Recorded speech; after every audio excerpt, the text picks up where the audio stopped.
Yeah. Late nights.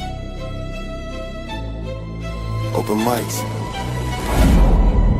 Truth only move when the room got order. Mr. Peppers and Prime on the control. Welcome to Charlie Chan TV. Yeah. Three beautiful women, whole panel in a vibe. Vibing with me, she set the tone when she look you in your eyes. Tam talk straight, no filter, no disguise. And I'm smooth with it, every word calm but precise. Chat going crazy, yeah, the numbers stay live. Everybody got opinions when the combo get tight. Different views, same table, respect, stay intact. Late night panels where the feelings meet facts. Late nights, don't sleep, don't sleep. True talk, no retreat, no retreat. Panels lit, crowd loud, Charlie Chan, TV, Charlie Chan, TV, Charlie Chan, TV, Charlie Chan, TV. Once again, man, Charlie Chan out here, man, with some of the most beautiful women, bitch friendly women. Yeah, sick of the lies. Same topics rotate every time they go live. Black man in Germany, Berlin, state of mind. Different culture, different lens, still speaking this side. Black cleaner, keep it solid, street calm, no flex. Miguel, keep it gangster, let the truth handle the rest. Ain't nobody running when the questions get steep. Nothing moves unless Peppers nod, Prime say speak. Two moderators. One room, one mic at a time. Now let it cook. Charlie Chan, TV, Louisiana, where it starts. Southern roots, but the vision way bigger than charts. Panel talking night, hotel reviews by day. From lobby to rooftop, he telling no fake. Grinding every wildin' in the comments tonight. Typing fast, cracking jokes, adding fuel to the light. When events, the moments, top supporter in the chat. But he said cam up, Charlie, yeah, pressure like that. Hey, the travel POV, nodded off mid-live. Guess these late nights build different, everybody can't survive. Hey, late nights, don't sleep, don't sleep. Real talk, real raw speech, Peppers Prime, crowd loud, Charlie Chan, TV, Charlie Chan, TV, Charlie Chan, TV. Shout out to Live Chat. Shout out to Replay Game. Shout out to supporters who keep the lights on. If you're here every night, we see you. Let's talk. Charlie Chan TV. Go ahead. Okay, y'all, this is what I'm not with my boy Charlie Chan TV. We out here at Ryan's party, man. This number right now, man. I'm out lit, man.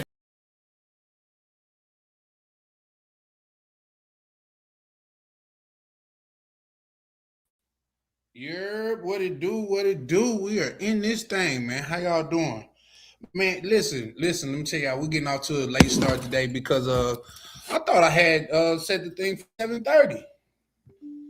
Turns out when I looked, I think somebody text me like, bro, what happened? And I looked and it said 7 o'clock.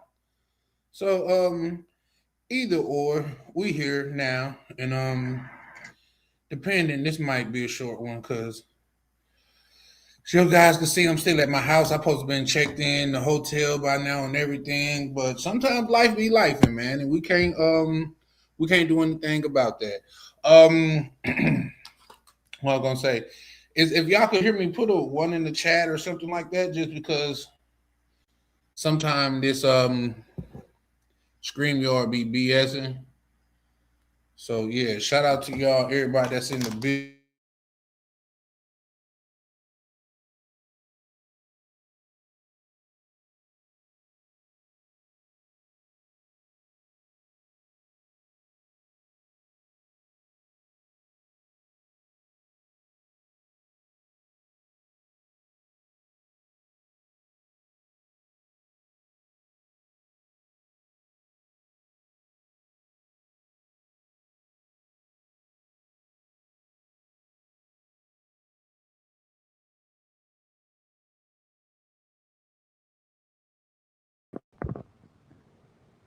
Testing.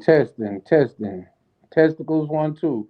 Listen, I don't know what that was about, man. I damn near want to just try this whole thing tomorrow, man. I don't know. My computer just, I don't know. Ever since I went to the hotel, been going to these hotels, laptop been a little bit stretchy about connecting to my home what's name for some reason. But let me get this cracking. But yeah, no, tonight, in fact, guys, I think just because let's see. We'll build a little bit. What's good? What's that, Wyatt? What is this? This is YouTube, Wyatt. How you doing? Yeah, yeah. You good? You need help? Put help in the chat if you need help. DMV, what it do? Good brother. Oh no, we're gonna show DMV. What's up, DMV man? How you living, bro? We ain't I ain't heard from you in a while, man. How you living? Um, like I say, today been an interesting one. He said, "Can you pray for me? I'm in the hospital." Yeah, for sure, for sure. Howdy, howdy, brother. How are you? Bro, hey, can you pray for me? Yeah, of course I could pray for you, man. I've been in situations like that, man. So hopefully, you not, it's not a joke or anything. But yeah, bro, man, just understand this, bro. You as strong as you think you are. Can't say you being positive is going to help your situation, but you being negative, damn sure can affect it in a negative way, man. So, man, keep God at the head of your life and stay prayed up, bro. So shout out to you. But I sincerely hope you get through whatever it is that you're going through. Shout out to you. He said, good, got my daughter prom tomorrow. Oh man, shout out to you, old man. Hey, and I'm just saying that because my daughter prom was a couple years ago. So, but shout out to you, man. I know it's a joyous occasion to be able to see like your seed go from a fussy little baby to all the way at prom and need a special dress and oh my god, like did anybody see the no problem, bro. Did anybody see the thing about the white lady was talking about the hood prom and stuff like that? You know what I mean? Like which is crazy because I think it was crazy. But not the good vibes, prayers healing your way. Yeah, Living News says, hold on. Shout out to you. Yeah, no, man, this is a very caring community, man. We especially me myself. I'm not the type to kick a man while they're down, but especially a person that I don't know. Yeah, man. Like say, because I've been in that. I've been on the other side of that a time or two in my life. So, man, wishing you well wishes. Is it no? No hood prom here. Shout out to you. No, for sure, for sure. Well, here's the thing. The lady, she was being so you okay, guys. I don't know if you guys can tell, but we're entering into this phase where people are doing a lot of rage baiting. It's like they say whatever they can to do whatever they can to get you upset, to get you to crash out.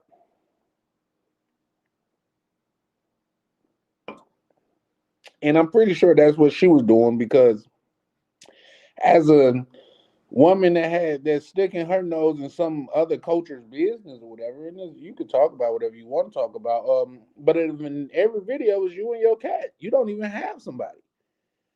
So for you to be an adult woman talking about children shows where your life is at, in my opinion. You know what I mean? That's just like it's just certain things I just fail to entertain. I got a shortcut with it. Like I don't argue at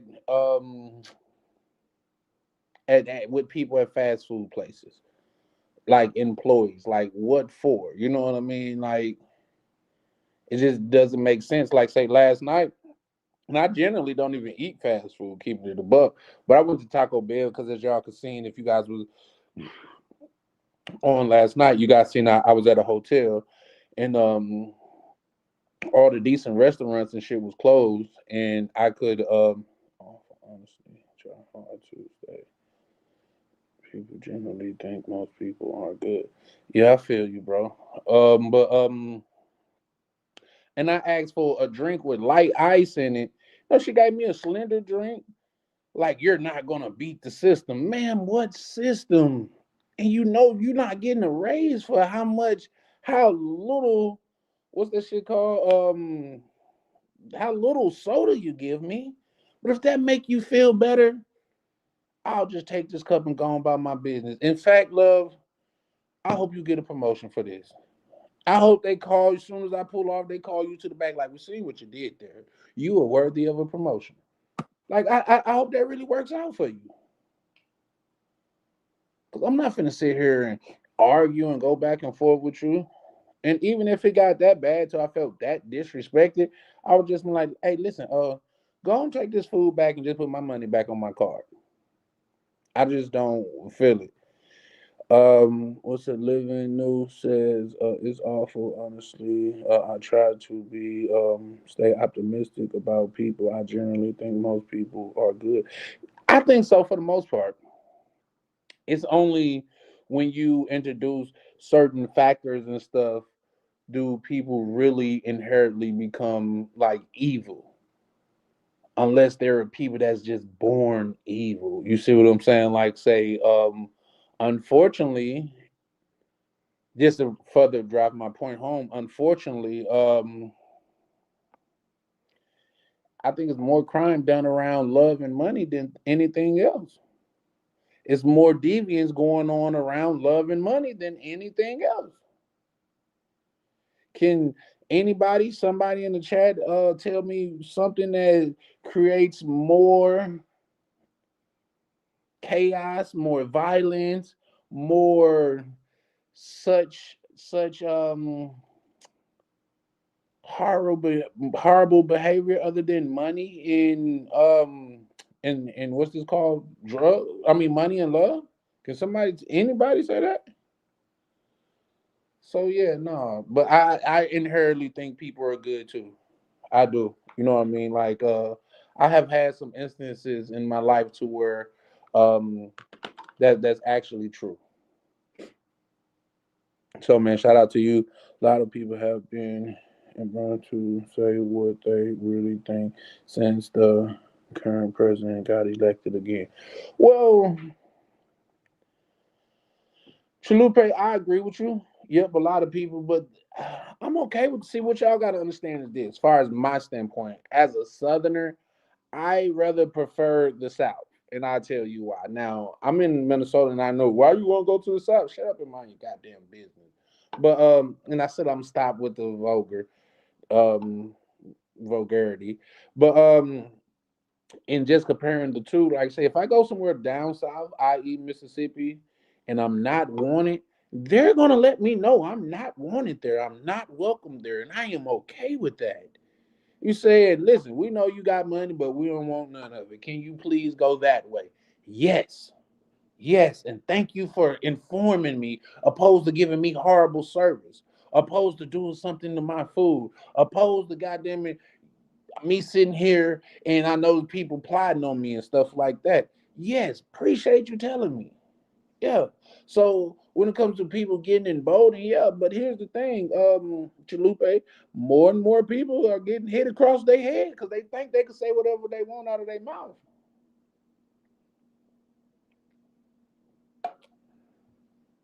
More and more people, they coming up with might not. What's a might not? It might go down. It might not. You might be scarred for life. Walk up talking to the wrong person. But yeah, just like I know y'all seen the little grifter dude to where he go around and he call people the N word and try to solicit a response out of them, not knowing the law. Like he's under the impression that if somebody was to do something was to advance on him, he could legally use his gun. So not only is he a racist, but he a dumb racist because the law clearly states you cannot antagonize someone. Clearly.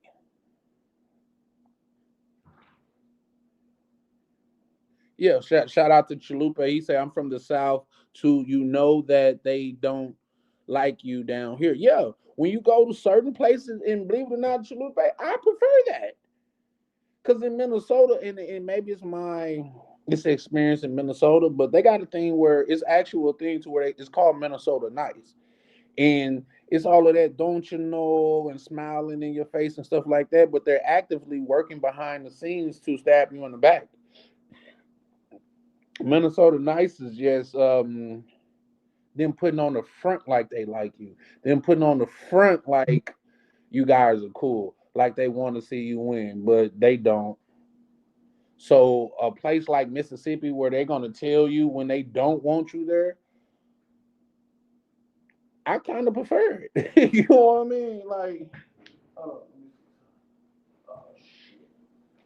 it's like when you talking with a female, opposed to one just leading you on. When you prefer her to for her to be like, you know what, I'm cool. Opposed to you done went on 4 and 5 dates, you done spent all this money to kick it with her and get to know her and stuff, and all of a sudden now she cool. No, tell me that from the door. Tell me that from the beginning. Therefore, we could go on about our lives. We could go on about our business. So, me personally, I prefer that, but some people don't. And listen, kudos to you. That's just like I also don't. Yeah, I'm plugging up my phone. I also I also don't like when I'm in the this especially back when I used to eat fast food a lot. When I'm in the car with you and you talking crazy to the person through the mic. Like, bro, how dumb can you be? Like, to me, that's crazy. But some people, that's their cup of tea, and that's how they get down. Me personally, if I'm in the car with you and we ordering some food or something like that, and people can't see us, I'm going. And hey, how y'all doing? This is the second order, man. I hope y'all having a blessed day. Can I get and go on with my order? I just want them to know I'm not the person that was talking crazy to you. I'm not. I'm cool. That like I don't even know why I rode with him today. So there's that. But Chalupe, that's just the way I grew up. So brother, come to Tennessee at least. Um, Knoxville. We don't tolerate that shit out here. We when you say that, elaborate. What you mean? You got what you guys don't tolerate? Yeah, what you guys don't tolerate. And I'm laughing at because I for some reason I read ahead and read Chipotle. I mean not Chalupe. I'm sorry. Red is coming. He said, "Let me get my food before you talk to the workers crazy." Ain't that right? You know what I mean? Let me get me. You can cuss this person out all you want to that got your food in their hand. Just let me get mine first. You know what I mean? I'm gonna go on, like I said, I'm gonna separate myself. Hey man, this is the second order, man. I just want y'all to know God is good. You know what I mean? Like, nah, hell nah. To me, I could never understand how people did that. Yeah, that's a fact. Yeah, let me get my order in a different bag. Yeah, that's a fact. like I like hey, I'll be ready to come in on there. Y'all need me to come. I don't mind coming in. Y'all need me to come in. I could wait in there. Just don't mix my shit up with his, sir. I'm talking about I become super respectful, but nah, you damn sure right. Let me get my own bag. You probably got them in. I'm gonna catch a stray. Just got them because I'm in the car with him. But yeah, no. So since we going and stuff like that, I guess I can go into it a little bit, man. And it's just some of the things that I've picked up while traveling. How traveling, in general, at least I believe in general, especially depends on where you're going. It could make you a better human being, a better individual, a more worldly individual. When I say worldly, it's like you have more knowledge of the world, you have more experience with people. Because believe it or not, and I've said this on lives multiple times before, but some of the saddest things to me is people that's gonna live and die in Mississippi, where I'm from. They don't even know it's a whole world outside of Mississippi, and they're gonna live and die there. You know what I mean? So That's sad because, man, now that I have experienced Brazil, bro, I get sad just thinking, bro, it's a possibility I could have died without going to Brazil. Like I done had a lot of run-ins in my life to where I couldn't, like, I wouldn't be here today, and that makes like, damn, bro, like you could have lived your whole life and wouldn't known the sun of Brazil, wouldn't have known the beautiful culture of Brazil. Never got a chance to walk through the favelas in Brazil. So when I say it makes you worldly, like that's one thing that I refer to when it comes to that. Also, like make you understand, like I think a lot of us live our life on main character mode. You know what I mean? And sometimes it's okay to be like dialed in and stuff like that, especially when you're trying to get to a specific goal. But understand this, man. You are not the only living organism on this earth, man. You are not the only human being on this earth, man. And there's nothing, it's one few things that irritate me more than people that have main character syndrome. No matter what happened, it happened because of you, whether it's negative or bad. You know why he gave you that for free, right? Because I was with you. Like, come on, man. You know what I mean? So traveling, that's one thing that it helped me do. It helped me look at myself in the third person and help me to understand that, man, life is going to keep going on and I'm just a part of it. Life don't begins or ends with me. It's going to be people that when I pass, they're not going to never even know. You know what I mean? So yeah, it's as long as you kind your neighbor and we treat neighbors like family here. Oh, okay. Shout out to you for that. Yeah, living no, yeah, everyone here. Um, as long as you're kind, you're a neighbor, and we treat our neighbors like family. Now, don't get me wrong, living the new now in Minnesota, bro. I got some white homeboys to where you would think they were black. You would think they were me, because they be more hypersensitive about racism than I am. I be having to Todd, just let it go, bro. Like it's not that big of a deal, man. You know what I mean? Like, no, fuck that. Fuck that, Chan. That was racist, and I'm not gonna let it slide. You are tired, because it's not worth it, bro. No, no. Nobody talks to my homeboy like that. No, no, Todd, it's not that serious, bro. Let's move on. You know what I mean? Oh man, and you know how many of my white homeboy, my white friends, I had to really talk them off the ledge when you get pulled over. Like, I'm like, bro, you can talk all the shit in the world to them, and I'm gonna be the one that gets shot, man. Just be cool, man. Like, no, fuck that. He don't need to ask you for your ID because you're not driving, bro. I know my law, Sebastian. I know my law, Sebastian. Don't worry about it. I'm not gonna give my ID. Well, he don't need to ask you. All right, Sebastian. God damn. You know what I mean? You will find what you seek in life. Shout out to X-Pac pulling up in the building. Who you say I gotta hop off? Thanks, brother. No, man, thank you for pulling up, man. For sure, for sure. And I hope you get better in Brazil. Sounds awesome. Can't wait to hear more about it. God bless. No, for sure, man. And I hope you get well. But Brazil is awesome, man. In fact, I recommend. I listen. 9 out of 10 doctors recommend Brazil for anxiety. No, I'm just joking. Like y'all gonna think I'm trying to give medical advice, and I'm not. I'm just joking. But Brazil will help fix a lot of your problems, man. Your anxiety problems, all of that shit, man. But what's said? Expect say you will find what you seek in life. Shout out to you. Shout out to my good brother Two Tone in the building, pulling up, kicking some of that West Coast game. What you got going on, Two Tone? Man, Two Tone, you play? Have you been to Brazil, bro?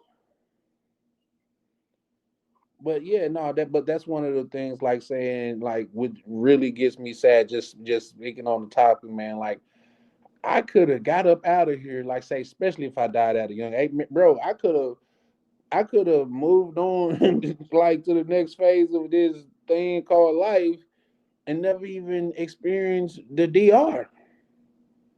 Which man, man, that to me is terribly sad, man. Like not even the DR. You didn't get a chance to experience the. So now, man, that's why I let a lot of stuff go. As far as like what traveling has taught me, man, I don't want to get jammed up here. That's why y'all don't see me go out a lot because I used to go out a lot, and I don't want to get jammed up here on somebody that have no goddamn dreams. When I say somebody, I'm talking about whether I get into it with somebody out in public and they force me to do what I got to do, or I get into like me and a chick get into some type of relationship and she throws some roadblock up in my way, man. I'm terrified of that because just getting a little taste of this travel bug, man, it's like the greatest drug ever. It's like the greatest drug ever, man. Now, from going to the DR, from going to Brazil, man, I can't wait to go to Colombia. I can't wait to go to Panama. And since I done met a lot of the brothers over here that's part of this thing of ours, man, I can't wait to link up with y'all, man. Ryan through that link up, man, that meetup, man, and it completely changed my vision, man. People from around the United States just linked up in a whole different country with a common goal. Come on, man. To me, it's something powerful in that. You know what I mean? It's something, yeah, man. It's something powerful in that. To me, shout out to Two Tone. He writes, "Haven't been to Brazil. Wish I would have pulled up with you, Ryan, in DC. Man, it was a movie, man. It was a movie, man. Like everybody, it was like name one of them feel good 90 movies. You know what I mean? Two Tone, one of those feel good and where you walk away feeling good about yourself. Some like soul food. Even though that had a sad little when Big Ma died, that was crazy. But just a good old fashioned feel good movie, man. That's what going to Brazil with those brothers felt like, man. It was like Two Tone, I think you around the same age as I. So, well, I can't say what it was like on the West Coast, but back in the day, like before it was reruns and stuff like that, like when we had to run home and catch Family Matters and shit like that. That's how I've found. You know what I mean? And the intro was really an intro. You know what I mean? When they would be doing something, they look at the camera and smile, do all of that shit. That's how Brazil. There you go. Yep. Just a feel good movie, man. Yes, yes. Hey, and it's crazy that you say that because yep, I walked away from Brazil feeling like what's his name, Quick or Smooth, one of them, Eddie Murphy character in there.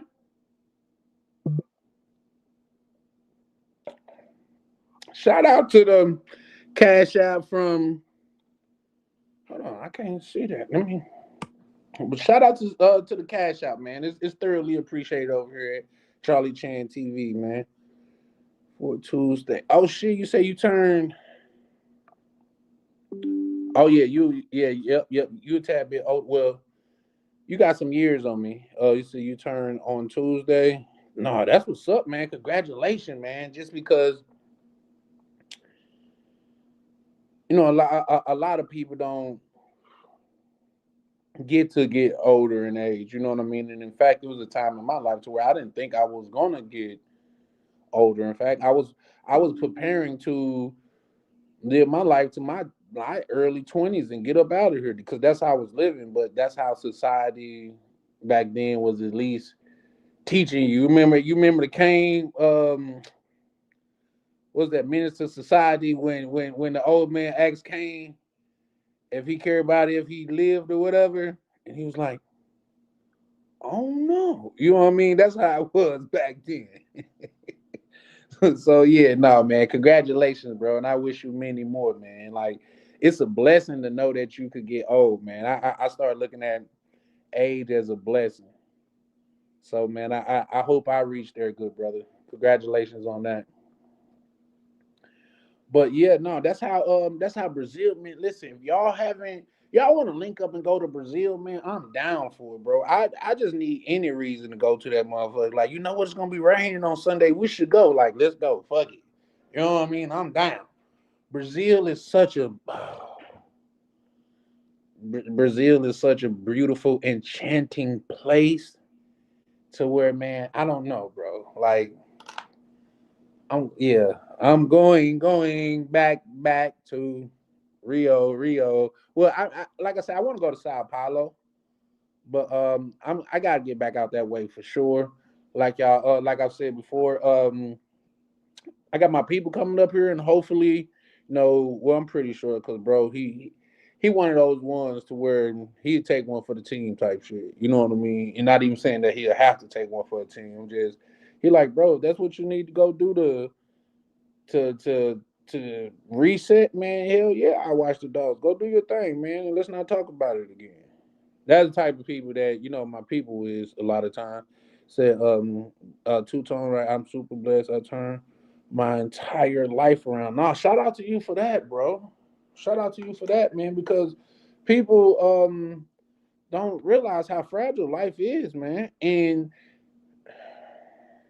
just speaking in because I don't know your experience personally, Two Tone, but just speaking from my experience, man, it could have been that one night I went to the club where I was supposed to run point with the car, and they end up like Swiss cheese in the car. I would have passed in. You know what I mean? It was so many times to where I could have not been here to be around to turn your life around is definitely a super blessing, man. You know what I mean? To live through it and grow through it and become something better, bro, it's a super blessing, man. And a lot of people they don't realize that, and maybe it's a thing that come with age, but I started to realize that once I got older. So there's that. But yeah, no, man, shout out to you for that, bro. But like saying, just like what traveling have done, have taught me is just it's just patience, and it's always other people, man. It's societies on this earth to where I will never get a chance to meet or be around. You know what I mean? And those people will be just fine without knowing me. But while I'm on this earth, why not get as much of it as I can? Like say a lot of it, or what's that the nigga name? Deshaun? The hard way. That dude, he got a passage in that song to where it really, really, really sticks out to me. Cause he said, I swear I believe them niggas and they tricked the fuck out of me. And that's how I feel a lot about my path, man. I believe the ones that was doing the what we call real stuff growing up. I was, you know what I mean? I looked up to the ones that everybody was getting hood respect and was following, and I was following in their footsteps. But once I got of age and I started traveling, I was like, oh no, them niggas lying. Them niggas lying they ass off. It's something more than just getting money in the hood. It's something a lot more than just getting money in the hood, man. Have you? Come on, man. We ever took a trip to Miami with a little chick that you digging? And y'all, man, come on, man. Y'all finna make me go in my damn near sentimental bag. We got them on the beach watching the sun come up, drinking on the beach, just me and Shorty. You know what I mean? Like, it's a beautiful thing, and that's why I say you guys hear me say, oh shit, let me bring that up. And I got you too, bro. Let me start putting some respect on these cash apps too, man. I want y'all to believe that I appreciate them and and keep it up. So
Okay, let me try to turn it back on front.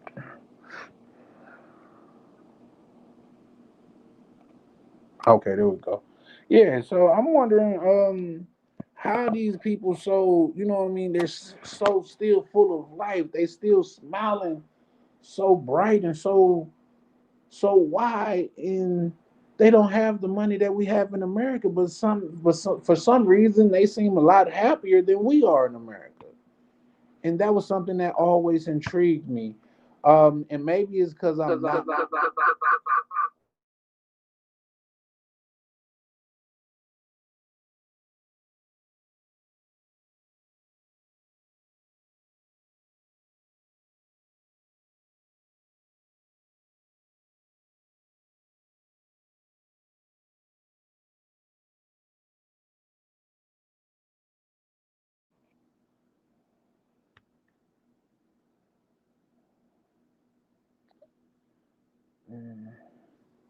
That's what that is, the Splinter Cell joint. I didn't even know that. I just seen that, and I was like, you know what? I be feeling like that. Like I be having to navigate like a goddamn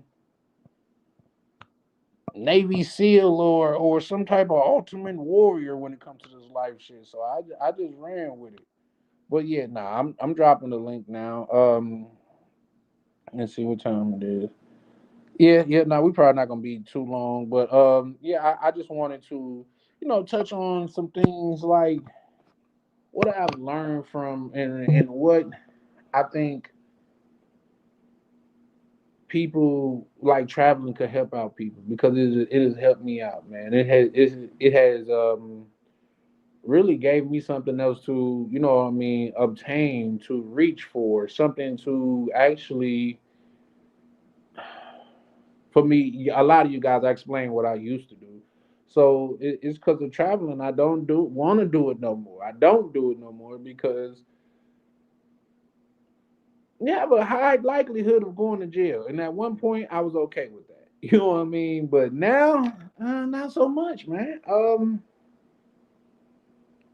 Yeah, not so much, man. I have a whole roster of places that I'm trying to go to, and I can't go to those places if I'm in jail. So I just prefer not to do the things that'll get me, put in jail. Like I say, far as I go, I will fuck with prohibited, not so much, not so much illegal, because it's a fundamental difference. That's the fundamental difference between no insurance and no proof of insurance. Those are two real things that have two different meanings. Understand your laws, you know what I mean?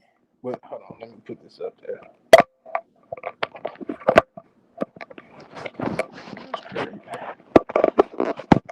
Oh, and KB, I don't know because for some reason I can't see what you put on. I can see one of your texts on my computer, but I can see both of your.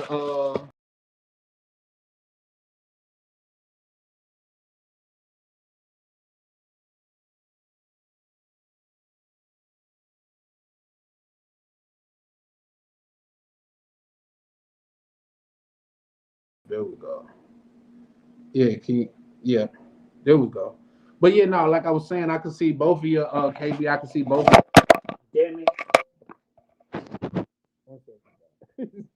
It's pissing me off today. Y'all know I'm a roll with the punches type of guy, but this shit's pissing me off today. I guess today one of those days that I didn't prep well as I normally do. But it is what it is. But hold on,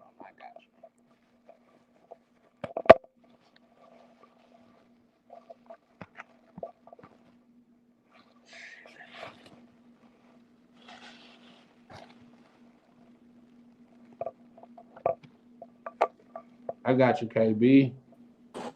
KB, what it do, good brother? Hey, what's up, Charlie? Man, I'm never this early. Nah, you not. You must have got that notification today. Oh, I just remembered you guys said you were going live yesterday, and I'm already back in the U.S. Yeah, Man, damn, don't that be was a glad you painful made it day. back safe, man. Cause niggas was worried about you last night. Niggas was like he finna get his kidney stole. Yeah, nah, he's cool, man. I mean, he's a bit crazy, but I guess he keeps it real. Hey man, don't be out of the country hanging with these shady characters, man. Yeah, fair enough. I don't think I told the audience how I met him. I met him in Santa Fe. The guy was like he was smoking some weed and then he had like a like drunken and he just kind of got in the car and drove off. He had So so he was smoking weed and then he had like some drinks in the other hand. So apparently I think he spent the whole night drinking. That's what I think anyways. And he got to talking to me and then at first I'm like, man, if you don't get your ass on and then I'm like, you know what? He pretty all right. pretty He's all right. yeah,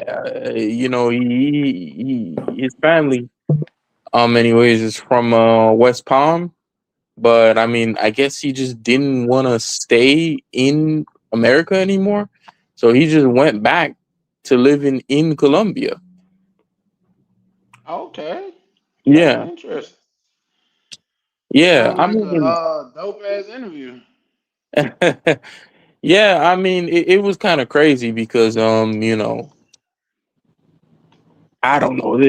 At least my experience in Bogota or Colombia, I'm like, damn, bro, why do so many people not have jobs here? Seriously, like, there's so many people. Like, 1 out of 5 people I meet, they just don't have jobs, and I don't know. Maybe it's the government or they just don't want to work. I don't know, you know. But somehow they're surviving with no job. So, No, because it's people like you that's going down there like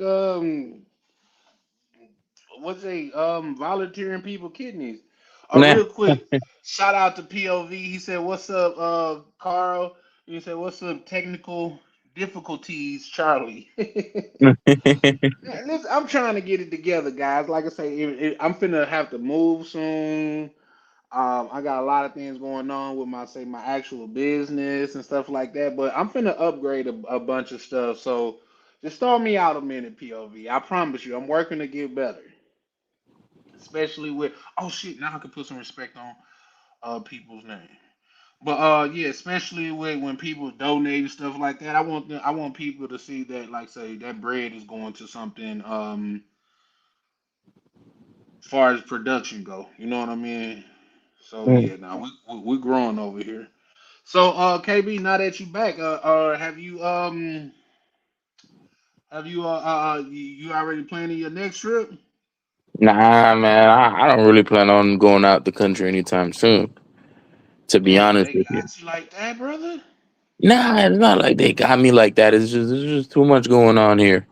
You know, my brother was like, "Oh man, you probably shouldn't even really be going out like that because, what's happening here. It's kind of crazy."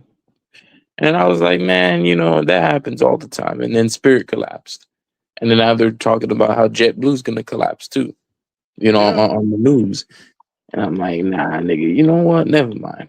You know, Oh, okay, okay. I'll I hang get it a out." little bit. You kind of traumatized because spirit shut down in the middle of your trip. I get it. I would be too, bro. I ain't I gonna lie mean, to you. I'm not traumatized because Spirit went out of business. I'm traumatized because I'm like, damn, what if I really end up in a situation where I'm stuck wherever I'm at? You know? Well, now for one, you can never be stuck.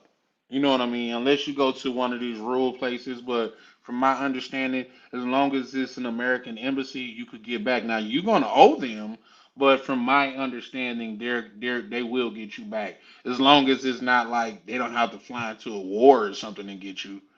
But Hmm. yeah, nah. Hey, real quick for the person that sent that cash app, do you want me to use your cash app name? Um,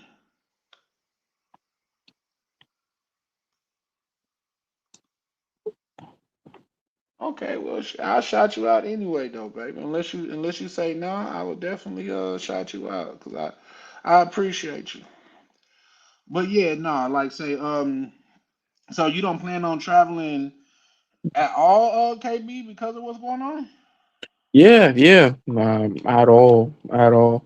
It's to the point where I don't know if you noticed, Charlie. Not noticed, but like when I was in Bogota, anyways, I was checking out flights and stuff. Damn, shit has just become so expensive too, right? I know, like, if you wanted to go to Brazil, for example, right now, Yeah. the flight to Brazil right now, last time I checked, was like $2,600. It's round trip, but it was $2,600. I'm like, godly, you know. It's Yeah. not just that; it's everywhere. Like the prices are up, like everywhere, and then it doesn't help that the dollar's weak too.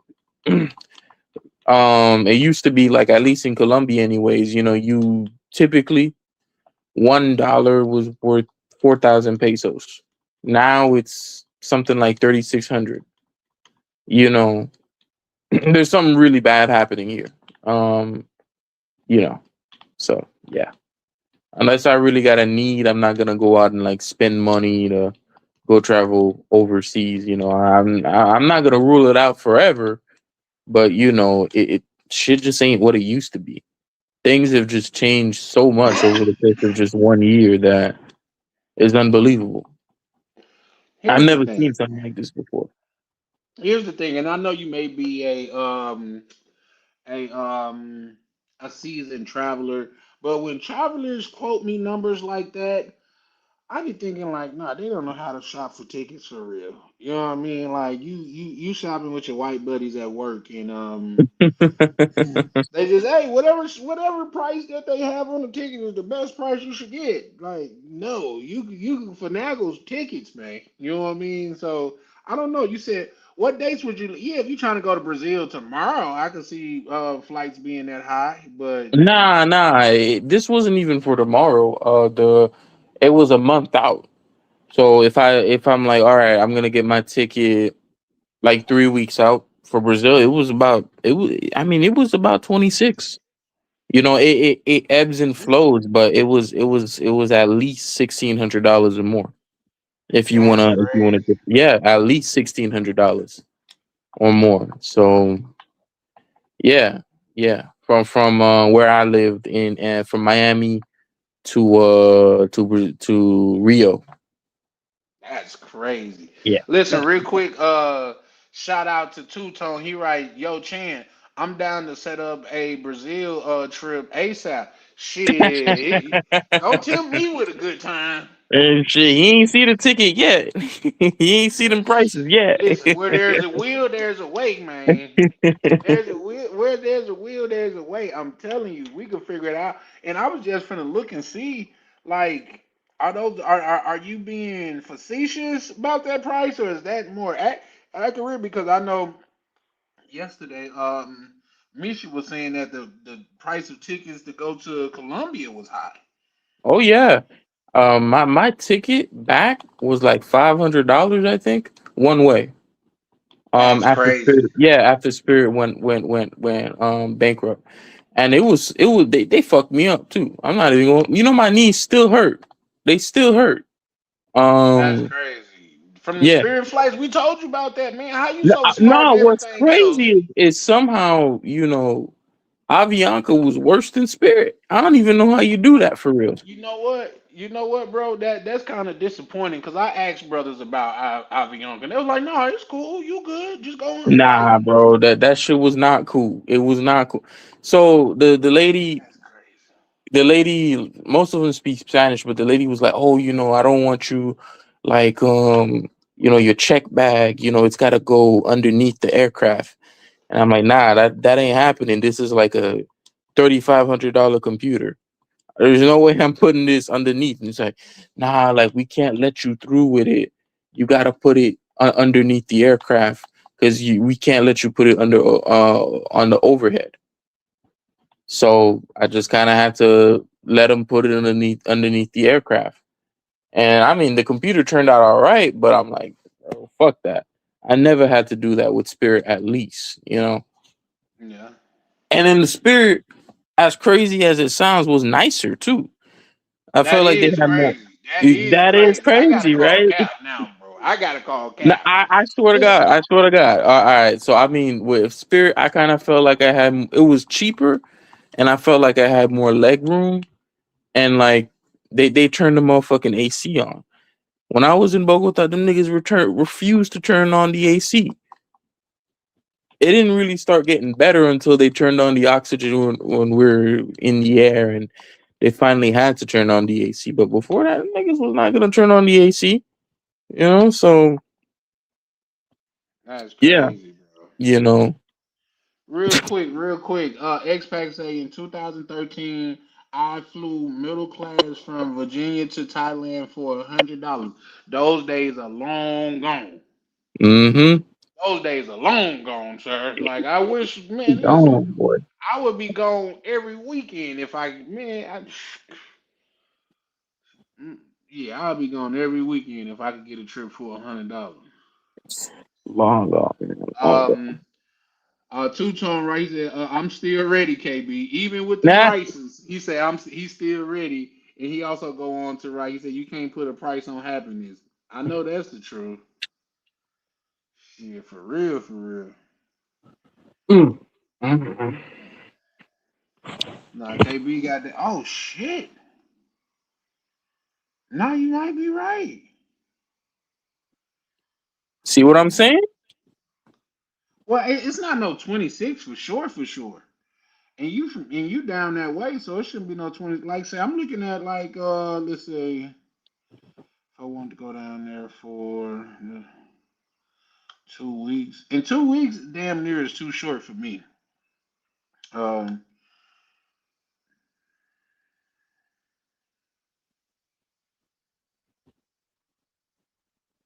Shout out to I mean yeah, POV. He said, Carl, I had to do that with American Airlines last week. Check my Canyon. Oh shit. Carry on. Okay, what? That doesn't what is it a carry on if you gotta check it though? Cause don't you Mhm. gotta pay for a carry on? Sometimes it's free, I think. Sometimes, Mm. but you Yeah, know, I don't trust those baggage handlers, man. Them motherfuckers. Damn, man. Fucking throwing. They gonna throw you shit. You know. yeah.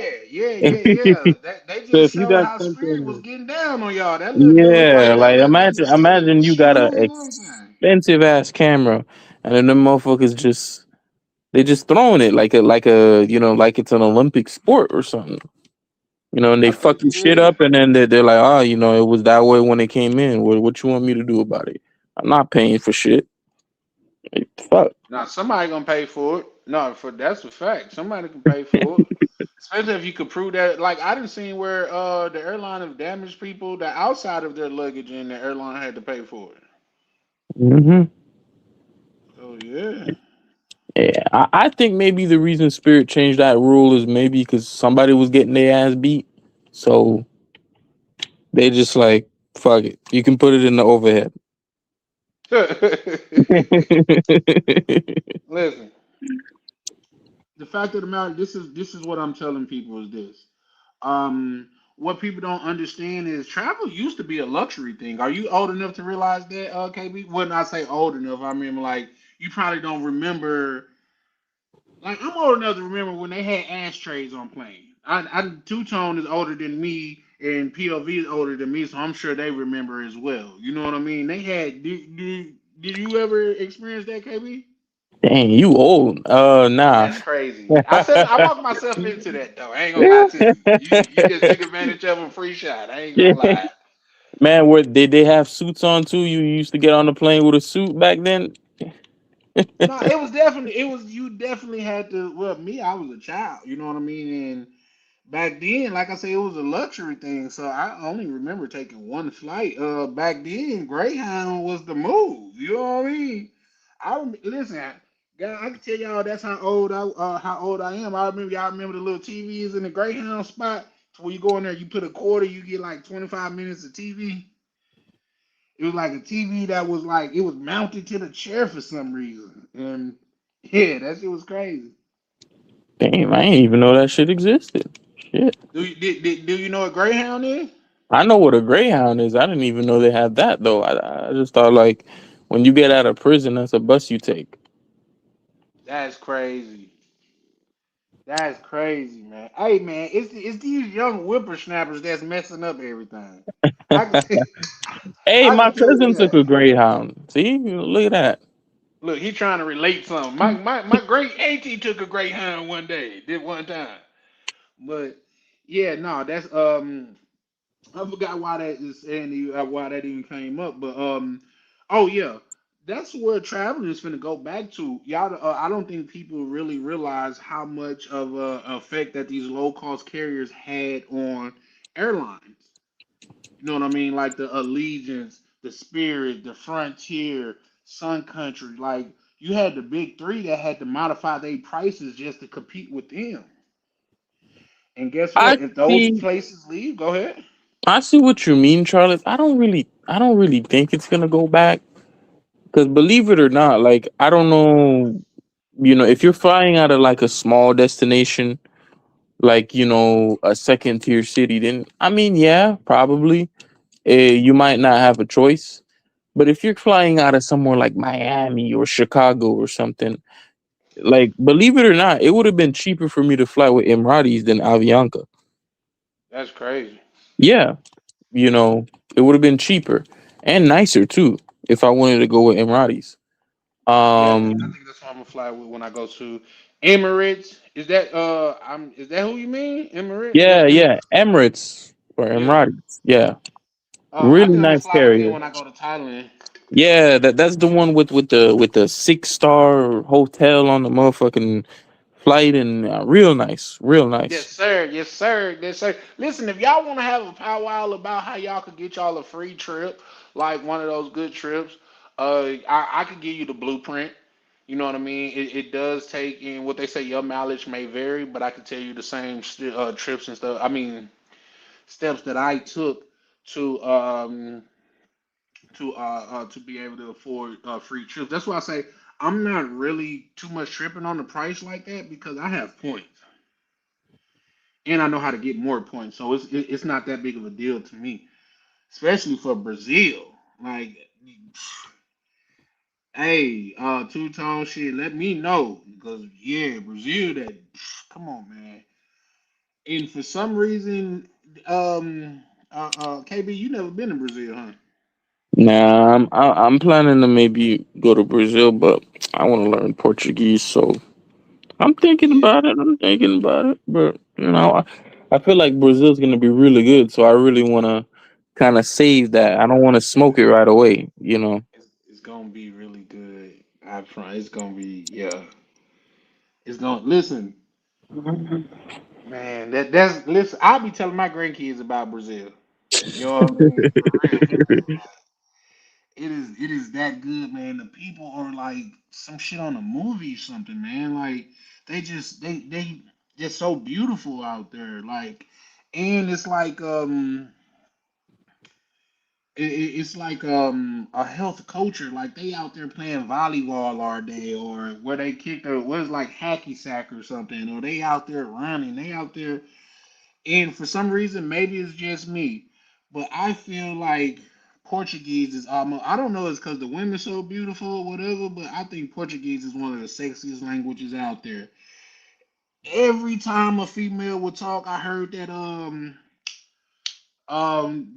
KB, you two, y'all remember Michael Bolton, the white boy that used to play the styrofoam? It wasn't the sax, it was in the saxophone family. But every time they would talk, I would hear that na, na, na, na, na, na, na. Like they got they got the sexiest language I've ever experienced, man. Shout out to Brazil. Listen, no shit talking about Brazil. We know y'all some Colombian lovers, and shout out to Colombia. I can't wait to get out there, but no shit talking about Brazil, guys. Come on, man. You gotta, especially because we When live you said big. sexiest language, that was kind of crazy, Charlie. I didn't really want to say anything, but that's kind of crazy.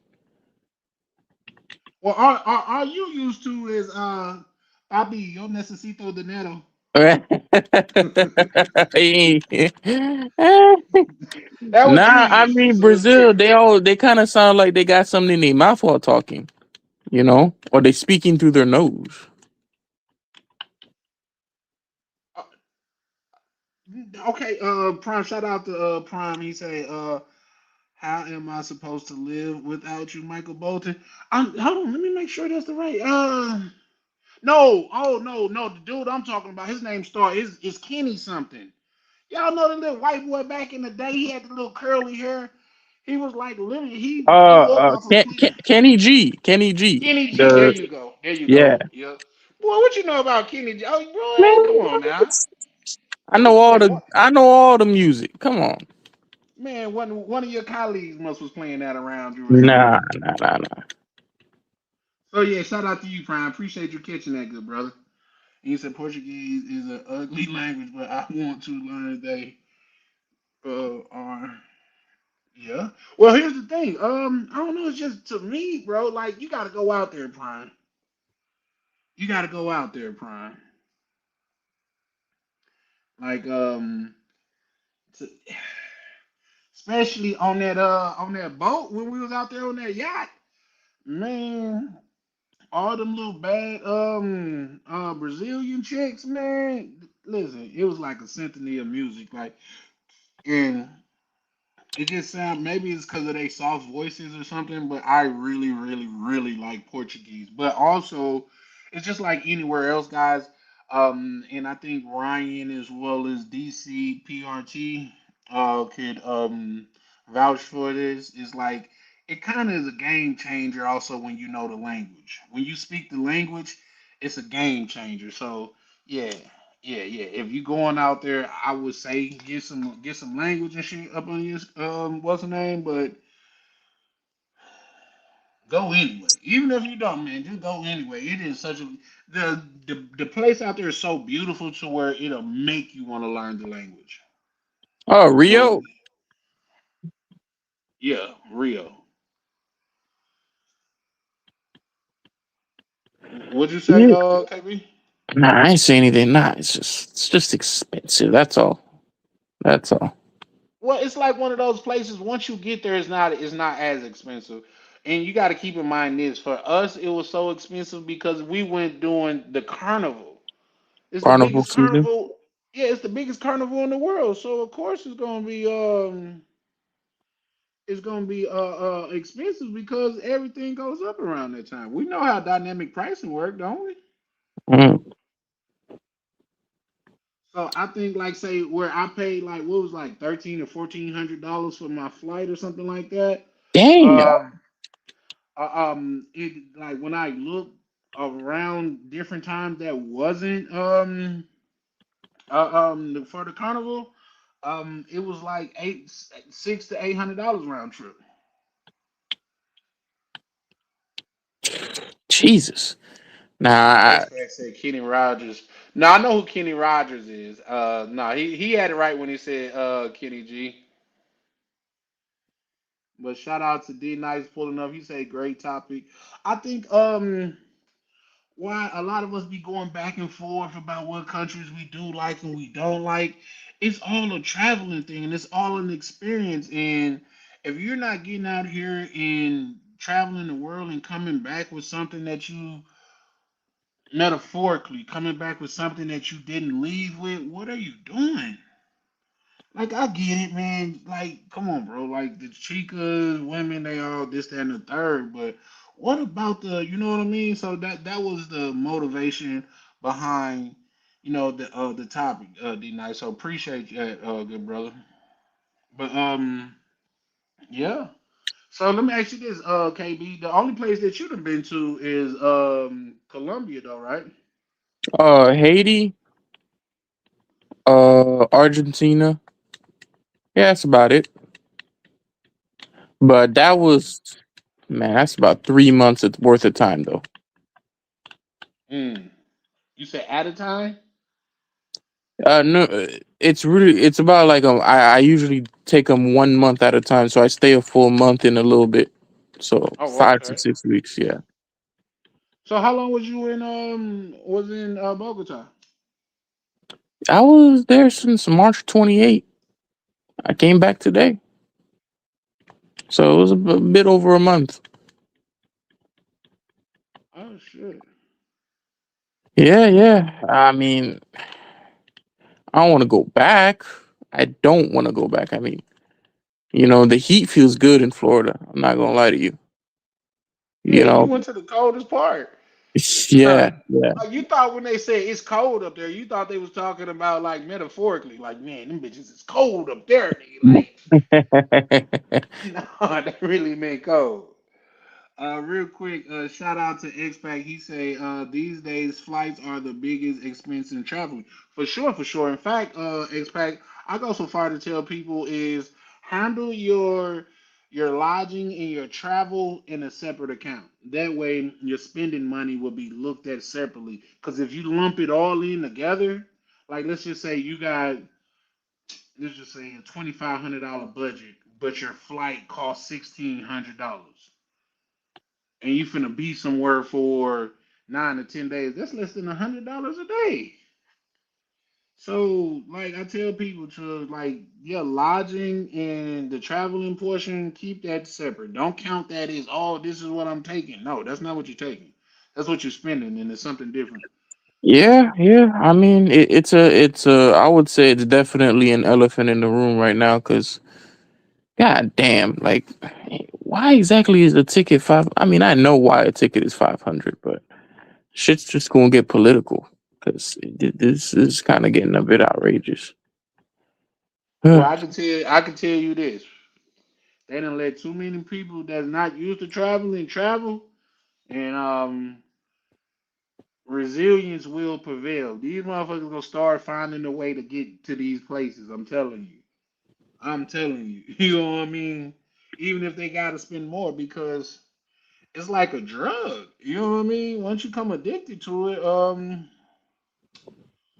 they got you.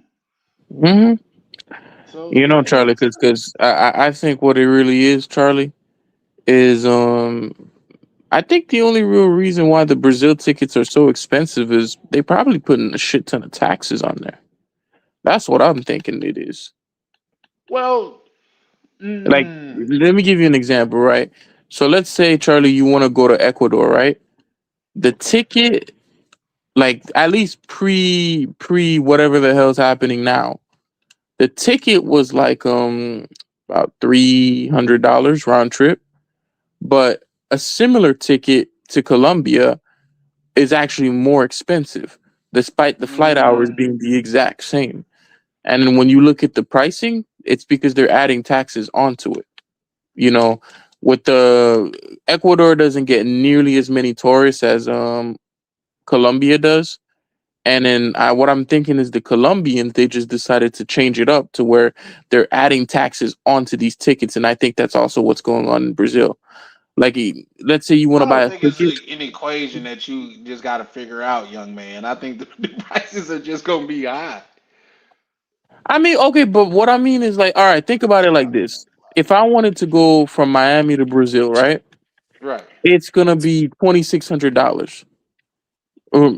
Or No, that's because they know you. They know you you. They you know you you. know They what I know you yeah, got the bread. Charlie, you know what I mean, Charlie. It's gonna be expensive. But if I Mm. want to go from Miami to Argentina, it's $800. So, and Mm. that's a 9 hour flight. Brazil is like a 5 hour flight.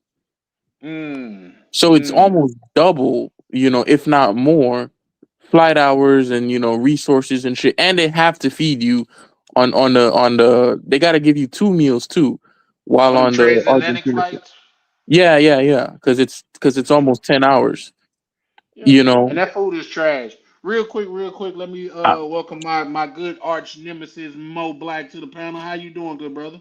Man, I'm good. You, what's up? Long time. What's going on, dog? Man, chilling, chilling. I figured that you probably found you a little duck off and said, fuck the space. You know what I mean? You ain't telling nobody Nah, about this duck off. nah. I've been busy, man. I took me a trip recently, and then been doing my thing. Okay, okay. Yeah, I've been living, dog.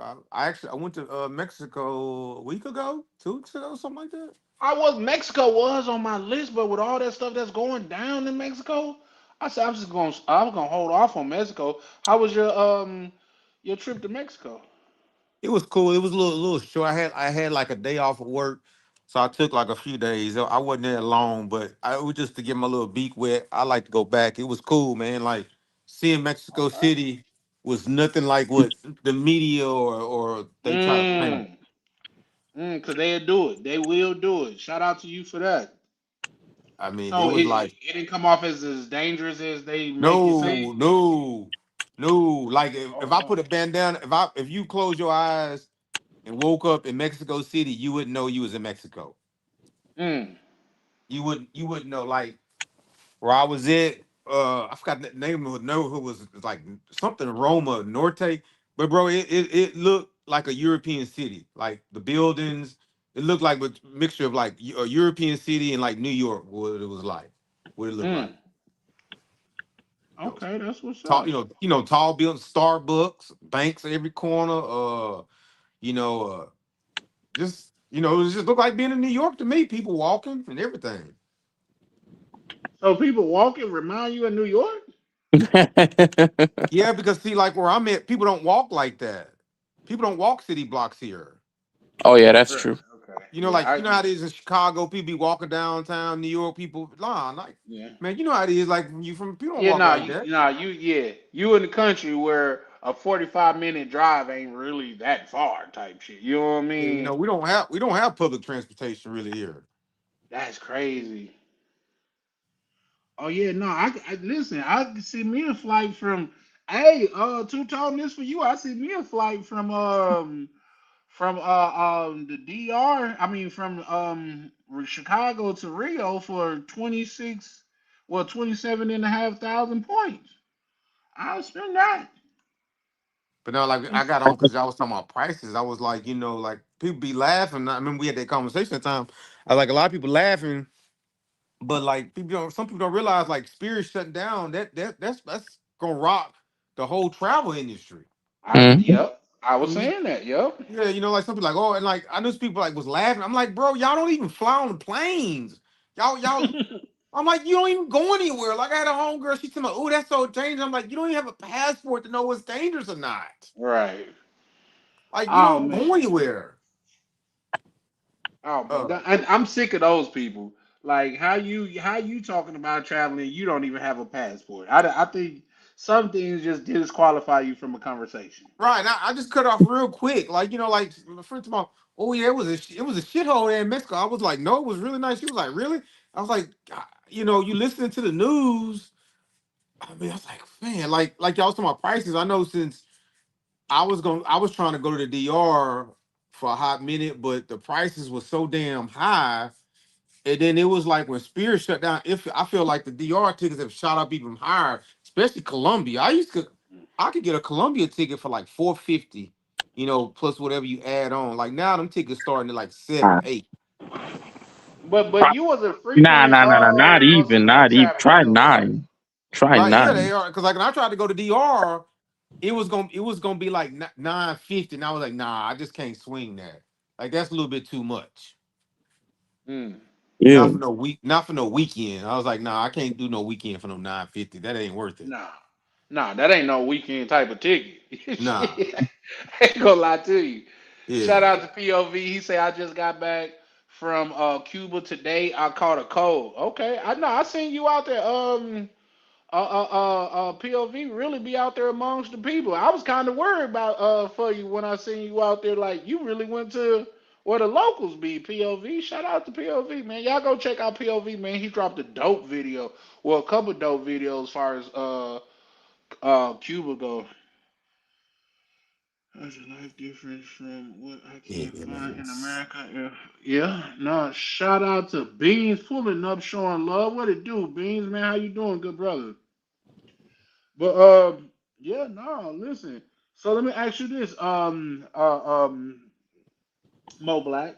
Do you think the prices is gonna affect your travel that much? Yes and no, because the places I want to go, and even before this, I had already planned, are all like direct flights. Um, and it's some of those other airlines. So prices might go up a little bit, but I have some places I want to go before I get to more expensive tickets. Because like another place I want to go, I normally can fly for like 200 to 250, just depending on the day of the week. Mm. Yeah. So I'm But like, you but know, them deals so are I'm like, gone. I don't think you can find that anymore. Not oh now. yeah, yeah, you can if you know where you're going. Really? But I yeah, mean, in South America or Central? Central. Oh yeah, I mean Central's gonna be different. Yeah, I can go there. I can do that all day in Central. At the most 300. Just depending on, like I said, depending on the day you want to leave. And I'm like, I wouldn't. I will. I am wanting to play around Central America because it's a straight flight, and it's a lot. It's a lot to do in that area, and it's kind of off the beaten path. Mm. The beaten Well, path. So it was it off the beaten path could get your ass beat. No, just that everybody and their mama don't go. It's like it's tourism, but I I know. don't know. Charlie used to say that. Yeah, Charlie like used when to I went to say what? like when I went to Mexico on the plane, I was the only black person. Mm. Like in the airport, there were no black people or people who look like us. Like even when I was there, I saw some people in Mexico that looked like they could have been black, but I was like, knowing that they had work clothes on, I was like, they was Mexican. That's a fact. That's a fact. Yeah, like I'm just saying, Okay, you I'll go be to right back. DR, it's gonna be some brothers on the plane. It's gonna be some sisters. Not going down to Mexico. And the weirdest thing I did see was a quite few of Asians. I mean, Like, they look Asian, or did you nah, think they're? these were Asians. They wasn't no look. These were Asians. Hmm. They were Asians. And then even on the flight, it was some people who wear those little hats, on the back. And the lady Hmm. I met there, I had talked to. She's like, "Oh yeah, we have a big community of them." I was like, "Oh, didn't know that." Yep. I'm not gonna say what race, what people. You know, I can't say that. I mean, I guess things like I said, it's not derogatory, but Right, right, right, right. We got what you said when you said, you know what I mean, yeah, what you just said for sure. But believe it or not, far as like Asian people, they are embedding themselves in these yes, societies on the low key. Like say, you yes, go up to Los Angeles, man, it's the Asian people that run a lot of those shops and shit up there, yep. man. Like that's crazy to me. But see, but people don't realize, like people say, why we don't do that, but people don't realize those cultures are thousands of years old with money. As compared to where a lot of us coming from, like say, we from, what, United States, what, 250 years old, 300, ain't that, or however long, it's not that old. Yeah, Yeah, You know what that's I'm saying? true. And then you got to think about some of us, just start making money, you know, families start making money recently. You know what I yeah, mean? Like, Yeah, so yeah. No, that's a you know, fact. they didn't have to live under Jim Crow, and China's always been a wealthy country. right. Yeah, And then they're like what they call, they're like a nationalist country, whatever. Like China first. Here we fighting amongst each other for a dollar. yeah. Oh, they Well, fight among each other for a here's the dollar there thing. too. Here's the thing, and this is what somebody, and you guys, you could chime in if you want to on this, but somebody like say when I was up in Los Angeles, because we was talking about the Asian people, he said what y'all don't know is their government pay for them to come over here and have businesses. They like getting Yeah. government backing to do that. Yes. I said, oh wow, And that's what I'm saying. Nationalism, they put the country first. yeah, that's a fact. Real quick, guys, let me welcome my good brother Prime to the panel. Thought that was him. Prime, what to do, good What's up, brother? Prime? Mm, mm, mm. Prime, you there? Can you hear us? Yo, what's up, y'all? How y'all doing? What's going on tonight? It's a blessing.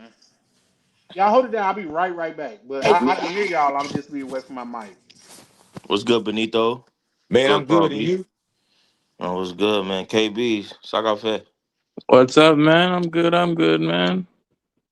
Man, bro, Hmm. like Benito, you right, man. Like the Asians, they've had a head start with that. Yeah. and, Them and just, they've taught and they teach that from young, like yeah. like in Asia they're already teaching languages and they're choosing people like, hey, you're going to Uganda, you guys are going to South Africa, you're going to Jamaica, Yep. they're already teaching it. So that's why when you walk around, You be in Dominican Republic, them Asians sound like they Dominican. They've been living there 3, 4 generations. Mm-hmm. They You know what I'm got saying? they're in Jamaica too. They're heavy in Jamaica. If you go to Africa, oh, people don't show you how many Chinese people are in Africa. Yep. Oh my God. And they making a They're lot of babies, everywhere. and it's an epidemic where they're making a lot of babies and engineers and leaving. Yeah, oh yeah, you'll see them, especially depending on the industries, Mm-hmm. like gold mining and all that is Chinese everywhere, man. Yep. Everywhere. Mm. Yeah, man. But as a It's people, that's what I'm saying. Like, we're saying, you understand what I'm saying? I said, but we fighting over, stupid stuff like which door we can go in. yeah, we're block. Yeah. You know and I mean, and not even just us community wise. Like to me, the whole United States, what we arguing about. You know what I'm saying? Like stuff that really is a waste of time. And it's also like the system, right? That like people here, like they can. There's like well, I think China has it, but most of these countries don't have like food stamps. They don't have, Mm-mm. so you got to get it. Like Yep. Yep. everybody's family's hustling. Yep. Everybody's out there getting it, and there's no way, there's no excuse, there's no Yep. way out. If we don't do this, we're never gonna get out. Yep. And if you don't do it, you're gonna starve. You're gonna starve. So I think I honestly think like if they take all that stuff away, families, man, y'all gonna see how fast families stick together and all. Y'all Yep. gonna see. In America, nah, niggas just You don't going. think? I mean, well, Are you think they're Nah. gonna rob and just rob Nah. everything? I don't want to say niggas because it also affects like poor whites too. But nah, Hmm. I And think see, I that's think a that's the lot of thing. See, people are gonna that's the struggle. thing. See, that's the thing. You saying poor, you gotta realize middle class is struggling too. Like a lot of people, think like you got this, bro. They ain't got nothing. Like I went out with I'm gonna just say this. I went out with a girl last night. Girl I went to school with, lived a neighborhood like, pretty close to me. Nice house, been married 15 years, kids all in sports, and she getting divorced. And somehow we having a conversation. She's like, "Oh yeah, blah blah. You get behind on the house." I was like, "What are you talking about?" She talking about like, "Oh yeah, our car got repossessed because we was behind. We was just." You'd be surprised when you pull back the layers of people you think got something or doing something. They ain't got it or they struggling. It's More not black. just Hear me out. Hear me out. Right. It's not a matter that those people are middle class. They think they're middle class, but they're not middle class. They're really poor, but they think they're middle class. That's all it really is. and that's most people. That's most people. You paying a mortgage, car note, daycare, sports. You broke. You poor. Well, There's no money to be put up. I don't really even know what to say to that because I know it's true, but I don't know enough to be like, has it, maybe it's always been this way? No, no. People didn't do all that back in the day.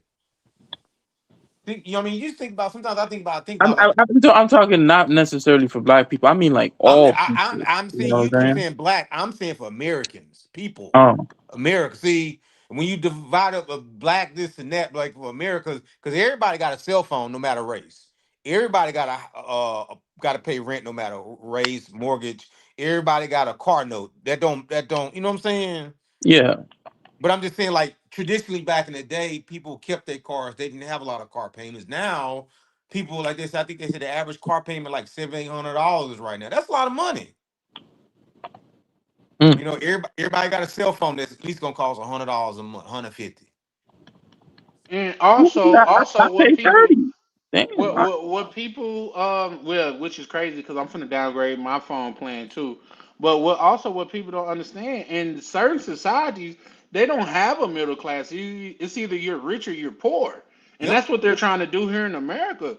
Like Hmm. completely raise the middle class. And I even heard somebody, and you two gentlemen could chime in on this because I'm sure you guys have it affects you guys more than it affect me. But they say the worst class to be is middle class because if you poor, you get help, i.e., Yep. government assistance. If you're rich, you get help, i.e., tax evasion and Yep. certain investments. The people that get taxed the most is The the middle middle. class people. Yep.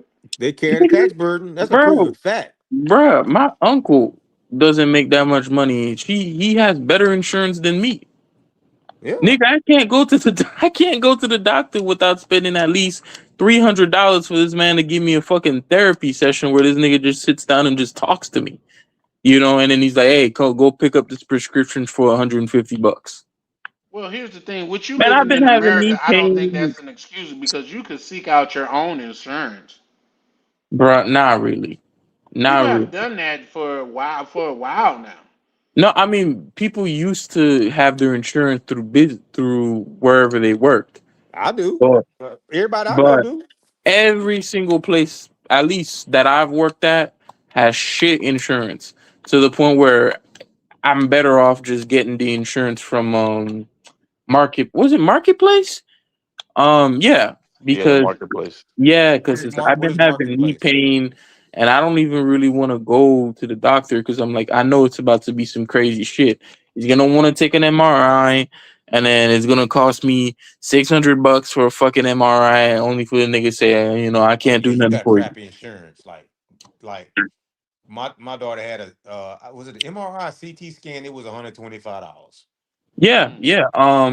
And the thing is that if I was making like $25,000 or $30,000 a year, I You'll would have get had a it. really, really good insurance, but I don't make that. I make too much, so they're like, nah, we can't, we're not gonna cover it for you.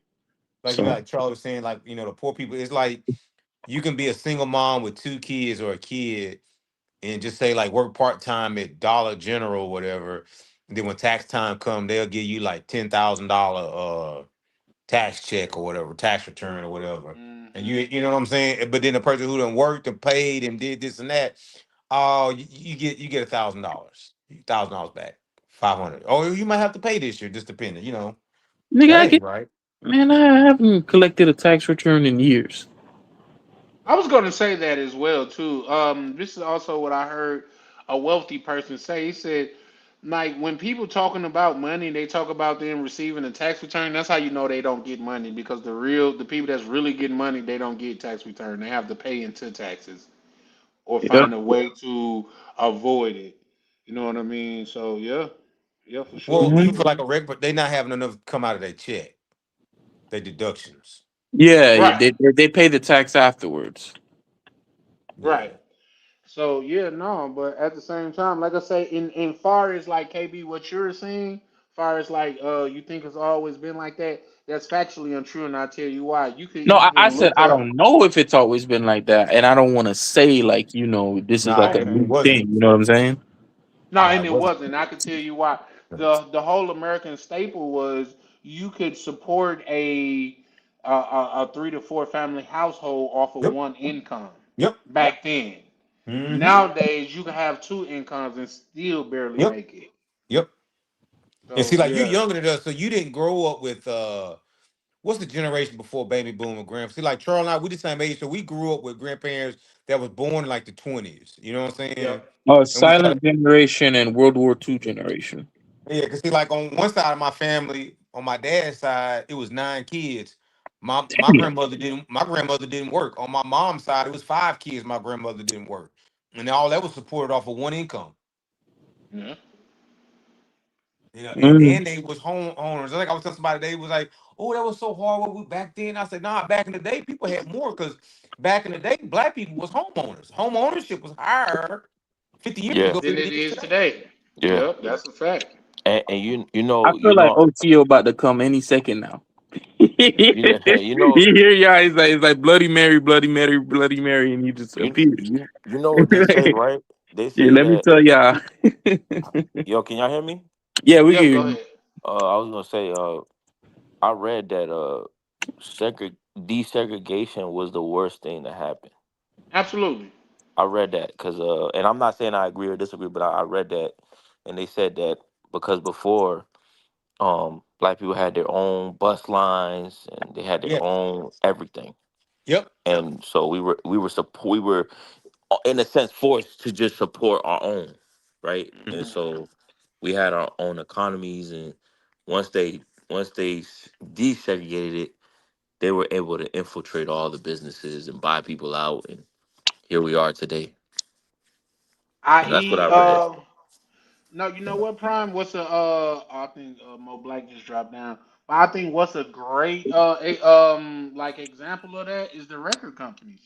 Remember all these like black owned record companies and stuff was back in the day, and it was a big thing back then. But you had all of these large major record companies like Sony, a lot of them. They came in and bought these independent record companies. Yeah, like Motown and Cadillac Records and all that. Yeah. Yeah. Um, Hmm. Cash Money, No Limit. All of these entities got bought up. You know what I mean? So that's a very factual thing that you were just saying, and I was just bringing that up because it bleeds into other things.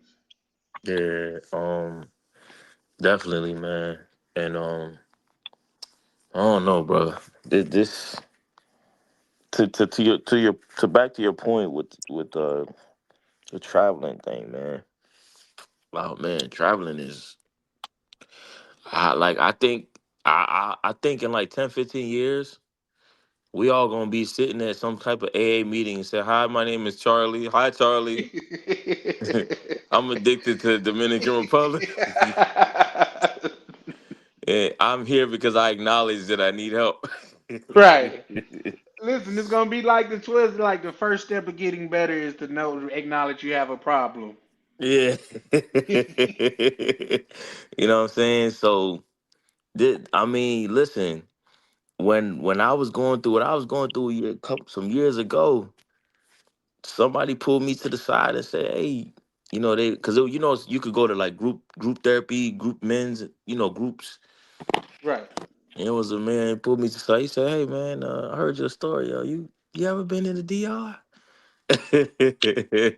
And I said, nah, my baby mother Dominican, and I know a little Spanish, but I never been to DR. Like I've been dealing with Dominican chicks my whole life, but I never been to DR. He said, "Yeah, man, give my information, man. Let's connect." So we started hustling, getting money together, selling cars and stuff down in Miami. And then before I knew it, and I was in DR, man, and that was the rest is history, bro. Mm. I'm Yeah, telling you, man. that's how they get you. They like drug dealers, but for countries, man. You know what I mean? Yeah, Like, man, you go yeah, to the man. oh shit, you go to the My, DR, man, everything could change. but Mm. my first, bro, the DR, I would say, man, I know I still got to go a lot of places. Um, like the brother last night that's in Amsterdam, I heard that's a really good place for brothers too. But like DR, man, is really all you need, bro. Nah, that's a fact. DR is great, man. Plus, It's a I great would say place. plus distance. What really helps DR is distance. Mm. Elaborate. What you mean by that? It's close I to mean, the just think U.S. about it, from Miami, number 2 hours. Yeah. Less, probably an hour. Yeah, It's like an hour and 30 minutes. from the continental USA, it's not that far. Yeah. That's the You know, that's the price. How much you that's how long it takes to get from Minnesota to damn Chicago, damn near. yeah, Hmm. like I remember as a kid, we used to go to Indianapolis to visit my uncle. I mean, it was like a 5 hour flight or something like that. Yeah. Yes. Nah. But I will say, guys, I mean, I talked to some of y'all in the back office. Um, is the time to buy real estate if you decide to buy real estate outside of the US, the time is now, bro. Because they're going through their these countries are going through their booms and gentrification like we did in the US. So like Mm. cities like Miami that were affordable, New York, and all these places that one time things were affordable is over. So now these countries like Portugal, I read about Portugal. I didn't realize Portugal is still one of the more affordable places in Europe. Yeah, Um, ain't nobody trying to move there. Yeah. Nobody trying to move it, but then when people get there, they're like, "Oh damn, I didn't know Yeah, it was this cool." Like people like it. People walking around 3 a.m., walking dogs, and like there's places in not I don't think it's Switzerland, but there's certain places that's paying people to go, like 60, Mm. 70 grand to come. Oh yeah, I heard about that. They have those towns in Italy. The different. I mean, the thing is like they're like you got to live there for a certain amount of years, and then Hmm. you got I've to seen maybe some of the start a houses that business. Italy had. They was dumps, bro. It's originally a dollar. Like I seen some of them. Mhm. You had to really pump some money into them properties. But when I was in Colombia, people was out walking dogs and at midnight. Even when I was in Mexico, that was surprised. When I was out like 1, 2 o'clock in the morning, it was people out just walking, enjoying themselves, and even like women walking by themselves with headphones on. Yeah, yeah. Mexico is very. I've never been, but I know because I was watching. I think I told you, Benita. I was watching a TV show, and I thought it was Europe, and then I looked it up. They were Hmm. like, "That's Mexico City." I'm like, "Oh, damn." Yeah, Mm. that was a tripping to see women out like that time of night, just lollygag walking.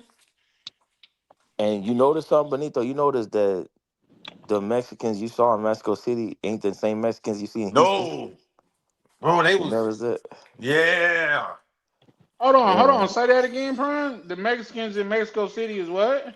Like I was asking Benito if he noticed like the Mexicans that he saw in Mexico City, if those are the same Mexicans he sees in Texas, and they're not No, the same. they're not the same. Mm.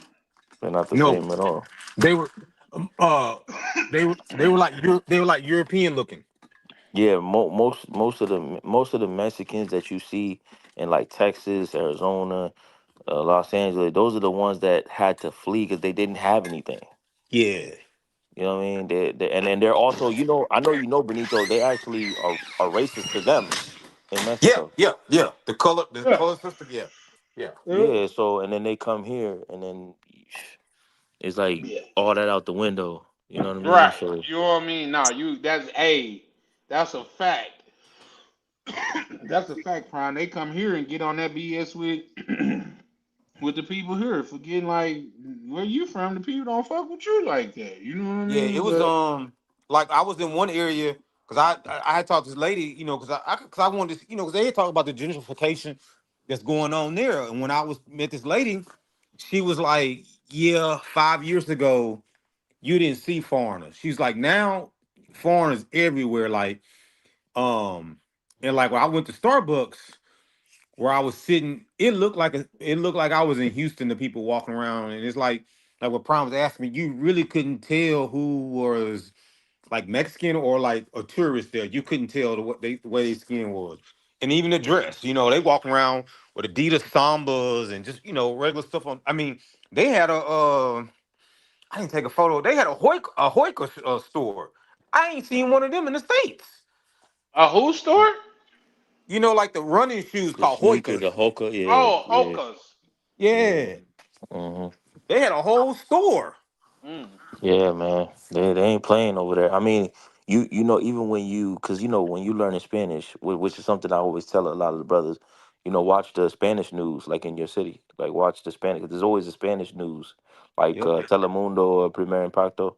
Like you watch the Spanish news, you'll notice that the Latinos speaking ain't the Latinos you see like on the average. Like Hmm. they ain't. They're very white, blonde, blue. They're not like you're like wait, and then you find out they're Mexican. You're like wait, whoa, whoa, whoa. Because the Mexican girls I know, they I don't said, they whoa, don't whoa, look whoa. like that. They don't look Mm-mm. like that. So then you start peeling the layers back, and then of course you never barely ever see an Afro Latina up there. Oh no, Right. oh no, no, no. You barely see that. Yeah. And so you know what I'm saying? Mhm. It's an experience because like the chick I was hanging out with, she had green eyes. Mm. Mm, I was Yeah, gonna she. get to that. What do the women look like down there?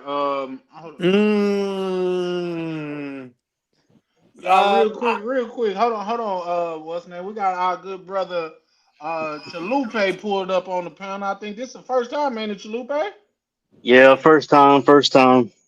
how you doing, good brother? I'm all right, man. Long day, got off work, saw you on, figured I always get on when you're on, so I'd like to make comments. I figured I'd join in tonight. Well, hey man, man, it's a pleasure to finally meet you. Like, see who's behind the comment, man. Yeah, shout out to Chalupe. I ain't gonna lie, Chalupe. I ain't know you was black, bro. I thought you was Latino.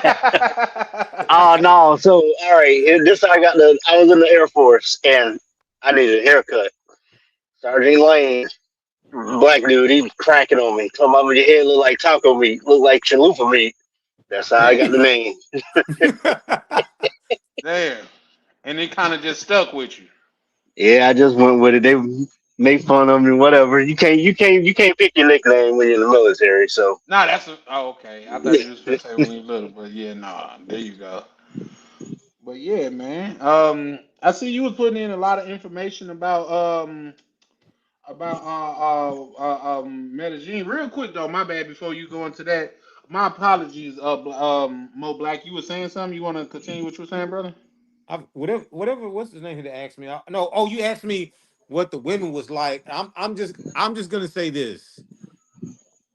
Most about 95% of y'all gonna keep going to DR, Colombia, Brazil. Mm. Like it's it took me a while. It took me a while before I saw something like really nice that caught my attention. Let's just say that.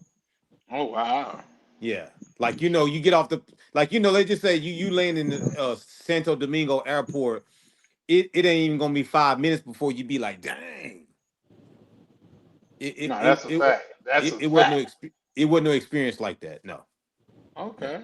no. Like you could see that there was no African diaspora DNA amongst the people. Okay. Well, tell me I shouldn't go there without telling me I shouldn't go there. You know what I Yeah, mean? yeah. Like they have some areas that do have African descent people. I can't Right. remember the name of the city, but it ain't the middle of Mexico City. That's not where they at. Okay. Yeah, Pueblo. Yeah. Yeah, out in the country and stuff. Yeah, No, that's what's nah, up. nah. If you looking to go see that, like women or like whatever, nah. Yeah, I was told the Guadalajara got because I got a friend and she's in Guadalajara. She got a lot of beautiful friends. They got a lot of beautiful women over there. Yeah. No, that's what's up. Real quick, Chalupe. So, have you is Colombia the only place you've been to? Turkey, I was stationed in Turkey for a year. So Turkey, then to Panama and Colombia. Oh Okay. shit. Okay. So you never been to the DR, huh? No, I can't do Sasua. Them leggings they be wearing, them quick turns, they be hitting the dudes up and going to wash and go back. I couldn't do it. But Yeah. I No, might it's go. I might not try to go by. easy. I'm not going to Sasua, but I might go. Yeah. I was just gonna say, like, the DR is way bigger than Sasua. In fact, Sasua is quite small. What I will say though, if you go into other places there, I would say you should have. Do you speak Spanish at all? All right, I can speak like survival Spanish. I can understand more than I can speak. Yeah, I think I think that's Well, the common thing too. hey, But Charlie. We we yes, we sir. we we'll let Chalupa in, but after Chalupa, man, close the door, man. Lock them out. Lock Hold everybody out. door. Yeah, we don't want nobody Hold else in. on. We don't want nobody else in the DR. Yeah, we gonna nah, that's a fact. But nah, Chalupa, I think it's dope, but at the same time, it to each his own. But the DR is what really what like this I can't say this channel is based on, but this is where a lot of the love come from on this channel is because the brotherhood in the DR is a real thing. You know what I mean? You could go there by yourself and just see people a brother from America and his love. You locked in from the door. You know what I mean? And from my understanding, that's not everywhere. Like we could literally turn on YouTube and see brothers fighting in Thailand. We could see brothers Yeah, fighting in Colombia, but that's not a common occurrence in the DR. Yeah. yeah. I get that from like watching stuff online. The Brotherhood strong in the DR, but like KB, I was in Bogota 2 weeks ago. Was it 2 weeks ago? I only saw a few Americans. Yeah, you ain't gonna see I nothing was. there. It ain't no. But I go to Cali usually. I'll go to Cali and I'll go to Bogota. Cali, I'll see a lot more Americans, but we got a one spot where we all. There's a couple spots we can meet up at, but it ain't like I've heard the DR is and everything. So And what's crazy about that is Bogota has the most tourist numbers, but you don't never hear nobody go. Mm. I think that's business travel for Bogota because it's the capital. They got Yeah. the big companies like one of the places I stay at across the street. You see the building for like Microsoft. You see the building for Amazon and stuff Oh like that. shit. So I think they got a lot of business travel. And and it's interesting when you said that about Colombia. The lady, this how you know how the women in Colombia look. The lady I met in Mexico City, we were talking. Her father lives in Colombia, and I was like, wait. I said, your father? He left Mexico?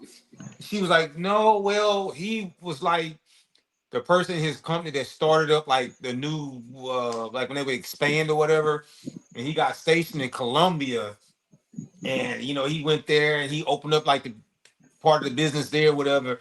And then he met this lady or whatever. And I think she said he I was was like, waiting on that.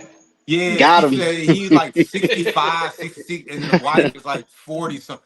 The wife is basically like the same age as her.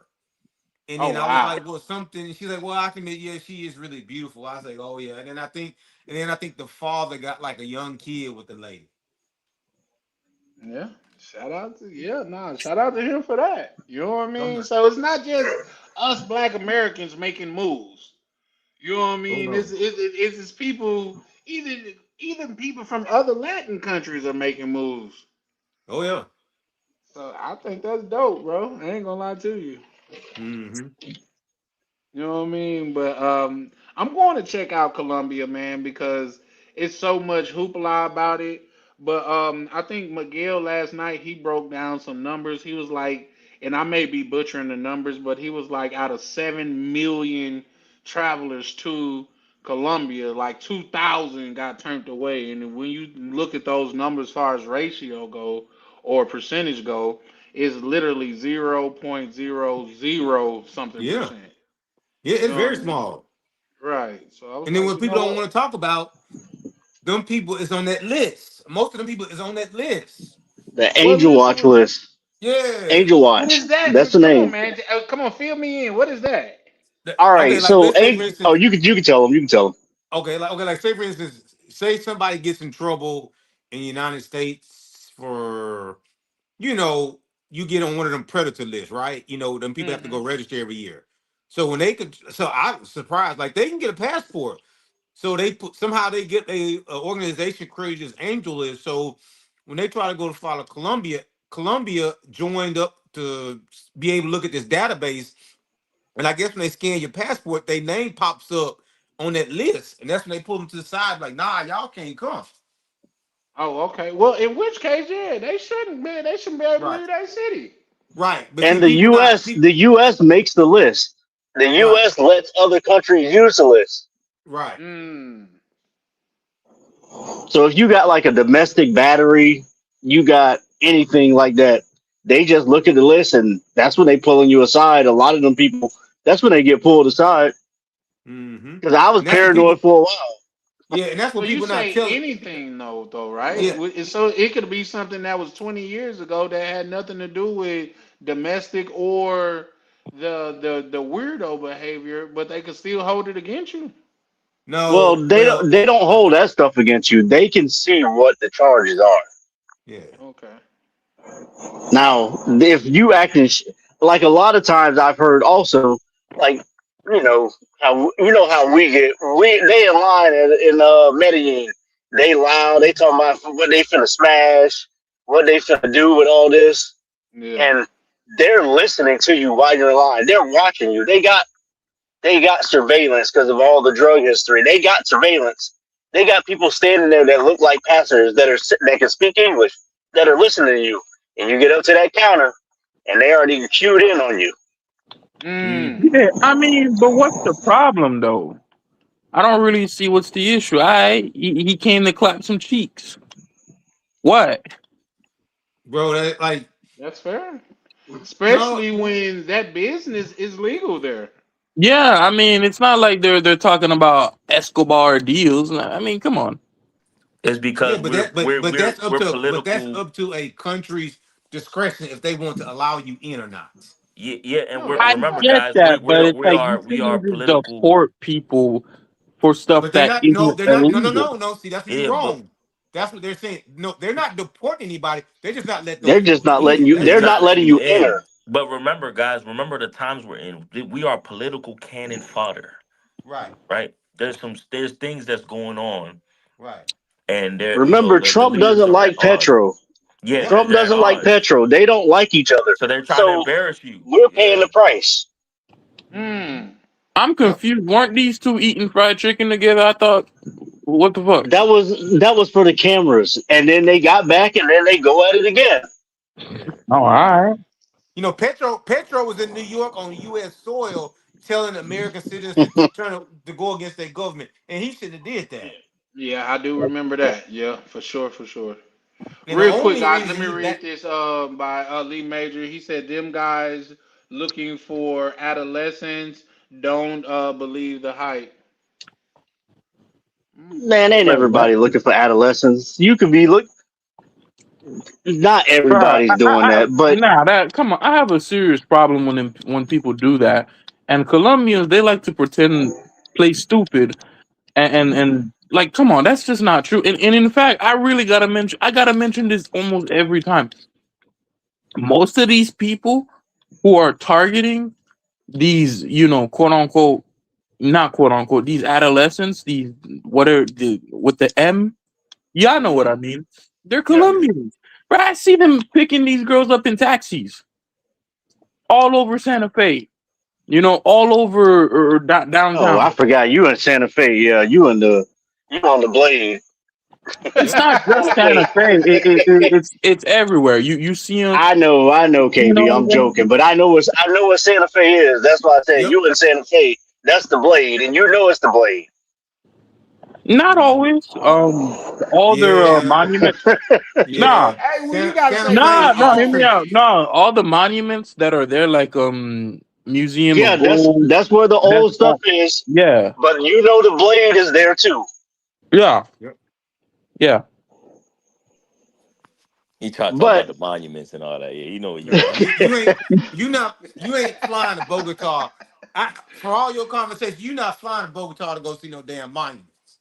Nah. now I did go to Bogota to go. They got a salt. They got a cathedral in a salt mine, like an hour north. I have done cultural stuff. I take pictures of it. So when I go, I'm like, this is what I'm going to do. Because Yep. they'll ask me when I go up there. I have my paperwork ready. I just hand them the Yep. paperwork. This is where I'm staying. This is what I'm going to do. This is my return ticket. Like the last time I went, I flew into Cali, and then I ended up in Bogota later. But I flew into Cali. This is the first time they asked me what I do for work. I was like, oh, I said it to them in Spanish.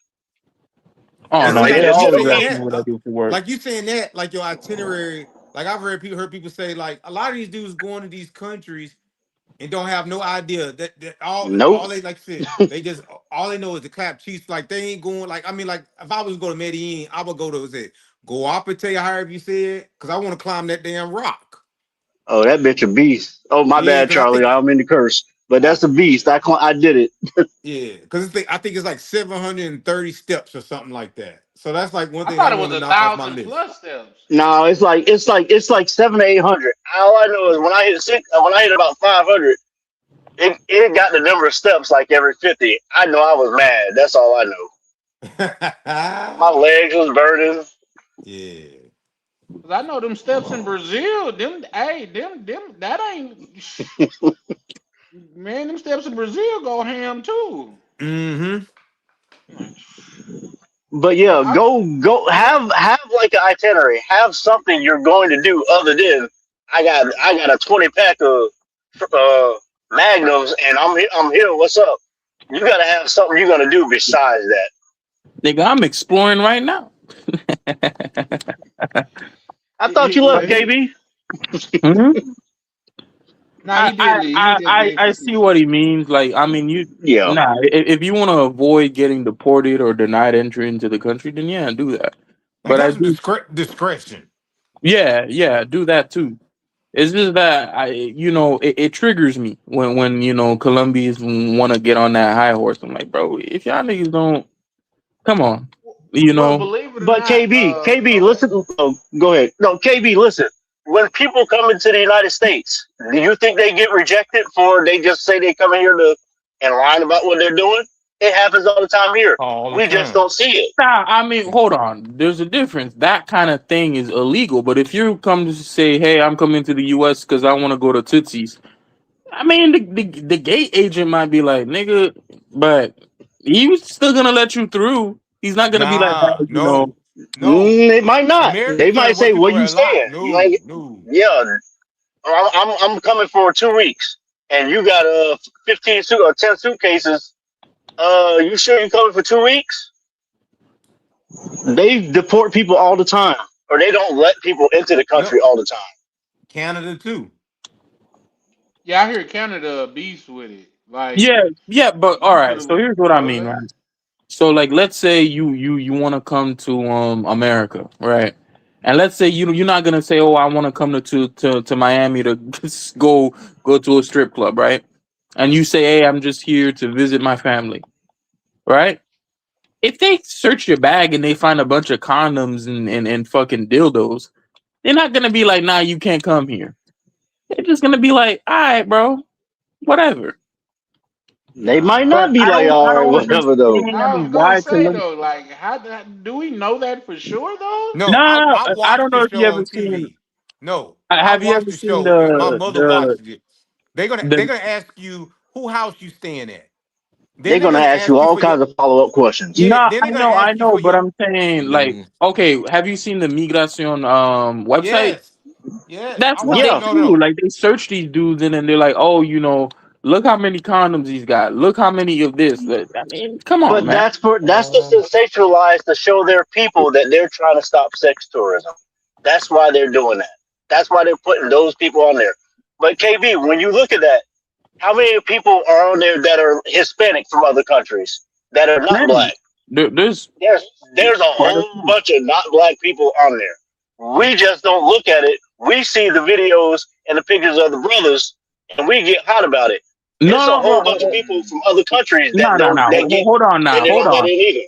Nah, because when Immigration posts these things on Instagram, you can clearly see on the comments that they're talking about gringos go home, how they don't want yeah, gringos there. And I yeah. just said, They don't. KB, They're they're not doing talking. that for politics. That is to show their people they're stopping the gringos from coming in there, taking advantage of their people. Right, But right, I they but heard I'm that also not. I'm too. not saying. I I'm not actually heard denying that that, but too, I'm saying it's True. like it's not like oh they're thinking we want Mexicans out of here. They want Americans out of no, there. they're sensationalizing catching Americans. They're also catching Mexicans, people from Ecuador, people from Argentina. They are getting other people as well.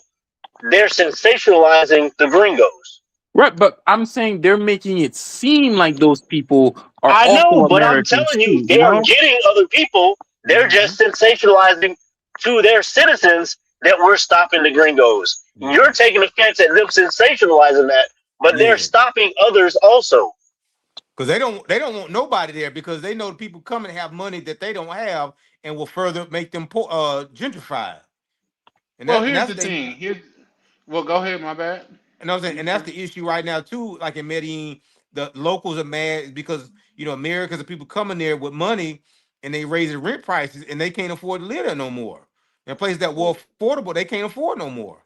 And well, that's what here's they the mad thing. about too. Here's the Come thing I on, want but to add to Americans that. aren't Oh, part of the hold on, ownership KB. class, Let me though. add this to it. Let me just. This is the conversation that I was having with the young lady in the back office. It's a brother that's a part of the community that very active in the back office, and he put a young lady from Colombia on, and she was on there going off like she was kind of going off. But what I told her is Americans are not raising the prices. These are Colombians raising the price Colombians. on Yep, Colombians. that's the That's issue what it there. does. Yeah, I mean, look at the Bad Bunny concert that happened with the Yep. price gouging, where they quadrupled the price in one night. They canceled people's Airbnb bookings so they could cancel the bookings so they could triple and double and quadruple the price for Airbnb or for Bad Yeah, Bunny concert. I And mean, we're it's not not going to see Bad American. Bunny. Yeah, It's not and we Americans ain't going to a seeing Bad Bad Bunny Bunnies. concert. Right. Right. My whole thing is if you're gonna point at something, let's point at the whole problem. Just don't. I feel like when you do that and you're sensationalizing, like turning away a certain group of people, like it's almost like you guys are willfully ignoring the actual thing about it. Because if that's the case, like even in the game, guys, and a lot of you guys know my past, I used to always think if you're gonna make like say crack in the wall illegal, why won't you make the people that use the crack in the wall go like the punishment harsh for them? Yep. You know what I mean? Like, and I'm saying that to relate it to like why if you guys really want to eradicate this, why y'all don't make that illegal? Why you guys don't use your law enforcement to enforce these rules that it is illegal? You One see of the what I'm saying? guys, one of the Colombian content creators, I asked the same question, and he said he doesn't. They don't. Like I said, they don't have a problem with it because to them it's a legitimate job, and it's not like a job that they just created 5 years ago. This is generations of people who have been doing this or whatever, and they said that they don't want to outlaw it because if they keep it legal, the workers have legal protections. No, they don't. They don't got legal protections now. Yes, they do. Yes, they do. No, they Yes, really yes, don't. yes, Real yes. quick, For guys. Real quick. example, Hold on. Hold on. for Hold on. Let me example, welcome Miguel to the shout out to yes. Miguel. What you got going, good brother? It's good, Yo, Miguel. what's good, brothers, man? I just heard y'all talking about you know what I'm saying? It was like red rum, red rum. Y'all talking about Columbia, so I had to pop up real quick, you know what I'm saying? Like Well, like Candyman.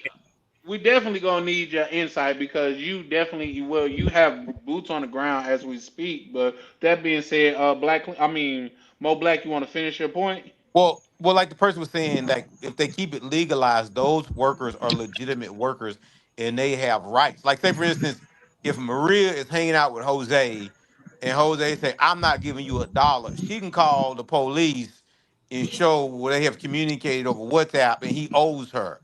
If it's illegal, she can't call the police and complain. She can't have a Mm. complaint because it's illegal.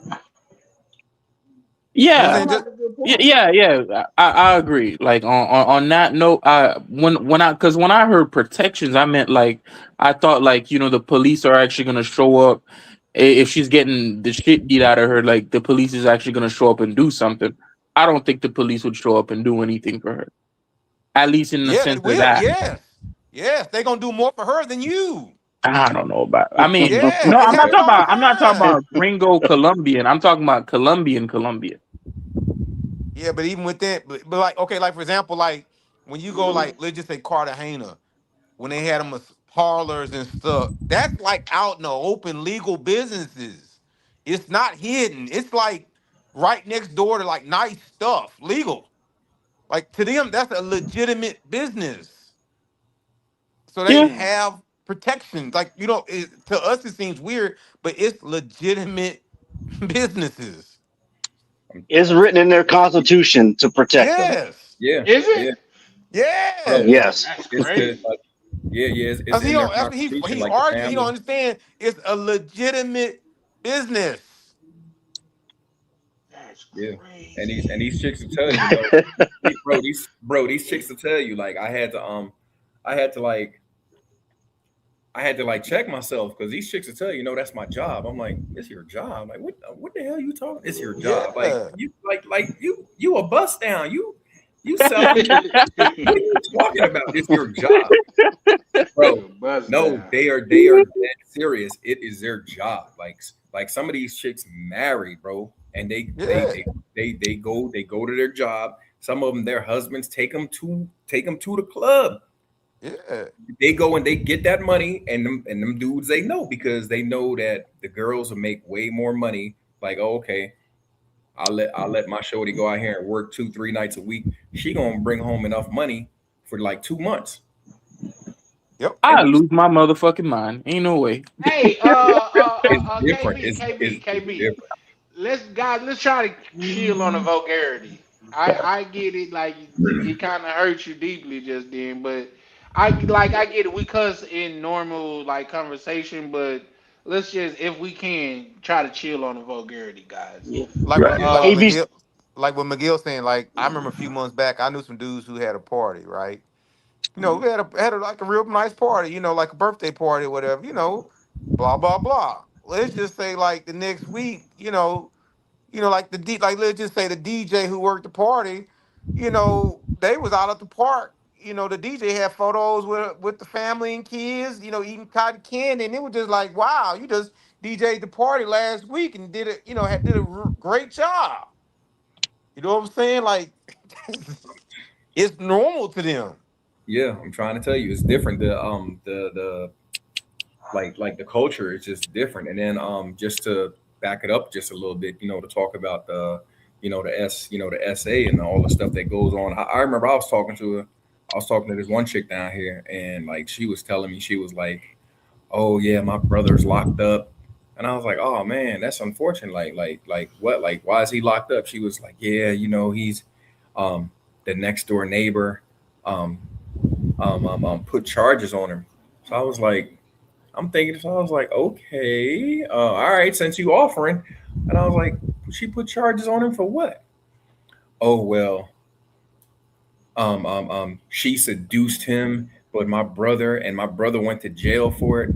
So I was like, huh? What do you like what? It just wasn't making sense to me. So I said, so the neighbor, I said, your brother bust down the next door neighbor and went to jail? She was like, yeah, because she seduced. I said, well, did he take it? You know what I'm saying? She was, no, no, no. I said, okay. Was she of age? And that was the hot button right there.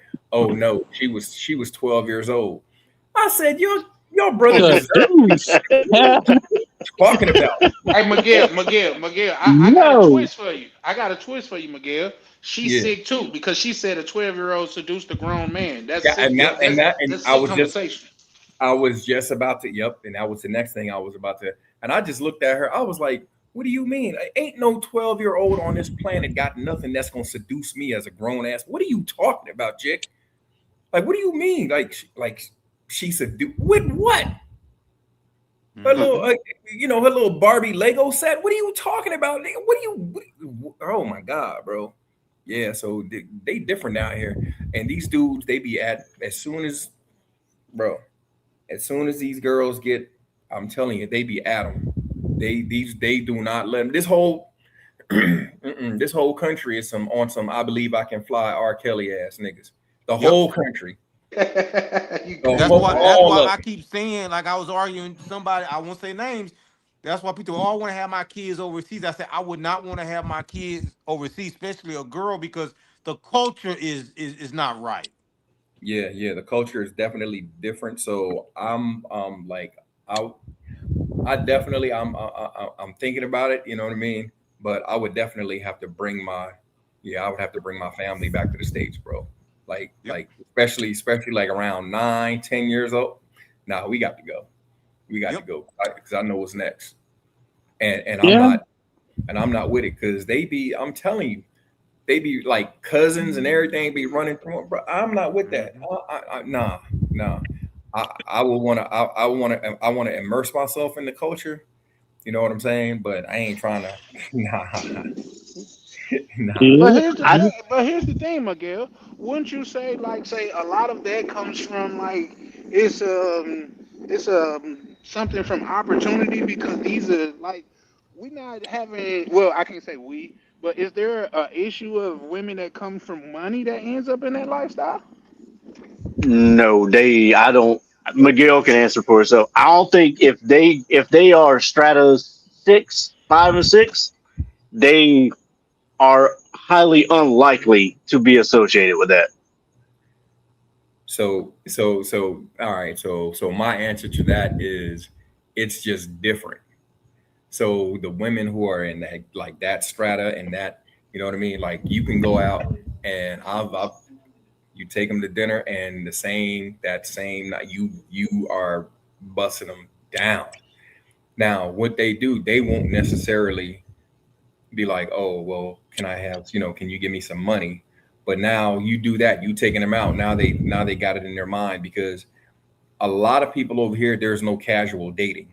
They on some real girlfriend, boyfriend, we in a relationship thing. So once you do that and you take them out, you go out, and it ain't no waiting.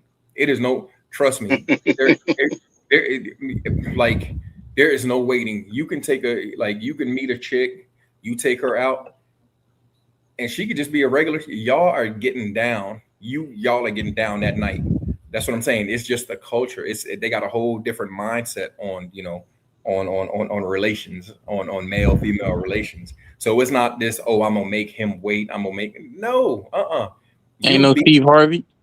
nah. It ain't nah. None of that dumb stuff. No. If you are nice to them, if they like you, you are in there. You are. I'm telling you. You clapping like you in a church congregation on that first night, and that can be. I don't care, bro. I, I've dated doctors, lawyers out here. They all going on the first night. All of them going. So, but what happens was it's a different type of dynamic. So like for instance, like the one lawyer chick I had, like she would hit me up. I'm like, okay. I'm like, what's going on? Oh, I'm sad today. Like, why are you sad today? Like, what's up? Oh, well, all the boyfriends and the husbands of the females that work in my office, on Fridays, they pay for them to go get manicures. I'm like, okay, so what's the deal? So like, she ride begging, you know what I'm saying? She trying to like insinuate. Like, so I'm like, okay, so what are you asking? Are you asking me to get your manicure, or are you asking me like you want to be a boyfriend and girlfriend type situation? Like what is it? I need some clarity on, because you know what I'm saying. You really just said a lot. Like I'll shoot you the 100 mil pesos, 150, whatever it is, before I'll be like, oh, okay, yeah, we on some boyfriend and girlfriends. You know what I mean? Like it's like for real, like yo, what's going on? So, but yeah, it's just different, man. Um, it's different. It's too easy. Well, I ain't gonna say it's too easy, but it's real easy to find yourself, and in various Mm. in various situations where you might be out with a young lady, and getting religious with her for the evening, so to speak. And like I said, that goes across uh, all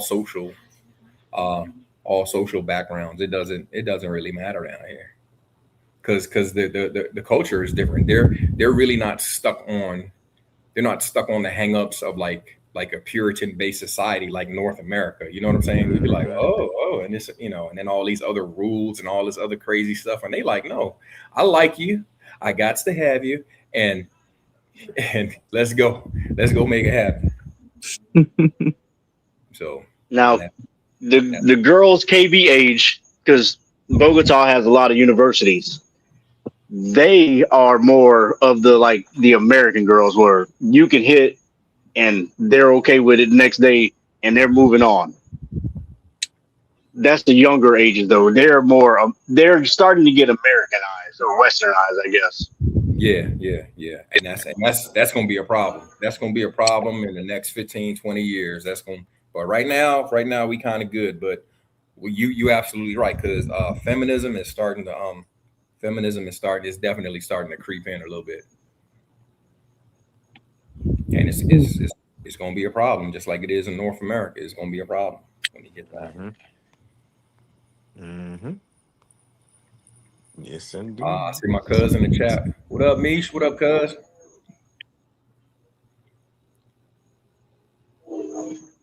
Yeah. But Um. yeah, Uh. Miguel's right about that. If y'all remember the guy from last night, I mean, the girl he was dating was 18, 1-8. He's 33.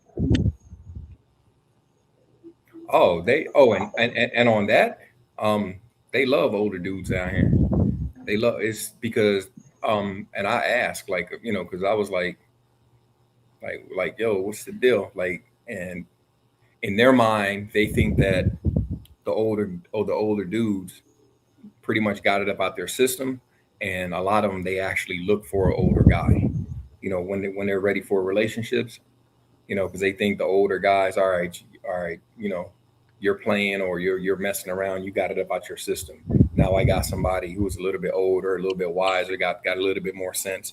Yeah, they may run around every once in a while, but they ain't gonna do it like these younger dudes. And all of the chicks tell me the same thing. Like these Colombian men be knocking they blocks off. Like they be, man, just I want to say last week, man, the dude in the apartment up under me was whooping his chicks. When I tell you, I was like, Lord have mercy. Man, she was screaming and didn't nobody say nothing. I'm like, what the hell? I came out on the ballot. I was like, yo, what is going on? Bro, when I tell you he was, yeah, it was some furniture moving. He was beating the hell out of that chick. Man, it was just like, oh, it was another Friday. Everybody minded their business. Ain't nobody said nothing. So.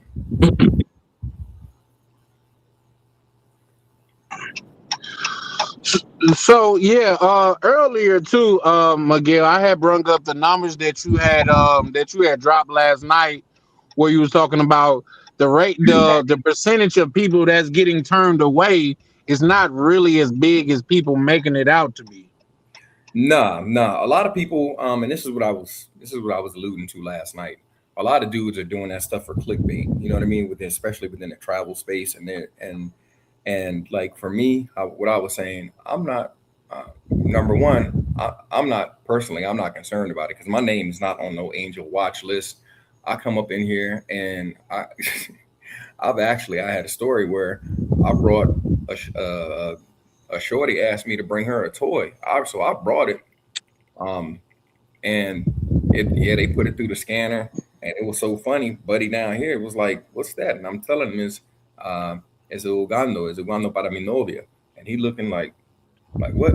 Man, he took the joint out, and like he like all up in the air, and the chick next to him was dying laughing because he, for the life of him, he did not know what it was.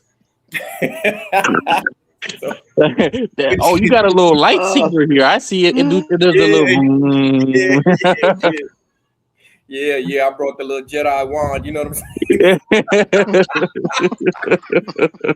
saying? And Buddy was like, he was literally confused, and I was like, "Tell me you ain't getting no action by telling me, without telling me you ain't getting no action." And Shorty busted up. She cracked up. And what makes it so funny, it's even funnier than that. Like every time I see her now, when I go to, I ain't gonna see her no more because she worked for Spirit. Farewell. Nah. Yeah. But every time after that, every time that she would see me after that, we would just die laughing, bro. Like our eyes would meet, and for like 2 years straight, and we would just, bro, we would just crack up, man. Yeah, so like I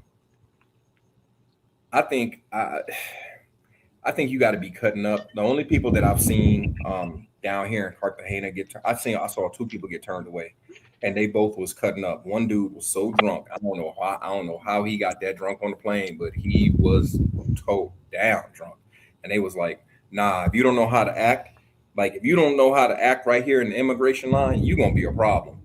And they was telling him what to do, and he was just like, he just had an attitude. I don't know, probably from I don't know, but they got him up out of here. It was like, all right, let's go to the back. When you go to the back, you getting on the next plane going home. It ain't no discussion. It ain't no talking about it. It ain't no nothing. And then I saw one other dude. He must have been at the back of the plane because his boys was in the front of the line. And so they was telling him, they was like, yo, just come. So he skipped the whole line. They wasn't having it. And he was trying to tell them, no, these are my friends. I'm with this is my group.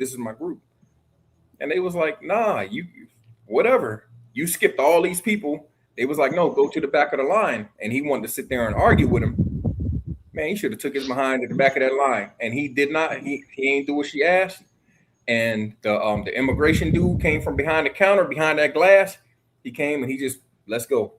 All right. You don't want to listen? Let's go. You got to comply when you're in another country. Yeah, yeah. It ain't no. It especially ain't. when you're not from there. You got to comply. Period. So I had. I remember one time. Look, we was dead wrong. This was during COVID. So it was so it you man. Well, Cartagena stayed lit, but it was especially lit during COVID because we had curfews down here, right? So you could literally go in the club. You could go to the club, right? And then I want to say the curfew was from like 11 o'clock, if I remember correctly, until like 6 in the morning, some shit like that. I mean, excuse me, my bad. Something like that. So when you would go to the club, you would literally be locked in. Yo.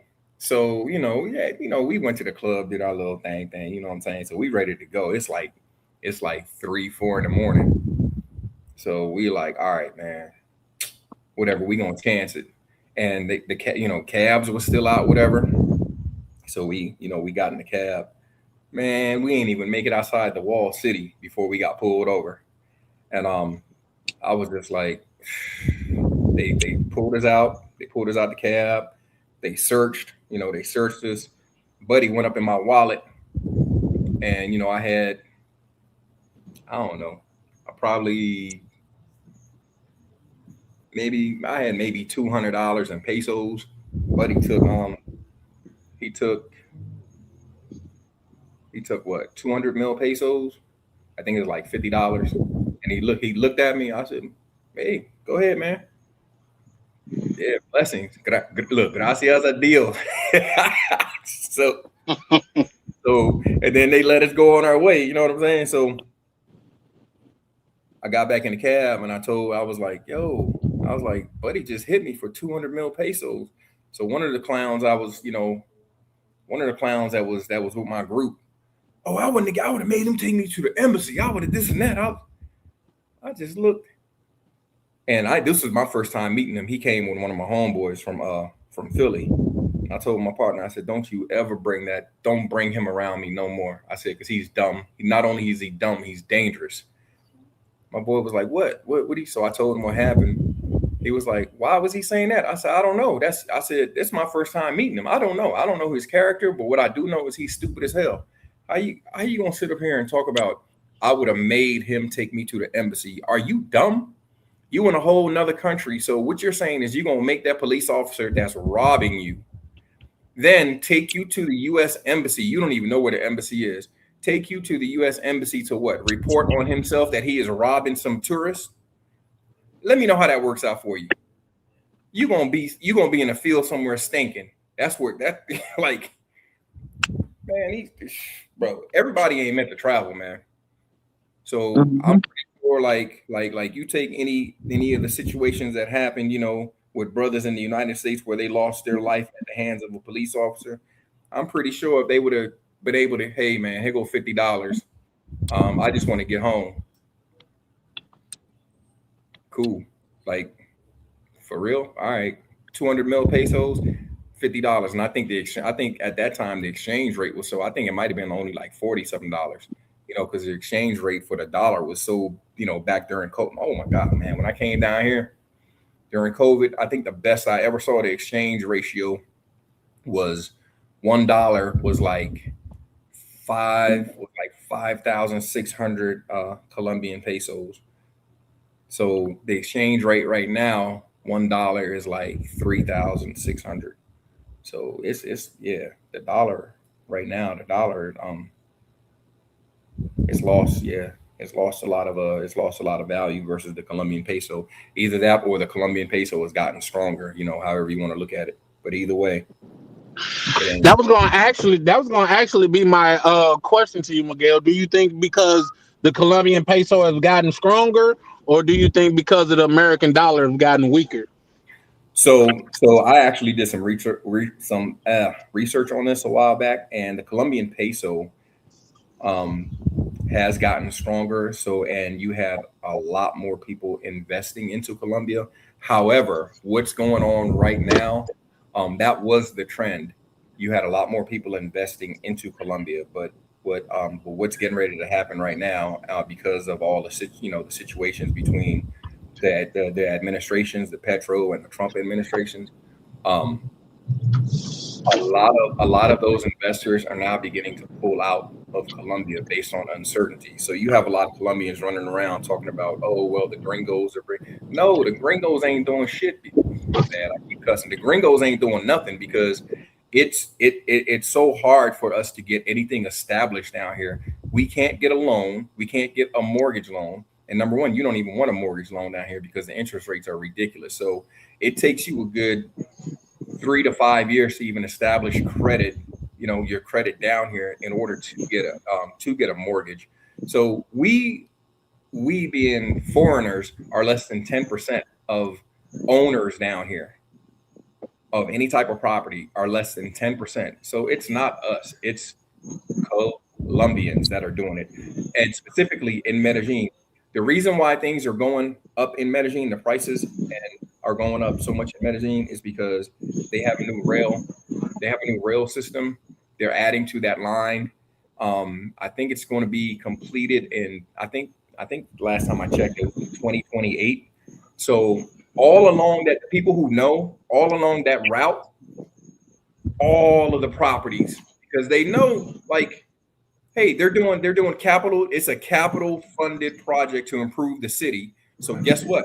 The rents along that rail everything is going up because now you're going to be able to access damn near anywhere in Medi within like 30 to 40 minutes by taking that rail, And so people are sitting there, oh, it's the gringos, it's not the gringos. They got a brand new concert venue. I think it's supposed to open up shortly.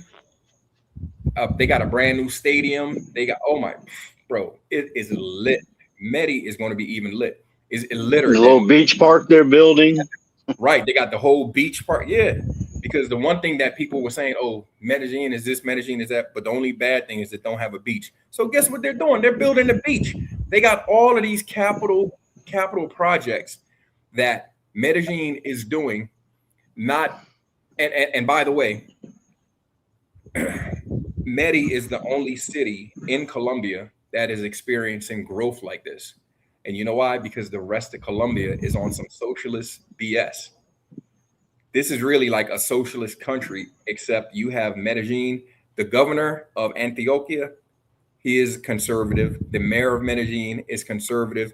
And they're the only city within Colombia that is experiencing the growth. And they're like Medi is booming right now because of their, of their conservative practices. And they're like, yo, this is what we need. We need to improve our infrastructure. We need to improve our security. We need to improve our schooling, and we need to build these things. And it's going to bring more. It's going to bring more, and that's why the prices for everything is rising, because they're bringing their city into the next century. You know what I'm saying? They're getting on par. Medellin is getting on par with other cities around the world. That's why things are getting expensive. But you have people with very low IQs, and what are we going to blame it on? Oh, well, we're going to blame it on, it's got to be the foreigners, because all of this stuff only started happening, since they got here. Nah, it's not us. It's the Colombians doing it to Colombia, because they're improving. So, but you can't, you can't explain that. You can't fight feelings with facts. And especially with Well, Miguel, a question that I want to ask you pertaining to that: do you think that it's the government that's fronting and using the foreigners as a scapegoat, or do you believe that it's the Colombian people as a whole? Okay, that so is using. Go ahead. So the thing down here in Colombia, not just Colombia, but a lot of these countries down here, this is what I realized.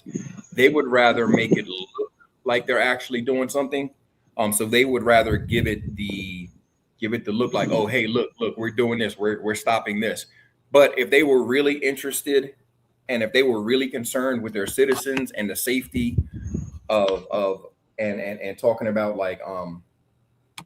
all of these people coming here and the S tourism and the exploitation of women and all this and that. If they were really concerned with that, then they would make selling that box, they would make it illegal.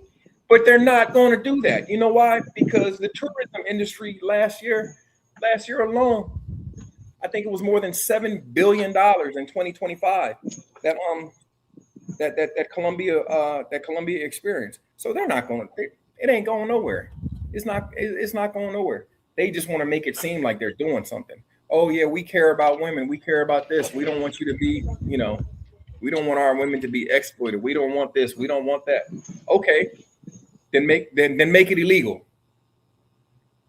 Oh damn! If we make it illegal, how many people are actually going to want to come to Cartagena and see the wall? How many times you want to come to Cartagena to come and see this wall?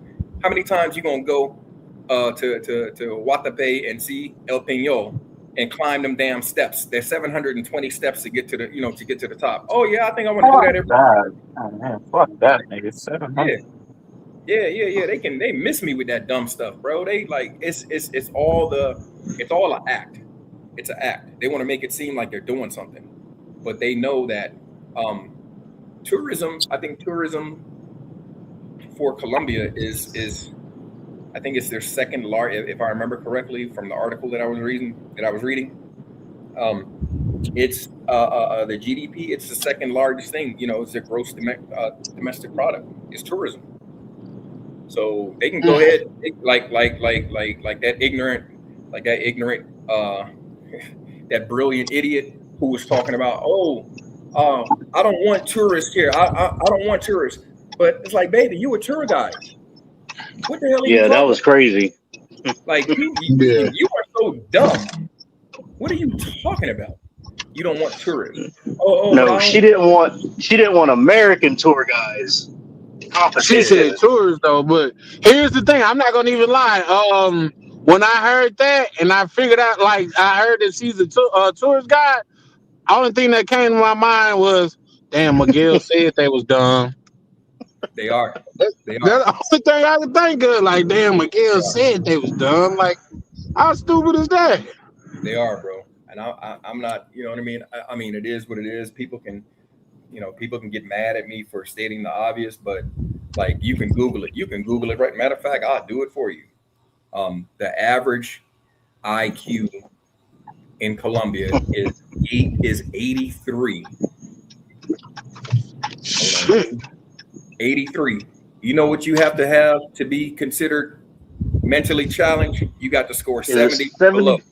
70 or below. So the average Colombian is 13 points away from being what we used to call retarded. Excuse me. Lee Major say, don't do it. But Google it, bro. I'm telling you, it's diabolical, man.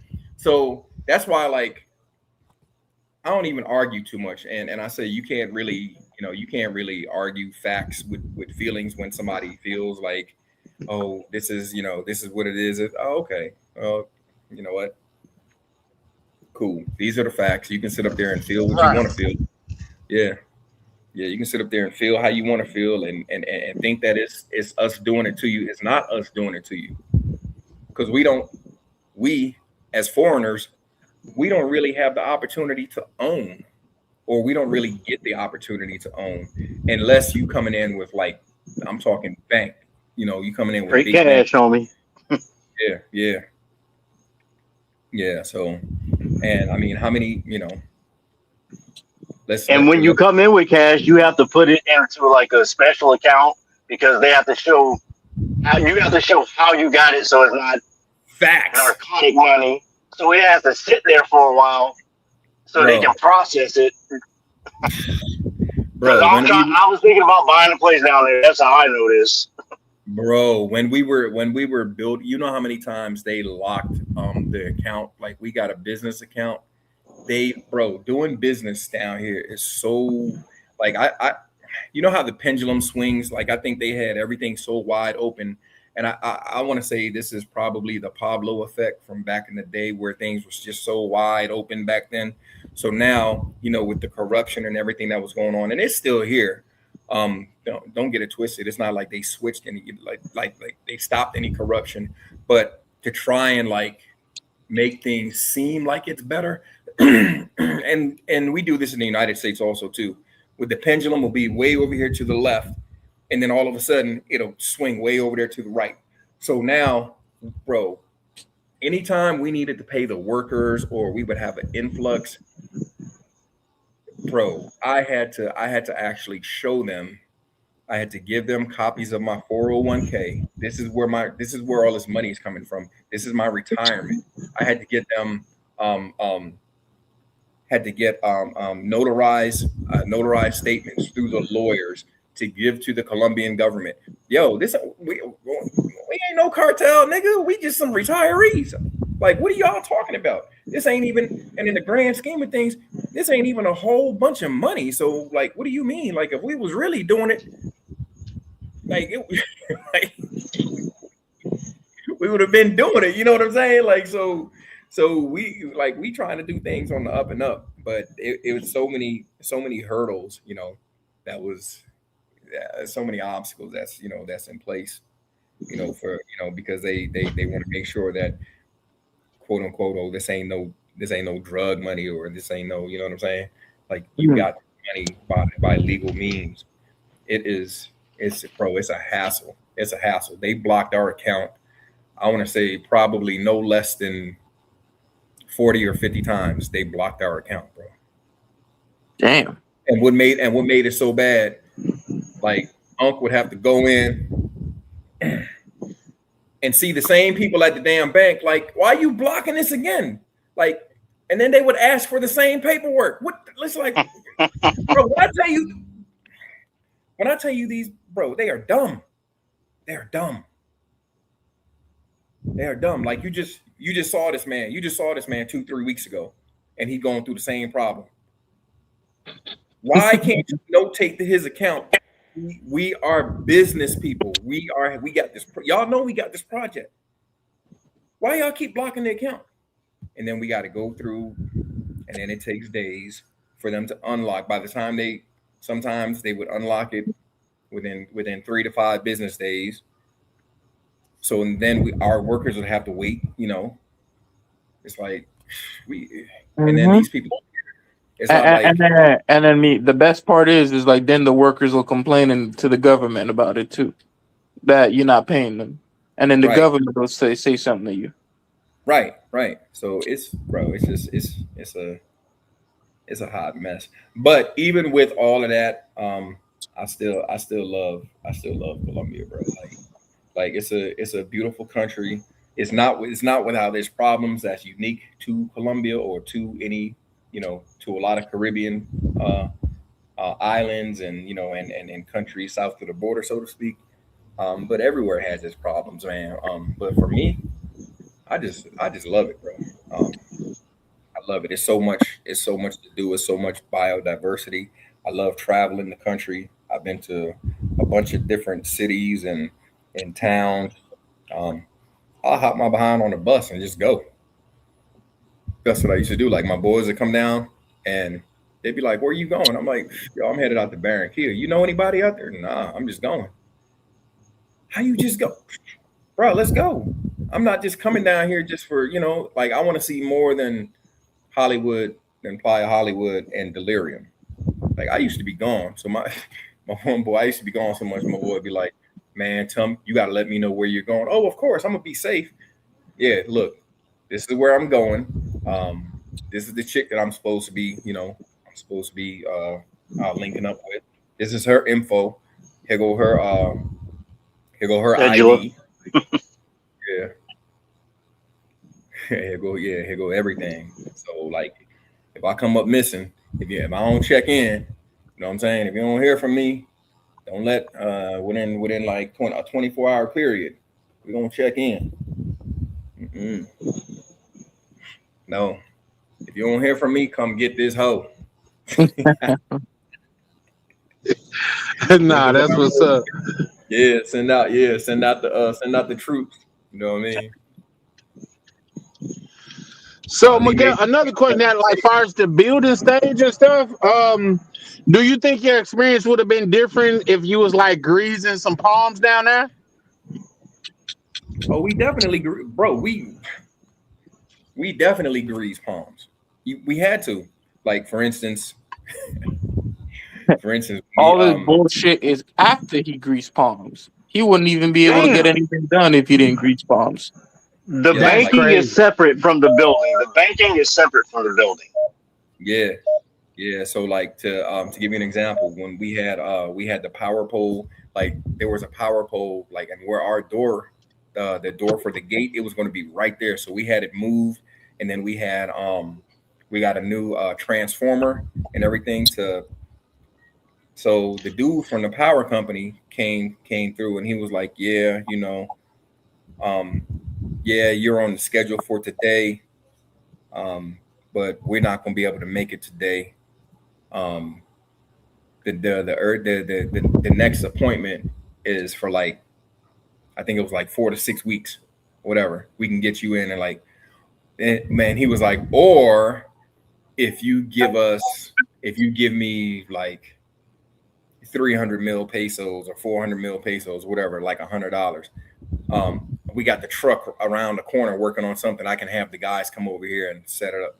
But we was like, all right, man, here you go, man, get the, you know what I mean? So Damn. How yeah, many other people is he telling that they can't make? That's probably why he can't make it, huh?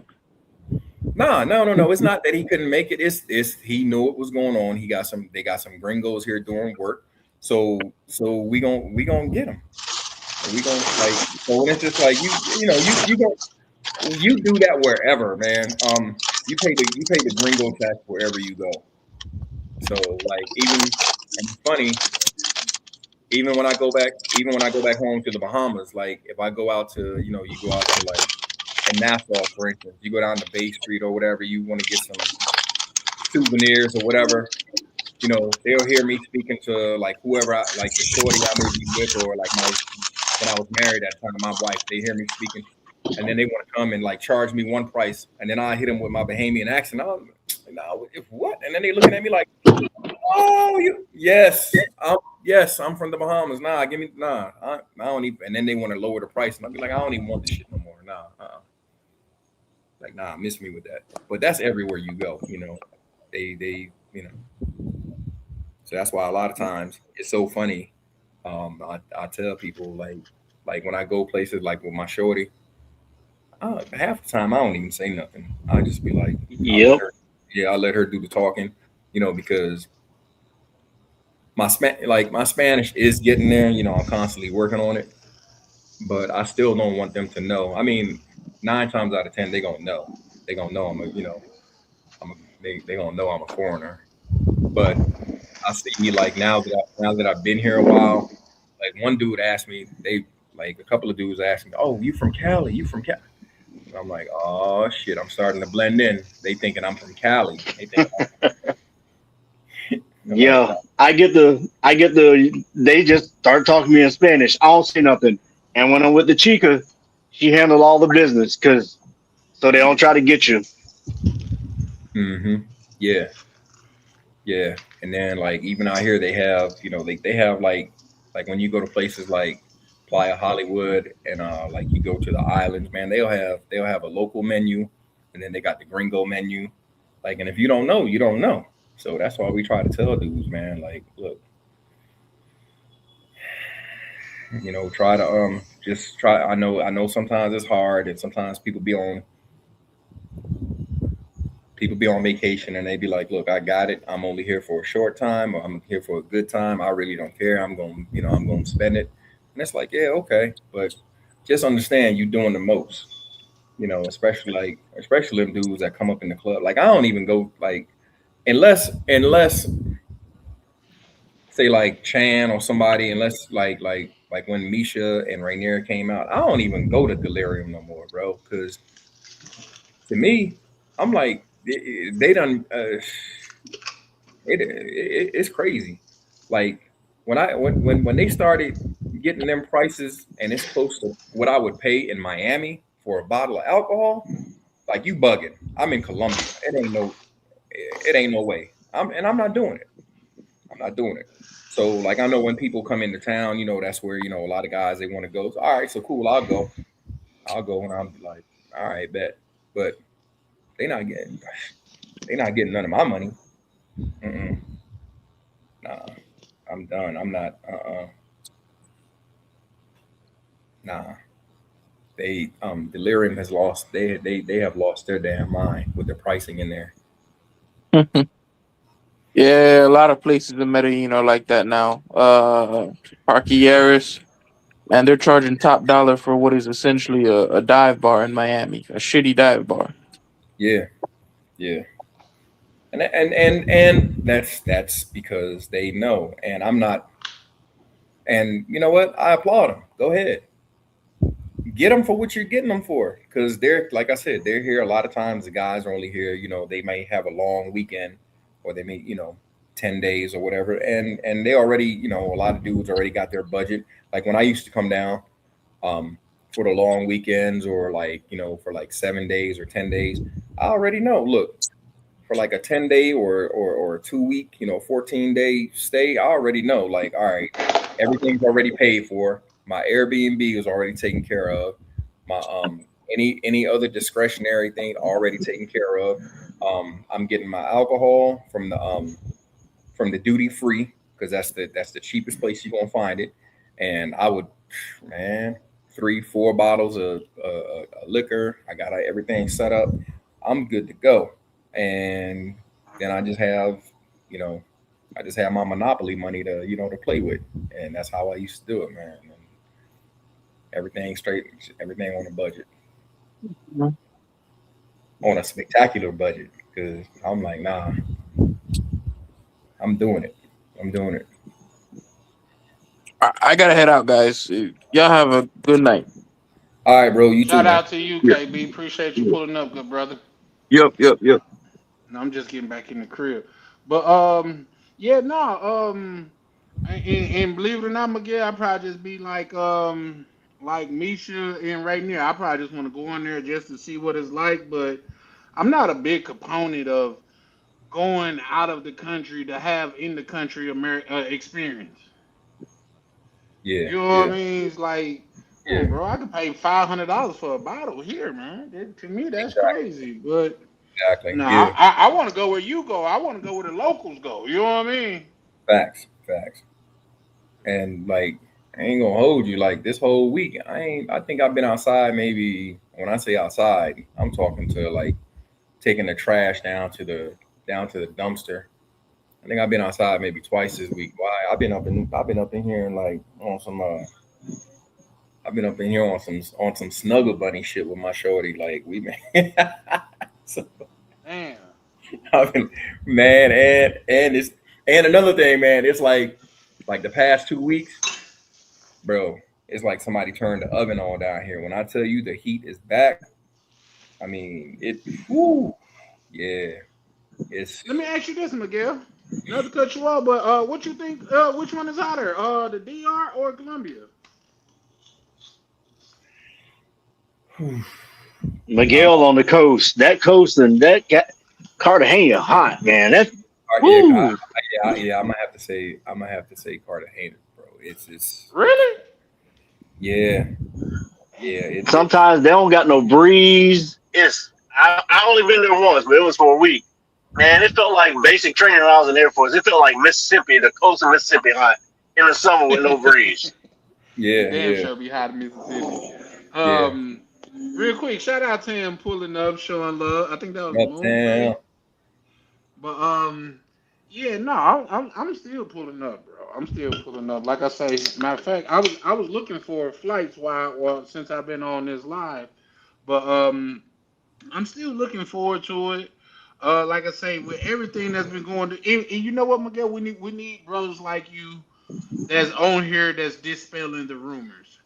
You know what I mean? Because it could put some brothers at ease, and myself included, just because the way if you let like YouTube tell it or some of these like influencers Oh tell yeah, it or YouTubers tell it, oh man, every day they got a gate around the airport now. You can't even go in. You know what I mean? Yeah, nah, They doing the yeah, most when it comes to that shit. yeah, for sure. That's like I was trying to tell Buddy last night, like when he was saying what's more dangerous. Like, come on, bro. Like you can miss me with stuff. Of course, there's danger. There's danger everywhere you go.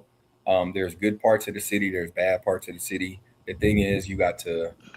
And when I say know how to move, and then Buddy was Yeah. like, "Well, I don't want to go nowhere where I need to know how to move." You need to know how to move wherever you're at. I don't care wherever you're Everywhere at. you go, yeah. Everywhere you go, you need to know how to move. Um, so I mean, and the same is true for here, and I'm pretty sure the same is true for wherever he was at. I think he said he was in Holland. Yeah. So yeah, you need to know how to move. Um, when I was over in Poland, I was like, okay, everything, you know what I mean? Like this is nice, this is real nice. But then like I remember we was driving, and I was like, oh, over there don't look as nice as over here. I probably want to stay in this area. You know what I'm saying? Right. So yeah. So it's just nah. But the majority of the things out here, the majority of the crime and the danger out here, like what he was talking about, was like on some extreme stuff, and like it is out here. Those that stuff that he was talking about. That's on the like the border. You know, you still have some factions that are that you still have some guerrilla fighters out here, but that don't have nothing to do with with like the major cities that you're going to. You would have to go to like the border town regions, and that's where a lot of that stuff happens. You know what I'm saying? Because a lot of those guys they're still running drugs between Venezuela, Colombia, and Peru and stuff like that. So Mm. that's where it really it really gets down.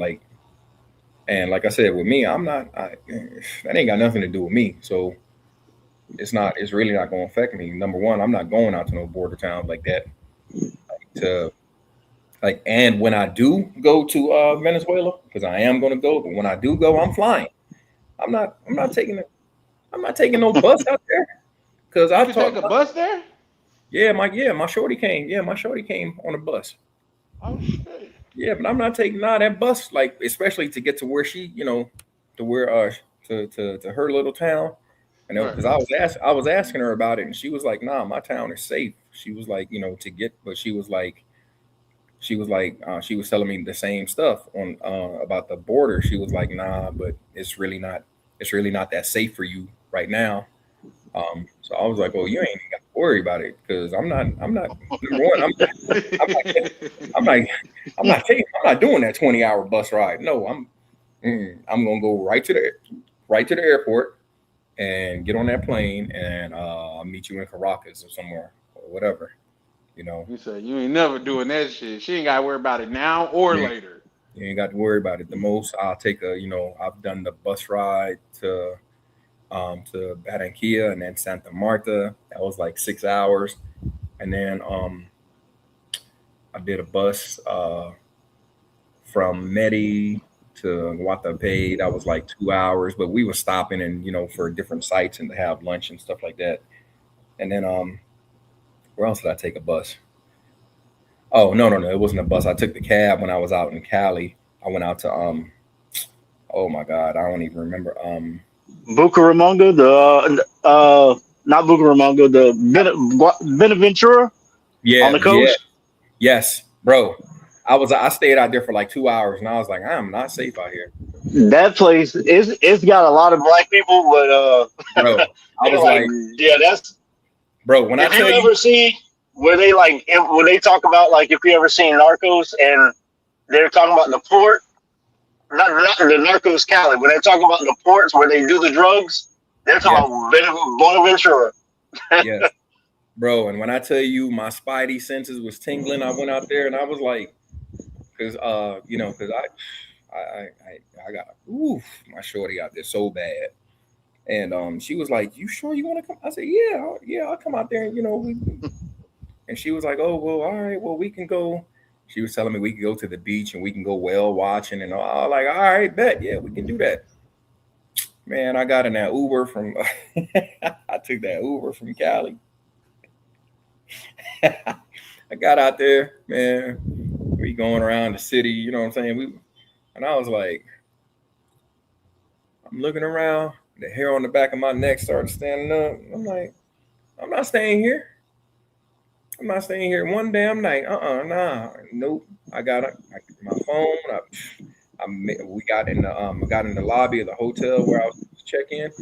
I ain't even go up to the desk. I canceled my reservation right through my phone. And she was like, "What are you doing?" I said, "Baby, we going back to Cali." Yeah, I'm going back to Cali, Cali. Done with it. Yeah, I was out there for like 2 hours, bro, and I was like, this is not safe. No, I feel a disturbance in the force. I'm like, no, this ain't. Yeah, I see. Hey, it's a whole lot of people that look like me out here, but yeah, I'm really not. No, I'm not feeling it. Mm-mm. Yeah, Yeah. Let me ask you this, and I think I asked you this before, but only reason why I may even ask you again, but I'm extremely interested in it. Have you been to Choco? no, I haven't. I haven't been there yet. I haven't been there yet. Okay. I know they. I think they do a festival out there. I'm gonna check that out. But then When is also the too, festival? I'm gonna have to Google it. Hold on, because I know they in Cali. They got the And damn. the one in Cali's in August, I think. Yeah. Petronio Alvarez.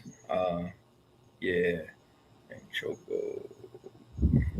I could probably make the one in Choco August. Festival.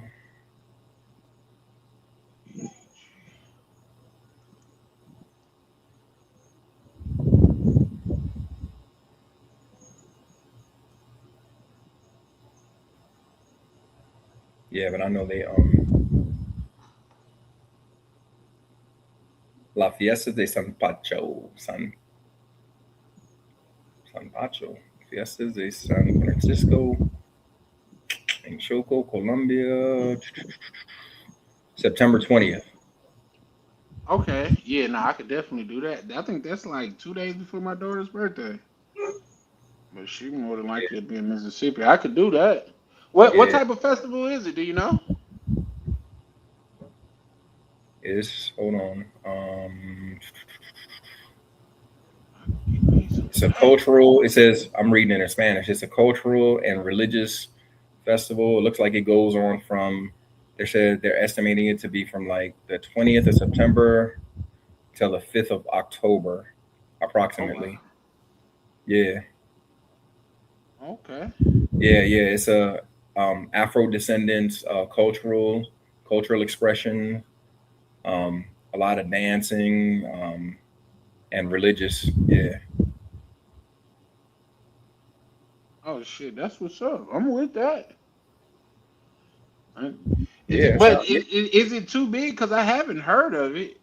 But that don't mean it's not big. But is it extremely big? Like it's I'm thousands of really people not there? sure, but it's saying that it's a UNESCO cultural immaterial de la humanidad por la UNESCO. So it's a humanitarian for. It's like a UNESCO. I guess I wasn't aware that Choco was a UNESCO. Hold on, let me read this. World Heritage Site. Oh, yeah, That's yeah, usually yeah. Well, maybe this. Well, maybe it's not a. But maybe this festival is recognized by UNESCO because they're Mm. yeah, yeah. That's cool. In Quibdo, yeah, in Choco, Colombia. Okay. Bueno, Rio, compras música and the celebration. Well, oh, okay. Wow. Yeah. So basically, they basically saying the whole town be partying because they said the celebration is held across 12 neighborhoods. And Damn. Let me look up an Airbnb out there. I don't know. That might. Well, you September. I've probably been out there by then. I'm looking up flights right now. Like within the next yeah, 60 days. yeah. Afro Indigenous and yeah, For real, for real. I'm with it. Hey Charlie, you go use Delta. I know you got the card. They got the Latino partnership. So once you get the fly to Bogota, and then you can get from Bogota to everywhere like in an hour. Just the Hold on. tip. When you say they have who partnerships, say that again. All right, Delta has a their partner, code share partner with Latam. So once you Latam. get in Okay. Latam, once you can either like I fly Latam from Orlando to Bogota, and then I'll go Bogota wherever, or I fly Copa Oh Airlines. yeah, they But straight. That's one of the pictures. They straight getting down. Hold on. Let me give you the summer jam joint. Hold up. Let me. Oh, you Yeah, already on it. Live uh, action. yeah, yeah. So Okay. that's yeah, and then yeah. So it's like real Afrocentric, Okay. Afro indigenous. I would love to go check it out. Yeah, It's, yeah. They look uh, like they having a good time. yeah. I mean, because here's the thing: the black people in Brazil are beautiful. I wonder what the black Yeah, people. Oh, it's same. It's hey, we beautiful, man. It's that it's that mix, man. We got that yeah, that magic seed. That's what I be trying to got that listen. mix. We got That's a that fact. indigenous, yeah, that indigenous, the black, and then the Spanish mix. Oh my God, man, come on, Man. it's crazy.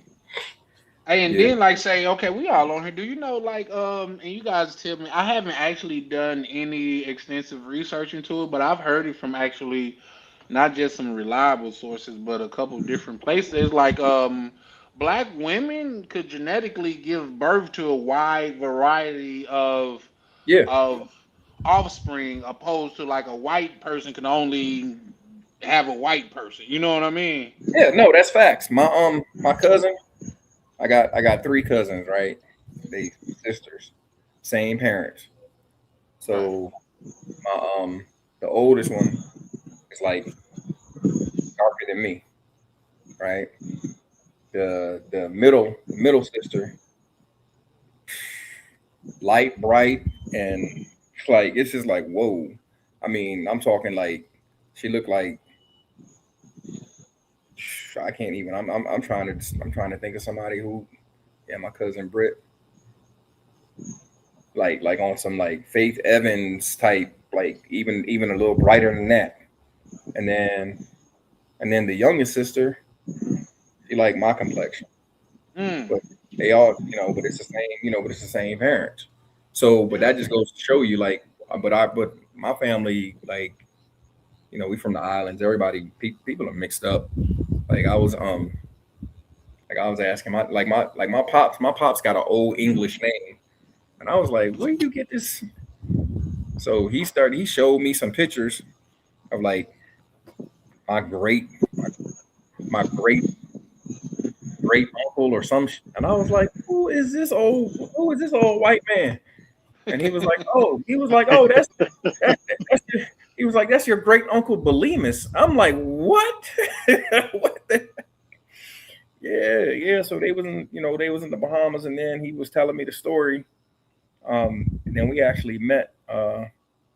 We met this old white man from and he actually grew up. He knew my great grandmother. My great grandmother used to babysit this this older white man when he was younger, and he said that like he was telling us a story. This was over 30 years ago. We went because my pops had this thing because his name. Uh, my pops, like I said, he got a unique name. It's an old English name. So he used to look in the phone book wherever he went. He would look in the phone book and he would try to find like my pops ain't had nothing better to do. Try to find people with his same name, and I'm like, you, what are you doing? Oh, I'm looking for people with my name. I'm like, don't nobody got your damn name. Don't nobody want that messed up name you got. And I'll be damned. We found, I was finna say though, Miguel, if he was to find somebody like that though, that's a hell of a conversation starter. Like, listen, bro, bro. it's only a couple of us out here. You know what I So mean? so he found this old white man down in Fort Lauderdale. He called him up, and my pops, he don't meet no strangers. My pops just dialed a number. He was like, "Hey, this is my pops' name is Brenville." So he just called the man up. He was like, "Hey, is this Brenville?" He was like, "Yeah, who was this?" And my pops, "Oh, this is Brenville." So now they crack. Man, I'm like, "What?" He was like, "Oh, no, my name is Brenville too." So now they, so then my pops get to asking. He was like, "Hey, I'm from the Bahamas. You from?" He was like, "Yeah, I'm from the Bahamas." He was like, "Wait, what?" So they get to Damn. talking. So we go down there. My pops was like, "Oh, I'm about to go meet Brenville.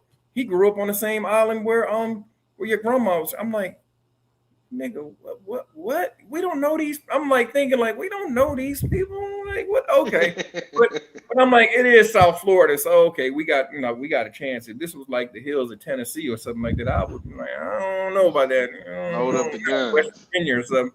Like, I don't know. We might not make it back up there in the Appalachian Trails, but so we went. And the old man, he was telling me stories about my great grandmother. He was like, "Yeah, I remember your great grandmother. She was the tallest, most prettiest woman I've ever seen. Like, but he was like, she would never wear shoes. She would walk around. He was like, she was from Africa, and so my great, I can't remember if it's my great or great however many whatever, but I want to say it's my great grandfather. He was in the war, and they met in Africa, and like he didn't want to go back to England because of the racism, so they settled in the Bahamas because at the time the Bahamas was still an English, you know what I mean, was still an English Right. colony. So he didn't want to take his black wife back to England and deal with the BS. So they just moved and they settled in the Bahamas. And then my man, the old man was like, "Yeah, man, your grandma, she was the most beautiful, blackest woman I ever seen, and all the kids loved her because she would walk around barefoot. He was like she never wore shoes, and she would smoke cigars or her pipe, but she would strike. He was like she would strike a match, light a match on the bottom of her feet, and she was like, "Oh, we just love that. All the kids just love that." I was like, "Oh, okay." I don't know what you're trying to say, but all right. All right, my grandma needed a pedicure. My great grandma needed a pedicure, but okay. All right. Yeah, that's a hell of a detail right there. Yeah, Real yeah, but quick, Jody say, no babies yet. How old are you, Jody? If you don't mind me asking, love, but that could be a damn good thing. But nah, go ahead, Miguel. yeah. So yeah, that was that was the story. But yeah, man, my pops, he used to do that, man. Like, yeah, yeah, he had to stop though, because they don't really do the yellow pages no more, or the white pages. They don't really. Yeah, Yeah, but that yeah, was a we trip. oh Yeah, yeah. Hey, it's a blessing though, because I know a lot of people that didn't get to, and they had to get off this ride early. So I'm not that's a complaining. fact. That I'm not me complaining. neither. Like I say, I was saying that earlier, and I would even extend that question to you guys. But I was saying like, it's a time in my life to where I could have passed on and never went to Brazil. Like to me, that makes me sad when I sit down and think about it, man. Like Brazil was so dope, and I could have missed that experience being a Pookie or being in something I ain't had no business in. So Hmm. it's just crazy. But my question to you, gentlemen, is can you recollect anything or I know that I guess that's a southern word, it just came out or whatever. But can you refer to anything that you have learned or experienced like through traveling that like because the topic is what traveling has taught me. Do you guys have any like stories or anything that you could elaborate on that's pertaining to the subject? So for me, traveling is definitely taught me patience. So I know, because we have this tendency in the States to want everything, you know, When we want it, when yep. we want everything, we want our customer service right then. We ain't, Walmart started this best about the customer is always right. So we think that just transcends like worldwide. No, Right. the customer is not always right. So, but that's just In something that fact, the customer is generally wrong. But go ahead. facts, facts, facts. And then like a microwave, everything. We want everything. So we want everything yesterday. Right. So yeah, so actually Slow traveling and down and enjoy it. Yeah, slow yeah, down and enjoy. yeah. Subsequently, then moving down here, it taught me to just relax, just chill out, and I didn't even realize how stressed out I used to be. Like, and people, as a matter of fact, everybody is a lot. So many people are telling me they're like, "Damn, Miguel, like yo, you chilled out. Like you are so chill, bro." I used to be, man. When I used to be snapping, like at least 5, 6 times a week. I was like, mm-mm. Like you, I'll be like, man, you what, you goofball? Like, like what are you talking about? Like that don't make no kind of sense. And no, like where are you from? So, but now I don't even like even last night, like I ain't gonna hold you. Like when Buddy was like, bro, you asked me something, and then you're not even gonna wait for me to, and then when I tell you something, you're gonna tell me cap. So now, mind you, I don't know if you seen my eyebrow. Like I got the little rock eyebrow. I was like, oh, Nah, I that's what we didn't. about to. But then I was just like, my shorty walked by, and she was wearing a t-shirt, and I was like, Yeah, bro, what? Mm-mm. yeah. Nah, I feel Like you for real. life is good. Like I was just like, life is good. Like I got a beautiful, I got a, I got a beautiful Afro Latina here with, like I said, and to answer your question, Lee Majors, no babies yet, or what did he say? When am I having that baby? Yeah, he definitely put that Yeah, earlier. yeah, I yeah. think you So was cooking, so I didn't want to interrupt you. yeah, when I'm having that baby, yeah, when when that SSDI comes through, I'm gonna have. I told Misha and Rainier, don't worry about it. More she gonna have a little big head cousin down here with with a with a big brown curly afro. So That's what's it's up, man. yeah, so it's coming. It's definitely coming.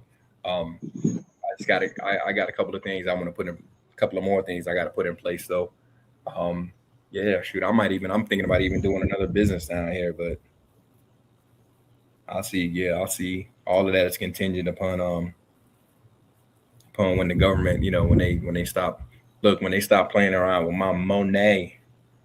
Well, yeah. Well, do you think, with that being said, do you think, like, say, in this, we don't have to go into it, but this is my personal thing. I think before all of this has happened, especially with these other countries and stuff, is it a room for it to twist in their favor? Probably so, but for the most part, I think the Republicans was a shoe-in for the next election. But with everything going on, I think they have did themselves some misjustice.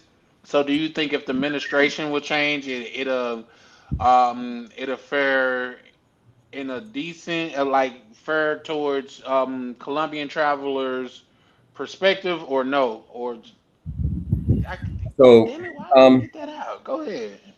so I think if all right. So the first point, I agree, I totally agree with you. I think the administration, I think they overplayed their hand, especially when Yep. they ran on this platform of America First.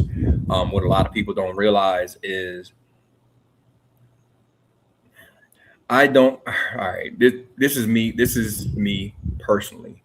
I don't think I don't think that Trump is racist. I think Trump is very smart. I think he plays to his crowd, and I think he knows that he had to play to a lot of the poor white people and point the finger, and instead of and politics is a game of smoke and mirrors a lot of times. You know what I'm saying? So because if you actually look at his history, he was a Democrat for a long time until he decided to, and then when he switched parties and decided to run, that's when he lost all of his Democratic friends, and that's when he all of a sudden became, now all of a sudden he's a racist. So, Hmm. like I said, I don't particularly believe. I number one, I could care less, because even if he is a racist, damn it, he ain't the first racist president that the United States has ever had. So, number one, get over that. Like, get over that. And this is what I tell us all the time. We are so infantile in our thinking when it comes to politics. we playing checkers. I don't even think we playing checkers half the times. I think we playing spades, and everybody else. Right. You know what I'm saying? So it's just like, We yo, get shooting up out. marbles while they playing Yeah, chess. yeah. Get up out your feelings. So Ain't no to get money in back, there. right. To get back to your question, I think the Republicans, I agree with you. I think they did themselves a disservice because the community of people that they were playing to with this America First, now they are questioning they're questioning their leader, their king, their hey, this is now we can pound on our chest and be white men again. We're strong white, you know what I'm saying? Because there's all this bravado and all this, oh yeah, Trump Hmm. with the tough talk. So it gave this rise to this sentiment in the states that, oh yeah, it's a good thing now. I don't have to hide by being a white male anymore. You know what I'm saying? I can come out and I can beat my chest. It's kind of like I'm white man, hear me roar. So what they've done by going in with Israel, now you got these people, these same white men who was like, wait a minute, I thought you said America first. Why are we over there? We don't like the small hats. You know what I'm saying? This is supposed to be America first. Why are we giving them money? Why are we doing this? Why are we, you know what I'm saying? Right. So I actually think you were right when you said they did a misstep in aligning with Israel, because we stay aligned with Israel all the time, and now going to war, and now you're seeing cost of everything go up. So where I thought they were a shoe in, I thought they were a lock, but because of this, I'm not so sure anymore. Exactly. I don't know. Exactly. But like you But I said, mean, we've always been aligned with Israel, but we're like blatantly aligned with them this time, like out in the Yeah, open. fact, We've always fact. been their big brother protecting them. Right, to the point. To the point. Hmm. Almost. I Well. think Well. To, that's something different though. When you say big brother protector, that's something different than, in my opinion, what's going on right now. That's what I'm saying. What we're doing now is we're wide out in the open saying we're doing this with Israel. Before we'd right. always help Type them, shit. Yep, or I we'd agree. do it so they don't have to do it. But this time we're just doing it with them out in the open. Right, and it's almost to further that point, it's almost to the detriment of, you see Trump. He's trying to make a deal. Like they had, what was it, a couple weeks back? He was like, "Oh yeah, we got a deal. We got a ceasefire deal." And then Israel went and bombed. It was like no. They was like, "No, y'all got a deal. Now We Right. we don't. got We some don't." stuff to take care of still. Yeah. Y'all say y'all not gonna do nothing. Yeah, like damn what y'all saying. I'm like, well, wait a minute, how you gonna go unilaterally and do some bullshit? My bad, and and do some stuff on your own when the majority of your funding for your military, for all these missiles and everything that you shooting, it comes from us. Your Iron Dome comes from us. So, Hmm. but we as we and this is what I mean. This is why I say where everything was starting to align. I thought at least everything was starting to align for the United States again, because we have always been the bullies. We have always been, and for whatever reason, when it comes to this little sliver of land on the Gaza Strip, when we dealing with Yep. them, with the small hats, we are no longer the bullies. We get bullied. They bully us. They tell us what to do. Like, how you Right. gonna tell us what to do? Yeah, that's like, But isn't that like the Chihuahua, the little Taco Bell dog is telling the hype big goddamn man. Right, Rockweiler, this is what we gonna do. right. Like Because what? if it wasn't for us, look. What the comedians say, them Hezballahs would have been ran over y'all. Like if it wasn't for us. So don't get it twisted. And also too, like the United States can always find money for war. Always. You can always find, yeah. Like I don't care how it don't matter how they say the economy is going, the economy is bad, the economy is good, the economy is They'll whatever. start a war in a bad economy just to change the subject. Facts. Just to Nah, just that's a fact. That, hey, yeah, listen, you said a mouthful then, bro. yeah, Shout out to bro. Ronin Travelers. What it do, Ronin? Hey, what's up, bro? Yeah, man, and it's a lot. That's why I said a lot of this politics is it's a lot of smoke and mirrors. You know what I'm saying? Hmm. It's a lot of stuff. I'm gonna show you. I'm gonna show you what I'm doing with my left hand. What you don't know, with my right hand, I'm digging deep in your pockets and I'm taking your money and I'm all this and that. And that's why I say we as a people, we are infantile in our thinking politically. You know what I'm saying? You still have so many people on this stuff talking about, and if I hear one more politician talk about the quickest way to get me to turn the channel is talk about reparations. It's not happening. It's not happening. Reparations. Reparations is like, shut up. It ain't happening. You know what you need to be like? Number one, here's the reality. I think in the lifespan of the NBA, I think there's only 500 and something NBA. So the likelihood of you making the NBA is probably somewhere around the chances of you being deported or of you not gaining entry into Colombia. You have is less than 1%. Because if you do the math, and it's even less now because the United States. I mean, not the United States, the NBA. We got so many European players right now. You know what I'm saying? Like before, it was like, oh, okay, yeah, this is an American. Yeah, but the game is global. So you have even less than a chance. So we as a people, we always talking about how we can do this and that for the community. Well, I think the best thing you can do for the community is take care of your house. Take care of for me, like one of the biggest things that gives me pride is like, look, none of my kids ever went to jail. None of my kids ever went to central booking. None of my kids ever, you know what I'm saying? They ever spent the night in jail. That makes me so proud as a father. You know what I'm saying? I don't have no kids out here doing no dumb stuff.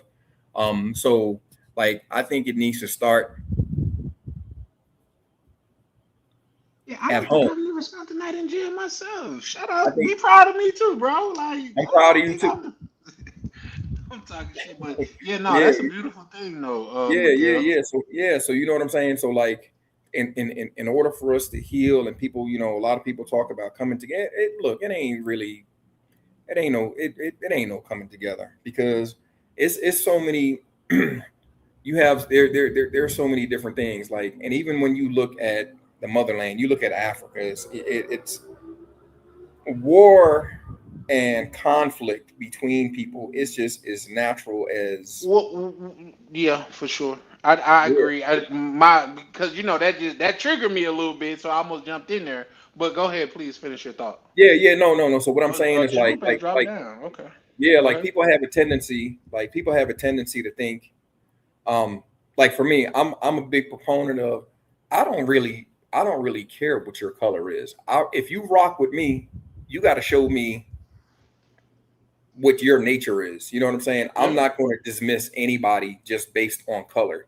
And now, if you rock with me, cool, I rock with you. You know what I'm saying?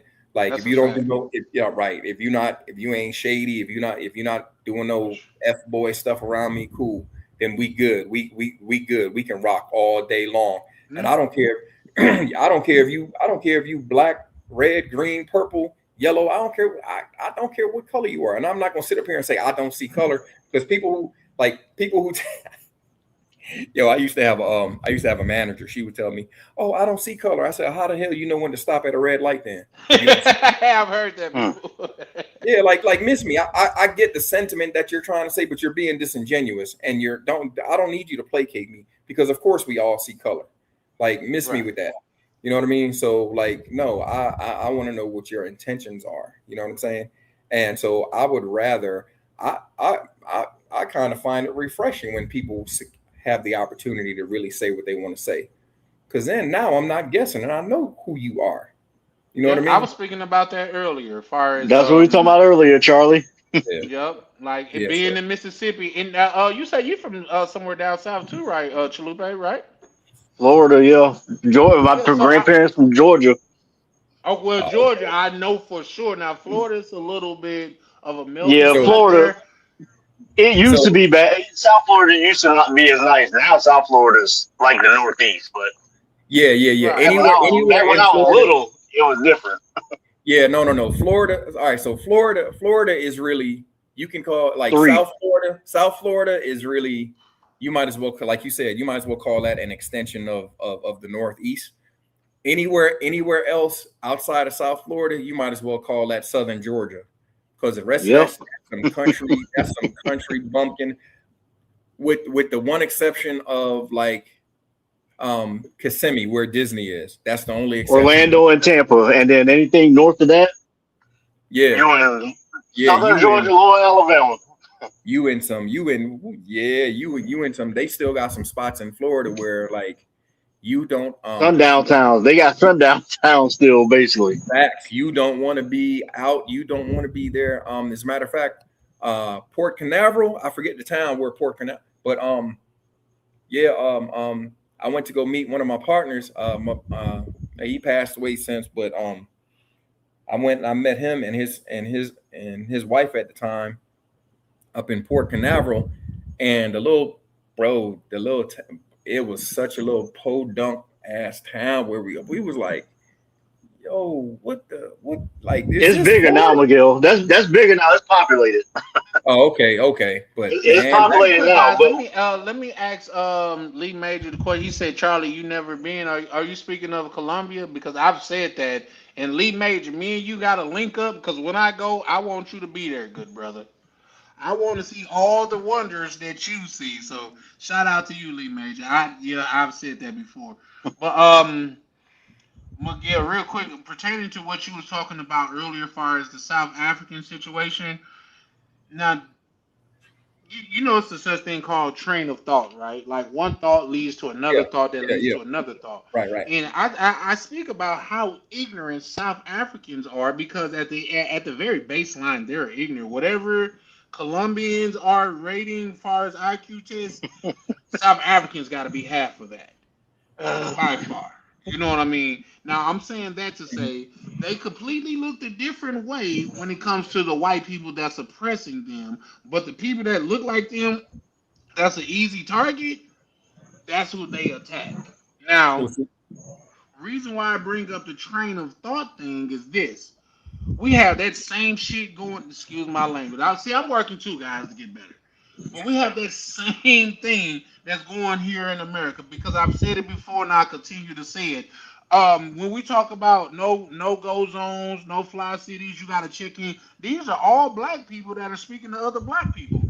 I haven't seen one black person make Taylor Swift check in. When right. she check in, I'm gonna be like, you know what, y'all some bad mama jammas. Hmm. Y'all some bad Yeah, mama jammas. Y'all that made Taylor Swift the whitest of the white girl check in. Tay But Tay ain't until checking in. then, you just you a coward that's only picking on your own people. Cause if you Yeah, real the respect that I got for 50 Cent is that he got the same energy for everybody. right, that's right. If But you true. white, you black, you rich, you poor, homeboy, no homeboy, you get out of line, I'ma spank that ass. yeah, And I can facts. respect that. You see what I'm saying? Yeah, facts. But what I was speaking more of too is like it doesn't like in places, okay, like South Africa. Um, color it doesn't matter because even before, and this is what I say, even before the colonizers came, and I'm taking my dialect from Wakanda. So even before the colonizers came, you had people were separated. They weren't separated by color because damn near everybody was, you know what I'm saying? It's the It's black, right? yeah, everybody. So people were separated by language, culture, tradition. You know what I'm saying? You had, um, the Zulus fighting with this tribe over here, or these people over here conquering. You know what I'm saying? So, and that was before the white man even set foot in Africa. You know what I'm saying? The colonizers even set foot in, and it was actually because of that, um, that it was so easily conquered because nobody could come together because and they did the same thing. They did the same thing. The same play that they used in Africa was the same play that they used over here over in the Americas. Because when the colonizers came, they got with this tribe of they got with this tribe, and then this tribe, was warring with this tribe, and you know what I'm saying? And so, oh, okay, well, you had the French who would get with the whatever tribe A, and then you had the English who would get with this other tribe. And because, the French and the English might have been warned, now you got these two tribes warned, oh, I need a scout for this. I need this. I need, you know what I'm saying? I need an Iroquois scout, or I need, a Comanche scout or something. You know what I mean? And it's just it's just a hot mess. And so people are always, since the beginning of time, people have always been divided by more than just. If you look at the history of the world, this colorism thing and this black, white, and that's a relatively new thing when you look at the history of the world in its entirety. I think that only started coming about. What was it? Maybe oh God, don't get me wrong. I'm messing up on my history, on my world history now. But before then, like, you weren't known. That people wouldn't look at you and say, "Oh, well, he's a black person." They looked at you from your tribe. Like, It started with the slave trade. It right. started with the Spanish slave trade when the Yeah, Spanish yeah. started doing But it. I get that though. The Spanish I and the get that Portuguese. Yeah, 100%, Miguel. yeah, yeah, I definitely do. yeah. So And that's why I think. go ahead. My Go apologies. ahead. No, no, no, no. I was gonna say that's why I think it's never going to be, because there's too many. People are not a monolith. You know what I'm saying? So to say, just to be like, oh, okay, well, to look at somebody and be like, oh, okay, well, your skin color is this, so you must be cool, or we're gonna be cool together. The only people, and this don't even have to do with skin color. This is about the only people that I see like coming together and forming like that is people who have some sort of connection through religion, and that's like the small hats and Yeah. and the Muslims and stuff like that. And, because, and those are really the only two groups. Cause I mean, you sit up here and even people who you got people who claim to be Christians don't even know what Christianity is. You know what I'm saying? Right. That's a fact. People, That's a fact. yeah, people think Christianity, like, you look in the Bible, and people take their certain scriptures and they will use that to back whatever thought they have in their head. And people want to sit up here and say, oh, you're not being a good Christian if you fight somebody, or if you do this, or the Bible said turn the other cheek. They don't Well, know the Bible. you don't know the Bible. The Bible, God has been murking. Yeah. God got an angel of war. Okay, we don't have to, you know what I mean, really Yeah, expand yeah, on yeah. ignorant people and their Yeah. ideology, because ignorance will always run rampant. My I'm trying to thing, tell you. Yeah, people think, but a lot of people think just the Bible is like, oh yeah, you're supposed to be this, you're supposed to be that. No. Jesus went up in when they was gambling in the church, Jesus went up in there and turned them damn tables over. Like, come he on, man. said a whole town. Was it two towns, or was Solomon and Gomorrah two towns or one? So, nah, it was Dude, it's two different cities or towns. Yeah. Burnt yeah, them to the ground. turned them to salt. Turned the whole thing to turn the whole, No, he like, burned look. them to the ground, and the people that Oh he yeah, saved, yeah, he yeah. said, "Don't look back." And when the Don't, one of right, them looked right. back, they And turned to she a didn't pillar want to of salt. listen. She didn't want She to didn't listen. want to listen. So guess what? Yep. She's salty now. Yep, exactly. Turn them, You see yeah, what I'm yeah. saying?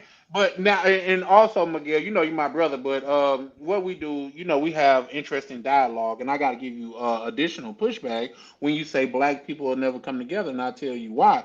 Because what we're doing right now, we're black people that's coming together even now. You know what I mean? You're a well traveled I'm, brother. Chalupe is a well traveled brother, and I am gaining more experience as we speak. I wouldn't even though I'm an army brat, I wouldn't even classify myself as well traveled. But now I understand that I gotta go through anywhere from 50 to 60 weirdos in this space to link up with one decent dude, but it's worth it once we do, in right. my So opinion. Yeah. But I think Miguel's saying large scale, not just. right. That was the He's caveat. about large scale. Yeah. Well, I In get large scale. I get that as well, Yeah. Chalupe. But here's the thing: wouldn't we be like delusional if we was to think everybody could go? Everybody that's black, they don't got a ticket. Everybody that's black, they don't deserve to go just because they're black. I was about to say half of them, about a half of them shouldn't be going over anyway. So You Facts. see what I'm saying? I'm Facts. not looking to link up with anybody just because they black. I'm looking to link up with like-minded people. That's All exactly what over it is. all over the world, but specifically people that look like me, people that could share in my experience. But it's not limited to people that look like me because y'all want to hear some truth. The biggest time that I've been looked out on my life outside of the hustle game has been white people. Let me say that again. Outside of me hustling and doing shit illegal, the people that have looked out on me the most are white people. So much so I can break it down to the smallest compound. And I'm not over here holding up white glue. I'm just saying that I don't put on those goggles. Every time, man, you listen, you could need a jump and a nigga give you every goddamn excuse why he can't give you a jump. Oh man, I got a bad alternator. Oh man, my battery goddamn it, this, that, and the third. I got y'all know it. Y'all know it. Oh, That's why your y'all battery laugh. got COVID. You know what I mean? But it'll be. I promise, and this is on everything. I promise. I was goddamn it. This is back when I stayed in the other suburbs. Right now, this is like one of the more well-to-do areas in Minnesota. But back when I stayed in another, it was a nice area, but it wasn't as nice as here. I had my battery had died or something at the store, so I popped my hood. I'm on the phone with a family member, my mother, because she was the closest. And I was like, she was about, okay, well, let me get done with this. I'll come up there and jump you off. A white dude come out of nowhere. I kid you not. He said, bro, you need a jump? I said, yeah, no, it's good. My mama on the way, so you ain't got to worry. He said, bro, call her back, tell her we got this. hmm. Now I had to go from me convincing niggas to bro, like it's not gonna hurt your battery, man. Just click and I'm gonna start right up. I went from that to a nigga convincing me to tell my people we're good. He gonna jump me off.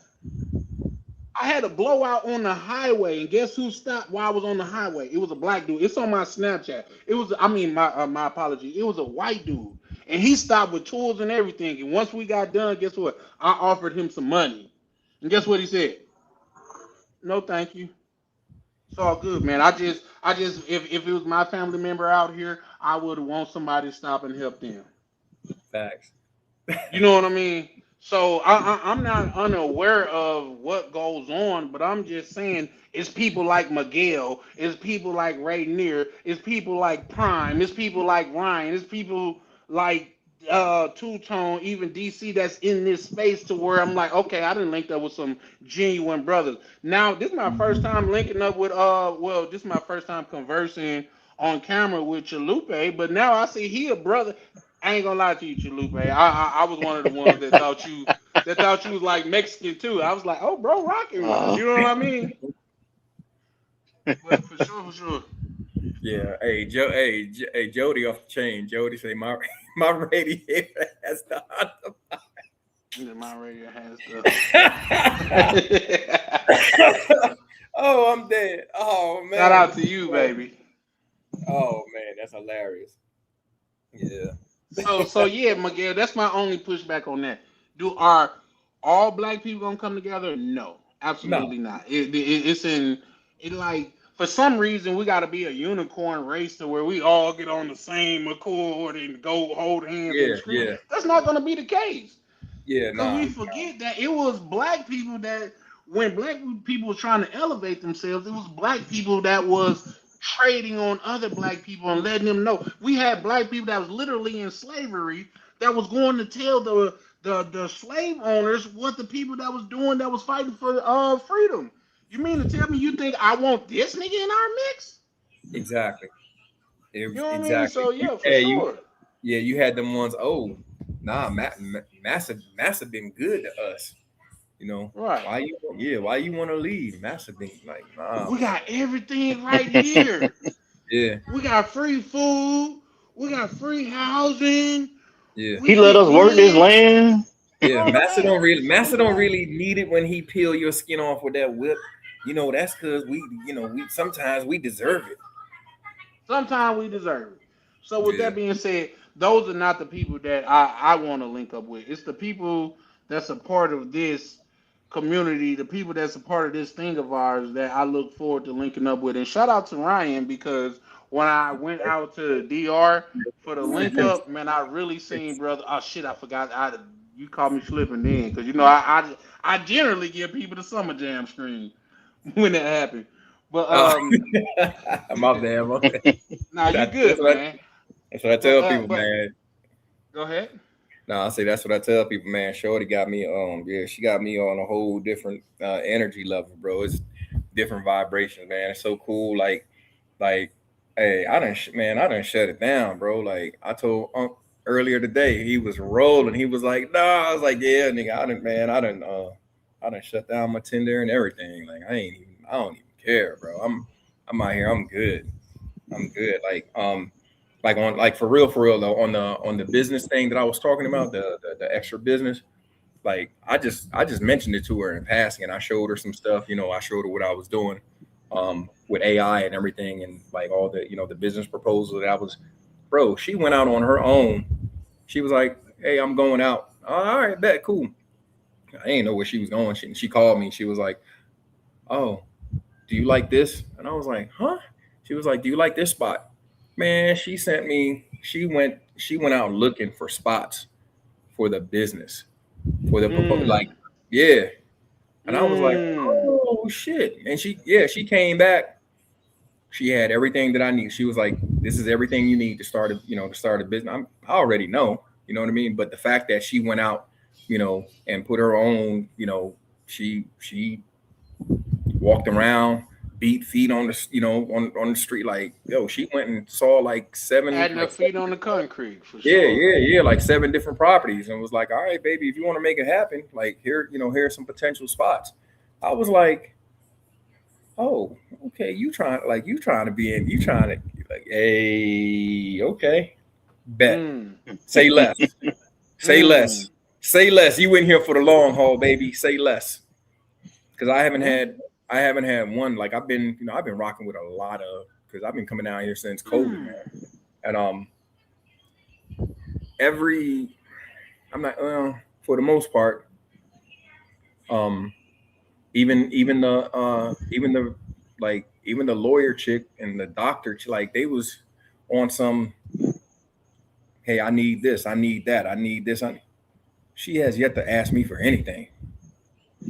Mm. But you know what the funny thing is, because she don't ask, she could get everything. Yeah. And that ain't even she, like I said, hasn't asked me for. I was just in my wallet because a dude came and I had a leaky in my second bathroom. I had a little small leak. Dude came over and he fixed it, so I paid him. I was in my wallet. I just shot her like 300 mil pesos. She was looking at me like, "What's this for?" "It's for you." And she was like, "No, what's it like? What's this for?" "It's Mm. for you."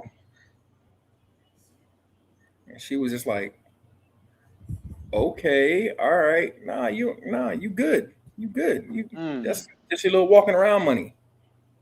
Whatever, do whatever. That's for you. Whatever you want to do."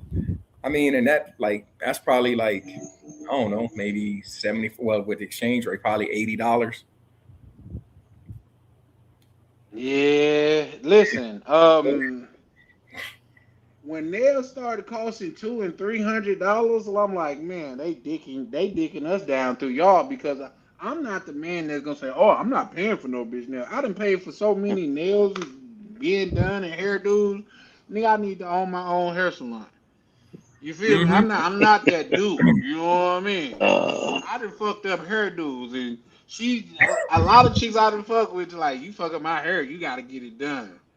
Like, all right, I'll do my best. And And let's that's be why, fair. if you make her sweat it out, you need to pay for it. Hey, What'd you say, Miguel? that's why I got this silk pillowcase, baby. Come on, let me put this. Mm. Yep. Hey, well, where you at? Because I need some. Hey, shout out to Jody. Shout out to Jody. Come on That's through, a baby. good one, baby. I'm in Cartagena. Come on through. Come on. Yeah. Yeah, no, see what y'all gotta understand, that's those young dudes. They'll be like, oh, I ain't giving a chick a dime. Man, I've been paying for babysitters since I was been goddamn 18, 19 years old.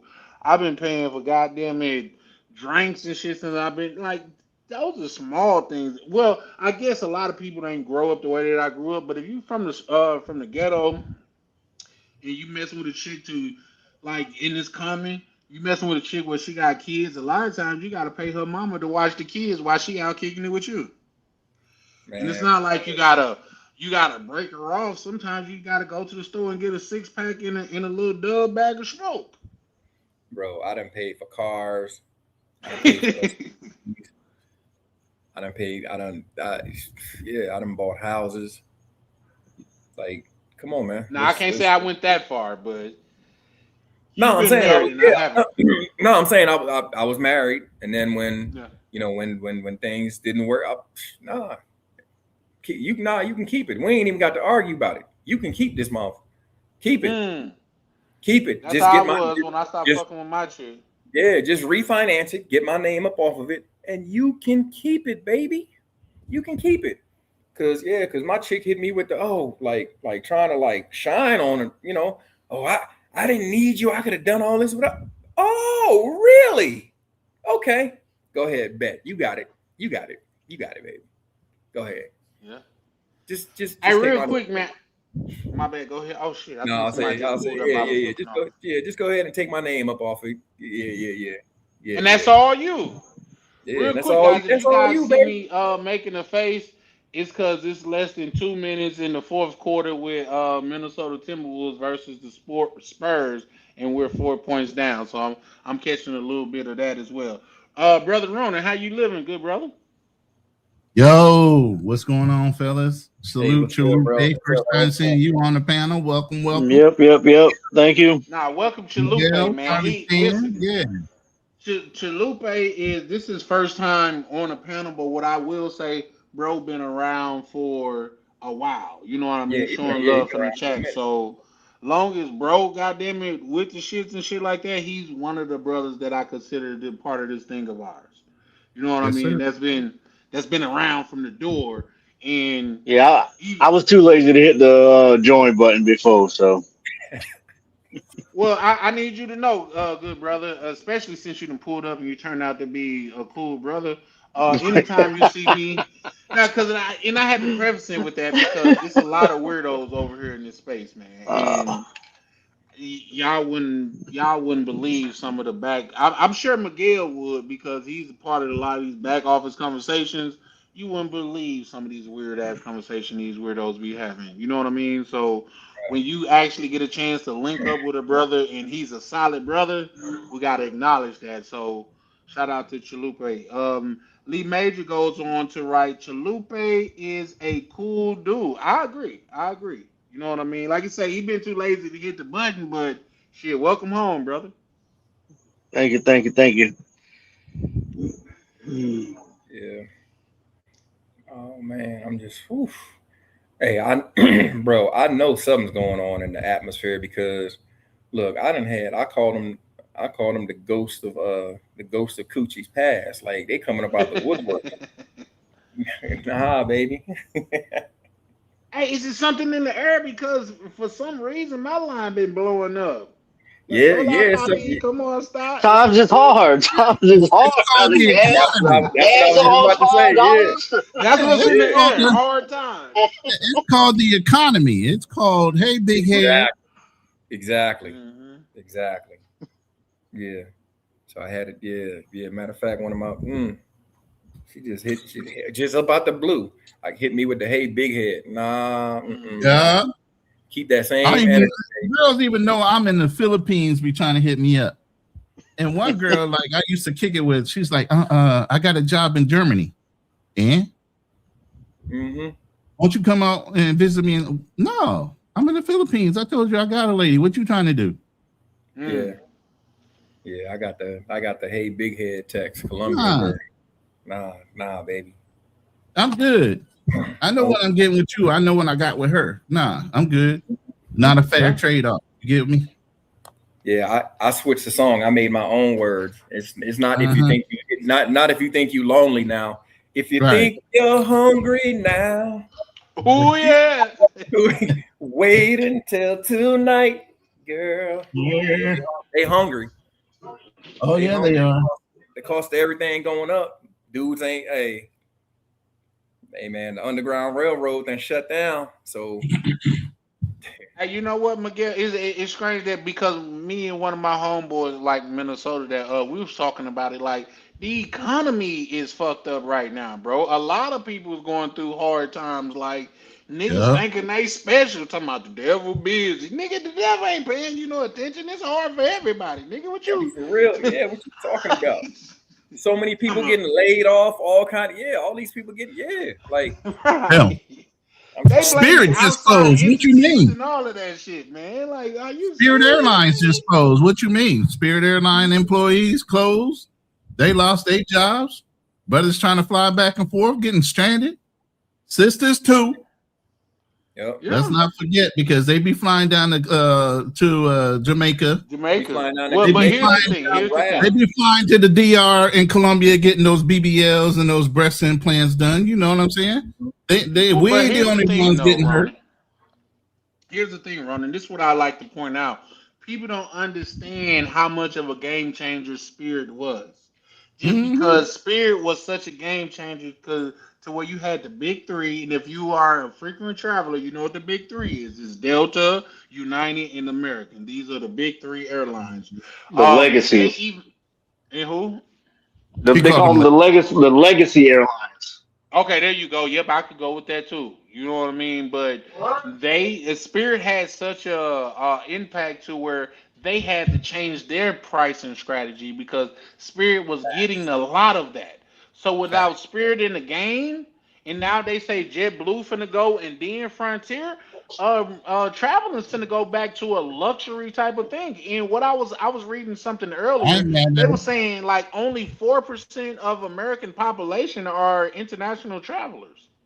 Yeah, I believe that. That's why I said even Four with the black percent. That's community, one, two, three, right? four. So think about that. If 4% of American people are national or international travelers, how much smaller is just the black community alone? And that's why I say Mm, they amplify so many things so much bigger than what it is because there's so many less of us than everybody else. no, Mm-hmm. that's a fact. That's a Yep. fact. I just did a whole live on Spirit, so that's what we just did. I just got off of one, so Okay. Well, you know what? Anytime I was thinking about taking Spirit, I was like, man, it's been a while since I had a good fight. Anyway, let me go on. You know what I mean? 'Cause yeah. you can always Now get you a good my boy fight going Fearless was on a Spirit. gold member. What you mean gold? Spirit Fearless was a gold member of I was about to Spirit. say was, yeah. Yeah, Yeah, his it wife was. is Dominican. His wife is Dominican. They live in the United States, so they're always flying back and forth. You know what I mean? So he had Isn't bagged a whole bunch Fearless a of tall mileage. dude too? No, Fearless is only 5'10", maybe, and on a good day, 5'10 and a half. Oh, You know what I okay. mean? Okay. So Come he on, ain't that boy. Very, big, but very tall he's dude. bulky. He's muscular. So, but at the same time, he had so many thousands of logged mileage. You know what I mean? Oh, So he he got the had big front seat. He got the big upgrade to the big front seat he easy. gets the up seat, he Yeah. gets the front seats all the time and all that. So he had just Yeah. booked out some summer travel because he had so many miles and he had a lot of PTO he had to use. He just had to flip those seats over. He had a $183 ticket for all three of them to fly. Well, it's a lap baby, him and his wife for only $183. He had to turn And one around and backpack. he had to rebook, and it was a $1,500 fucking tag, and that was before the luggage to Here's the rebook thing, Ronnie. on a Ronnie, different if airline. I'm being honest, as a person that's grew up in this country, some things just too good to be true, man. Like Hmm? that shit's too good to be true. Like you shouldn't be able to go to Church's Chicken and get an 8 piece for $2.50. Something just right, not right there. You see what I'm saying? Sometimes prices are just too good. Like you could get you a 16 piece for a pack of Newports in the goddamn at 40. That's too Yeah. good to be true, man. Where's the longevity in that? Well, the deception was, obviously a $29 first initial ticket turns out to be additional charges with seat Your assignment, with carry on luggage, is $50. the luggage, Listen, and all the I'm other ancillary things you have to add to that initial $29 ticket. That's where you start Water, oxygen. I the could whole tell thing you is know, the and idea that's of crazy when marketing. they The actually whole uh, idea is the marketing of the $29 ticket is so much that people can't turn it down. But then the And they yep. get back you in end there. equates And they out to take being close advantage of to a people regular that don't ticket. understand Correct. how numbers work. For Right. sure, for sure. Mhm. But And here's the they thing. will measure your personal bag. I do know that. They won't measure mine because I won't be on that. Well, I Well, wasn't on that I've motherfucker. seen I got the big front seat when I was on there, or the upgraded seats. But I I've saw only somebody with a flown. personal item, and they measured it, and they was about to lose their mind when they had to pay. Here's the Yeah, deal. Like you said, I've only they flown lured on, them in there with It's that just basic me. fare. I've only flown Maybe on it's just Spirit me, three but times because when of my a companion company wanting to do go. certain shit to where you know that they're not a reputable company, it makes me think twice about doing business with them. I'll give you a quick example and then I'll relate it. Um, doing some, I have a dog cleaning service to come clean up behind my dogs. Now, when it's in the winter, they say, "Oh, we got 3 bags of dog waste," and I wouldn't stop. I wanted to they were the only town game in town at that point, but I wanted to stop doing business with them, and I'll tell you why. Because when there's no snow outside, there's only 1 bag. But when there's snow outside, there's 3 bags. That would indicate that it's frozen and snow is going in the bag as well. You're dishonest. And how can you rightfully do business with dishonest company? So I'm saying that to say anytime Spirit is charging you more for your bag than they're charging for their seats, I feel like they're being dishonest. So I don't want no part of that. In fact, if it's a difference of $20 to $80 between flying on Spirit or flying on Delta, I'm choosing Delta every day of the week. I'm sorry. It just is But what it Charlie, is. I'm gonna say Charlie is not dishonest. They're just playing on people's greed or want to save money because people are just gonna, like you said, they're gonna see that $49 fare and think, Yep. "Ooh, I'm flying for 49." Spirit lists all their prices when you click on it. They But I list get that this is what it is. I know what you're saying. You don't trust them, but somebody said it yesterday. I forgot. Well, KB probably said it. They have never had. I'm in aviation. I'm an air traffic controller. They've never had an air incident with any of their planes. Can't say that for everybody else. Yeah, my boy just brought that up too. so what do that mean that they could sell you a seat for $49 and charge you Well, $120 for your luggage? they could until a couple weeks ago. Mhm. Yeah, that. Well, here's the thing. I fly Delta, and when I fly Delta domestically, my bags are free. You I know how fly much your bag American. is. I'm sorry, say that again. No, I said you're right, but Charlie. But you don't get those. Like somebody was talking about the affair to Medellin. Everybody else now has a basic fare where you're only getting a personal item. You're not doing that because I know the cars you got, you're getting those things and you're not even trying to get that basic fare. There are No. people now buying those basic fare tickets that are going to have to pay for that check bag when they get to the airport and Delta measures it. Yeah, no. Because, like I somebody said, definitely don't do that. everybody else is using Spirit's base fare price. They just have the legacy name, and then they have the comforts. They have a real first class. They have a business class. But everyday normal people that are trying to or I won't say cut corner, that are trying to save $1, they're gonna try to get that basic fare, and they're gonna get mad when they have to change their fare, and that flight is non-refundable, and they can't change it. But now, Chalupe, my question to you is this: when you say that's due to inexperience? No, that's due to trying to save money. If for me, Well, I if know you experience, if you fly Spirit and you get a $49 flight and you want to take some luggage, or even if you want to take a deep breath, they're gonna charge you for that shit on the flight. I never got the base ticket. I always got something where I can pick my seat and I can get a refund because I know I might have to cancel my trip. I might have to change the dates, and I want that flexibility. But it's partial inexperience, but it's partial. I want to get it for the lowest price. And yeah, and I think that's where a lot of people go wrong. Shout out to Jay Z, and his song with I think it was Drake. Well, for sure, it's for Drake. He say ninjas know the price of everything, but the value of nothing. Saying that to say you pay $20 to $50 more for a ticket on Delta, and your complete experience is different. Yeah, Where I heard somebody say, "Y'all charge for water?" Hell, nigga, they charge for customer service. They want you to be able to do everything yourself, and if you can't, they're gonna charge you for it. So they yes, charge you for getting the ticket at the airport. exactly.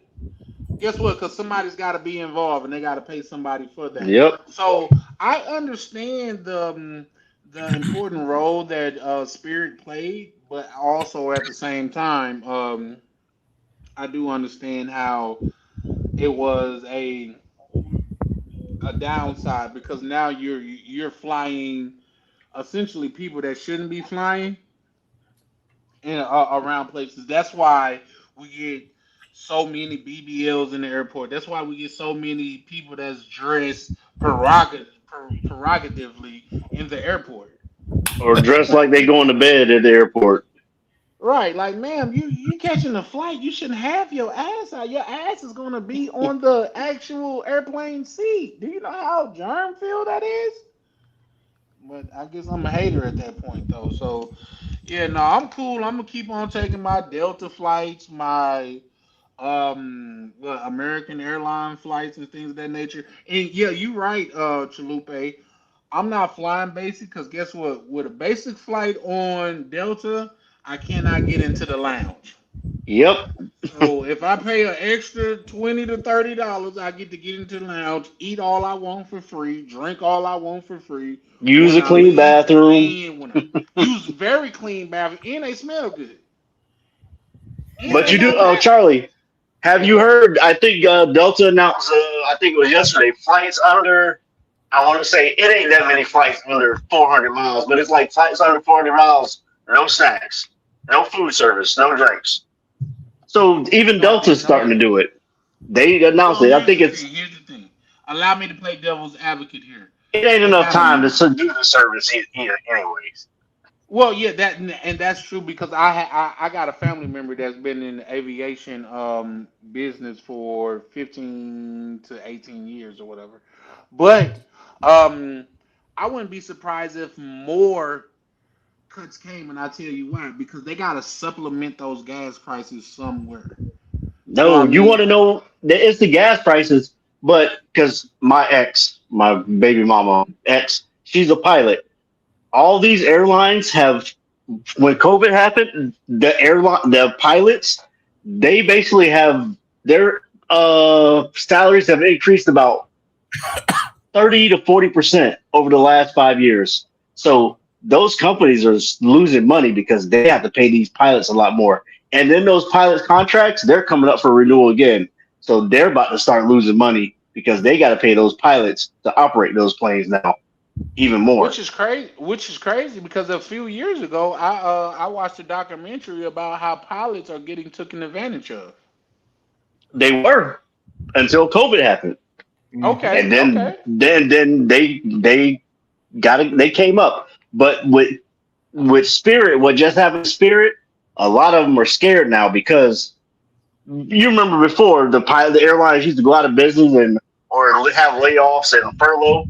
They're starting to get afraid that's going to happen again because if it happens to Spirit, that's a bunch of pilots. JetBlue's $88 billion in that, and they're about to lose another 1.5 billion this year. And like you said, the gas prices for all the airlines are going up. So Okay, so I got a question for all of y'all. And I related to another question. Like one day, my cousin he called me, and for the brothers that's on the call, that's on the what's name that came to the DR for the link up, y'all got a chance to meet my younger cousin, and he called me one day, and he was bitching about the gas prices. Excuse my vernacular, guys, but he was griping about the gas price, and I just asked him, how high do gas have to be before you be like, you know what, I'm just gonna walk today. You know what I mean? I'm saying that to say, how high do tickets have to be before us as black, supposedly well-to-do men be like, you know what, I'm not traveling no more. And that's a question that I would like to hear you guys' What rebuttal was the to. question? Well-to-do men not traveling. What? he's saying Okay, how high do the ticket prices have to get before you say I'm not taking this flight? That's a double negative, man. Well-to-do men don't care. I just won't fly business class. If it gets that bad, I'll just Drop fly down normal. economy plus. I mean, even economy Well, plus is good. You save a well, couple here's the thousand thing. on economy Here's plus. the thing, Ronan. Now, my only pushback about that to say well-to-do men are frivolous with their money, I would refer to a billionaire such as Warren Buffett, to where he I don't didn't say drive up to fearless. the. We Huh? understand value. There's a difference between being fearless and understanding the value of your piece. I, If your I, prices when I go up, disagree. that means less people are somewhere else. I agree. You get what I'm I mean, saying? That's a value. That's not you being fearless with your money. Nobody wants to waste money. Now, if you see exactly. that it's worth your time and effort and there's a value behind why you're taking that trip, that's a different mindset than just thinking about the money. There's a value behind why you want to take the trip in the first place, regardless of how much it costs, right? Exactly.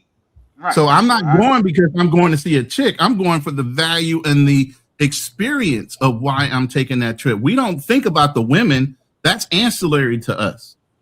So a man of means and purpose doesn't think about the women. That's just going to come along with the program. We're thinking about why we're going. So whatever it takes to get there is just the cost of getting there. Now, do we search But for a good deal? Yes, we try to be as economical as possible.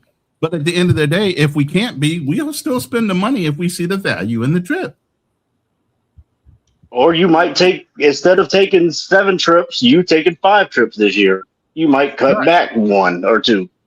no, that's I'm fair. still That's going fair. because That's why I got to it buy was a a ticket for genuine July question. right now. Mm-hmm. No, that's fair. Real quick, let me shout out to Lee Major. He said, Charlie, the lounge ain't really free. Um, You're supplemented with your ticket and card, but they make it feel free. Yeah. hey, speaking like a Fact. person that got the card, for real. Fact. Listen, Plus, the go membership ahead. costs money. The membership costs money. If you got their credit card, they're getting interest off that credit card based on the Yep. fact that you're participating in that plan. That's how they get you the It annual depends on fee, what the card you credit have. card interest, and stuff like that. No, I'm talking about if you use their cards because they give you bonus mileage for using their card. Do you get what I mean? Okay, yeah, yeah, with the because I have both cards. I have Right. the Platinum Delta American Express personal card, and I have the Platinum Personal. No, my Amex, just the apologies. I Amex have the personal. Platinum Business card, which is two different points entity. I'm Yeah. sure like Mm-hmm. Chalupe know what I mean when I say that.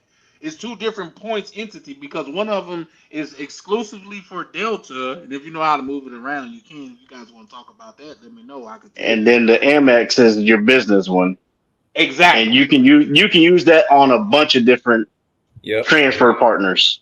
A I just bunch got of different transfer. it's a Okay, bunch now of you're them. speaking like a man that know what he's doing when it comes I to just them got the. I choices. told you, Charlie. I just got the Amex Platinum like 2 months ago. I got to get my 175,000 points. So See, that's I'm what. halfway there. I. See, now you know I'm that halfway that what there. get me going. That's what get me going. On the simple fact that 107. Okay, how many points you say it was? 175,000. 175,000. Anybody care to do the math on that at a 1 to 1 cent ratio? Or am I just talking out of my ass tonight? Say that again. Do anybody care to do the math on that at a one He to said, one how cent much is that ratio? 175,000 points worth? At a 1 to 1 cent ratio, because that makes the whole difference. 1,750. $1,750, So if and I keep the car 2 years, go I'm ahead, breaking bro. even with the points, basically. That's just with the points. Not saying the coupon book that come with the card. You did Yep. because depending on what card you say you got the so it's not I got the covering it. personal, It's not the business. I got the personal. So but it's just it's it's the just Amex, like Amex it's Platinum personal. okay. Now I don't have the personal MX Platinum because I don't want too many cards to where I'm paying Yeah. because as you know, the top premium cards went from what was it like 695 or seven ninety It was five to six, eight so ninety five. it's 895 for that one. Yeah. 895. You know what I mean? So I'm saying all of that to say once you know what you're doing, that's that 895 you get back in like say the coupon book with I'm one gonna of get my it back cards. basically with the Go with ahead. the hotel credit. I'm gonna end up that a hotel credit is basically that's $600 right there off with the hotel credit right there right off the bat each Off year. top. Off top. Um hold on. Lee Major said that's only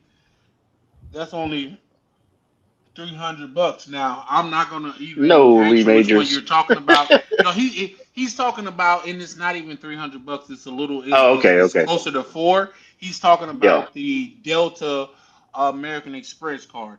But with Okay, that okay. card is what I'm telling you is reason why I'm keeping the card because you get a free companion pass anywhere around the United States and South America and in the Caribbean. Which is to say, if I was to buy a first class round trip ticket to the Caribbean, I could get another one for free. All I would have to do is pay the taxes on it. That within itself is worth the And another one, yeah, for sure, for sure. DJ Common. Say that again, I couldn't hear you. No. And another one, DJ Khalid. He says, and another one. Oh, Yeah. DJ Khaled, yeah, and another one. Khalid, Yeah, for yeah. sure, for sure. Like you guys got to understand, I'm not out here just doing this shit just cause like it's cool to have it. I see value in it. Like you guys have seen, I had a hotel room every night this week. I think tonight's the first, and I was supposed to get a hotel room downtown, which I'm glad I didn't because the Timberwolves lost, so it's gonna be dead down there.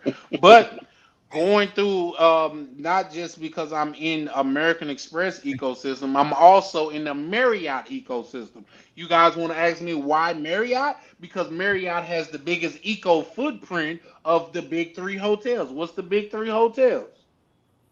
Hyatt, Marriott, Hilton. Hilton. There you go. See now I feel like I'm not preaching to the goddamn choir because it's some people that understand it. When you talk about the biggest footprint is Marriott, Hilton, and Hyatt, which is to say, the more places that I go, is more of a chance that a Marriott will be there. When y'all see me at the JW in the DR, I was getting such great treatment because I was a platinum member. So, well, I land there because yeah, I don't want to turn this into a credit card thing, but you know I will because I fucking Hey, love it. You know finance what I is a mean? good conversation. What you mean? Let people know. Well, You know, no, they that's got a to learn how fact, to but use that money. Financial information is good. no, that's a fact. If But if you use those travel cards correctly, they pay for themselves. You get a they lot pay of for benefits. themselves. When you're traveling overseas, you don't got to worry about them foreign transaction fees. They'll take your card. You ain't got to worry about it. I just hand them the card. Oh, because overseas you don't even hand them the card. They bring the machine to me. I just tap the card to it. I know my Yep. And be purchase done is with it. going through. Purchase is And going through. I don't have to yep. worry about going to the money exchange. Right there, done. Let me ask you this, Matter of fact, when I travel, I Chalupa. let them Go ahead. go ahead. No, go ahead. Ask your question. I'm No, I sorry. was asking Chalupa, is that your first American Express card? I have a USA American Express, but it's not like a. It's like That's not a USA. real. It's not.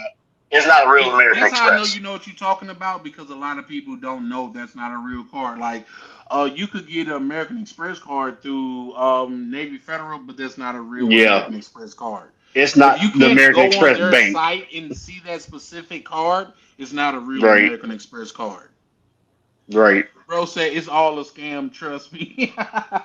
Shout Yeah, out to but I pay the card off each month. That's what you want to do with it, especially with American Express. You pay it off. You're not paying them the interest.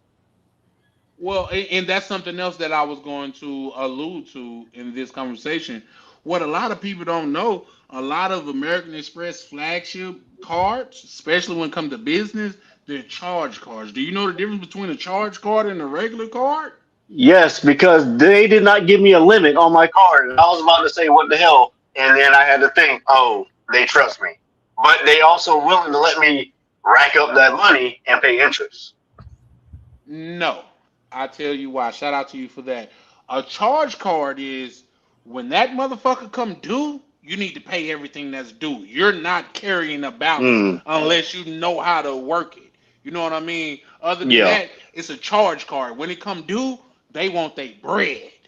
that's how they Point blank first started period. out. Yeah, that's when they first started out. That's how it was. You had to pay it each month.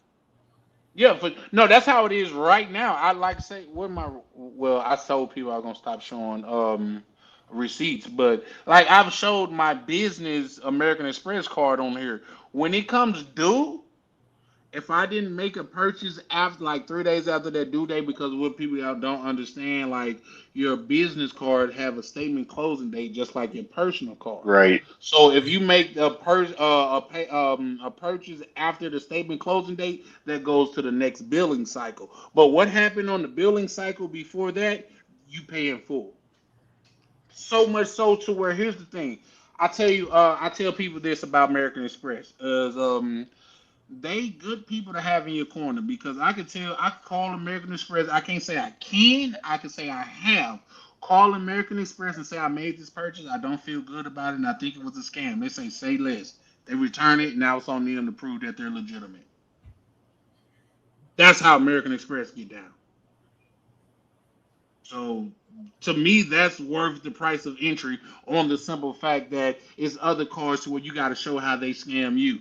With American Express, the card got to show Yeah. the people, the merchant, they got to show how they're not a scam. Point blank, period. And when you're in them places overseas and you don't feel like making a scene, that will come in handy. Absolutely, 100%.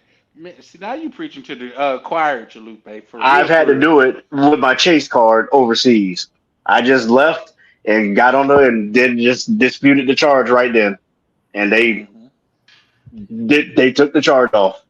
Like, all right.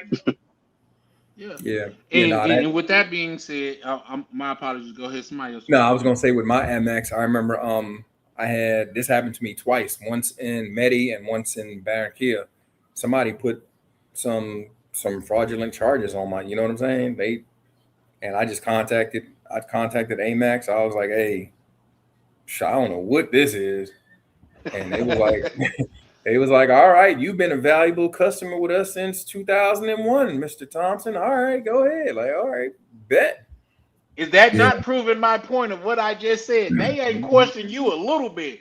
You Nope. said you don't feel good about it? Bet. Bet. Hmm. It's a wrap, nigga. If it was a financial fight and I had to choose who I was taking to the fight with me, it would be American Express, hands down. Hmm. Hands down. But Lee Major says, shout out to Lee Major. He go ahead and write. And I'm cool with these conversations. He said, cash is king. No, no, no. You Plus don't they want to can't use track cash the everywhere. spending through the government. Well, here's the thing. Why is that Oh, such a bad thing if you're doing up and up business though? People don't understand is like the most kickback that you get for doing business is doing business with the government. People talk shit about, oh, why they gotta pay so less in taxes and I pay so much more because guess what? They are in business with the government. And by that, I'm not saying nothing felonious, but the government say if you create jobs, we give you certain tax incentives. If you create housing for people, we give you certain tax incentives. If you do this, that, and the third, we give you tax incentives. Is it a terrible thing for a person to look up and see, oh, I get tax incentives if I do this? Why won't I do that? You know what I mean? Facts. Like, come on, man. Like that's why these conversations are really important over here because Warren Buffett, years and years and years ago, he came out and said he think it's unfair for his secretary that make less than $100,000 pay less in taxes than he do as a billionaire. Look it up. If y'all Mm-hmm. don't believe me, look it up. He came Yep. out and said he felt like that was unfair. But the fact of the matter is, not only do he create jobs, he put his money in places to where the government incentivizes him. They do, and also, please, you guys, correct me if I'm wrong. I'm a little bit in my bag, so I could be wrong on this one. But I heard one of the biggest employer in America is the United States government. It is the biggest employer Okay. in That's what America. I wanted to say biggest, but I wanted to leave room Mm-hmm. in there. I thought it was the biggest employer in the United States of America is the government. Yep. Okay. Okay. I just want to make sure I wasn't tripping. Yep. Yep. And yep, that includes the military and all that. Yep, it's the biggest in every Yep. sector. And behind that is Walmart. And Walmart has the What most people on welfare. Hey, listen, Walmart, y'all seen the thing that's going on with Walmart. Walmart been scamming for the longest. They've But been here doing it. but no, here okay, when you say they've been doing, what scam are you referring to? It's not scamming. I mean, No, they're scamming Walmart from what lets the I know. government Walmart lets the government subsidize their employees. That's why I say their governments are on federal like assistance, food stamps, welfare. Walmart has more than half their people getting government assistance. More than half their employees. It used to be. It's probably less now, but Walmart has a bunch of people on government assistance. A bunch of their employees. That's a fact. That I mean, yeah, for sure, for sure. But because I am such a student of business, we gotta we It ain't their gotta fault. They taking advantage of the system. So right, exactly. And do you know how rich the Waltons were to where once he died and his shit got split up, I think it was mhm. anywhere from 4 to 6 people Yep. on the world's richest. Well, at least now world may be extremely far, but I It was know the world. America. It was the world's It was the richest. world. It was the world's Okay, richest at one point. okay, Yeah, at one point, okay. yeah. Yeah. See, I be trying to give some leeway just in case I heard it wrong. But y'all got to understand, let that land from the business that this man created. He put from 4 to 6 people in the world richest people, and what y'all got to understand about that is that's after his riches was split up after he passed. Mm-hmm. Ooh, so yeah, no, y'all get me in my bag. Now y'all know finance is really something that I really care deeply about because I feel like financial illiteracy is something that plagues our community. It Like is we something that spent needs to be. It needs to be taught, and it's not. We got. It's a big issue because people don't know how to manage money. yeah, yeah. And let's make it simple. Now, I don't have to go into my background or know things like that, but I do know understand this. Your tax return, sir, ma'am, is not a bonus. That's money that you work for. That they overtook the money to make sure they got their bread, and they just gave you You, what was left over. Do yeah, something useful with that. you loan the government money basically when you get a You tax. loan the government money. So it's And not free money that you just won from a lottery. It's money that you rightfully work for. Put it to yeah, use. And they yeah, act like it's a bonus at the end of the year. Oh, I got my tax return. Yeah, I'm about to go get this. yeah. That's your money anyway. That's that's your What I money do, anyway. throughout the year, like the middle of the year, I'll get my paycheck or whatever and look at my deductions, and I'll go on the IRS website and I'll punch in the stuff, and it'll be like this. This is how much you need to adjust to pay nothing. Mm. Mm. I'll do it in the middle. I'll do it I'll do it about now, and I'll do it in the summertime sometime to adjust it to not overpay, or if I'm going to underpay, so I don't have to over. I don't want to really pay them, but I'll adjust it so I might get like a $50 check, but I'm not trying to loan them $2,000, $5,000 like I used to do. No. Mm-hmm. No, it's acidine to do so. So, quick question, Ronan. I know Chalupe got a Yes, sir. MX. Miguel have a MX. Myself, I'm trying to be the ambassador for them motherfuckers. Um, Trying to get a sponsorship. Man, but Mhm. well, here's the thing. This is what I will say before that. MX don't play, bro. They do not play at all. They look at their customers as the creme de la creme. If you do anything that disrupt the way that they look at their customer, they rather get you out of there than for them to reevaluate their customers. Oh, what do you mean by that, Charlie Chan?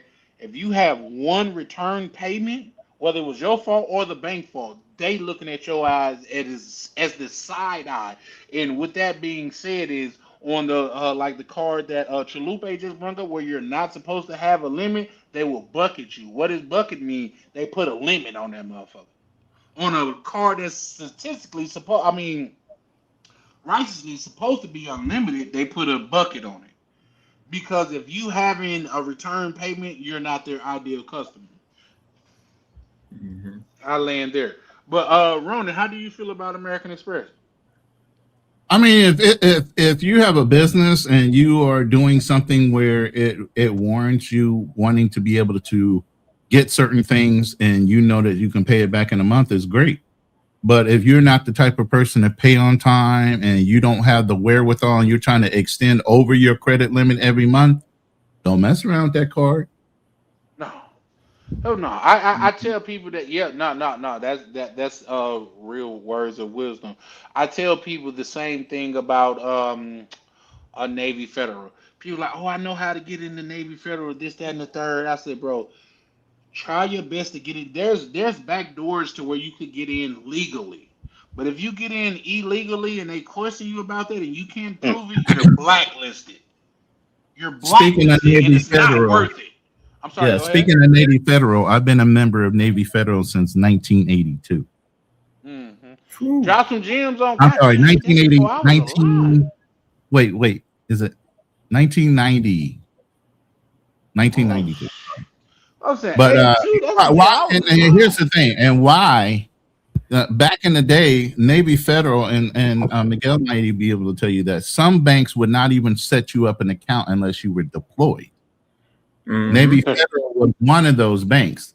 The only way you could become a member of Navy Federal, you literally, as a Marine or a Navy guy, had to be deployed overseas. I just happened to be in Hong Kong the year that we were deploying. They had a Navy Federal branch there.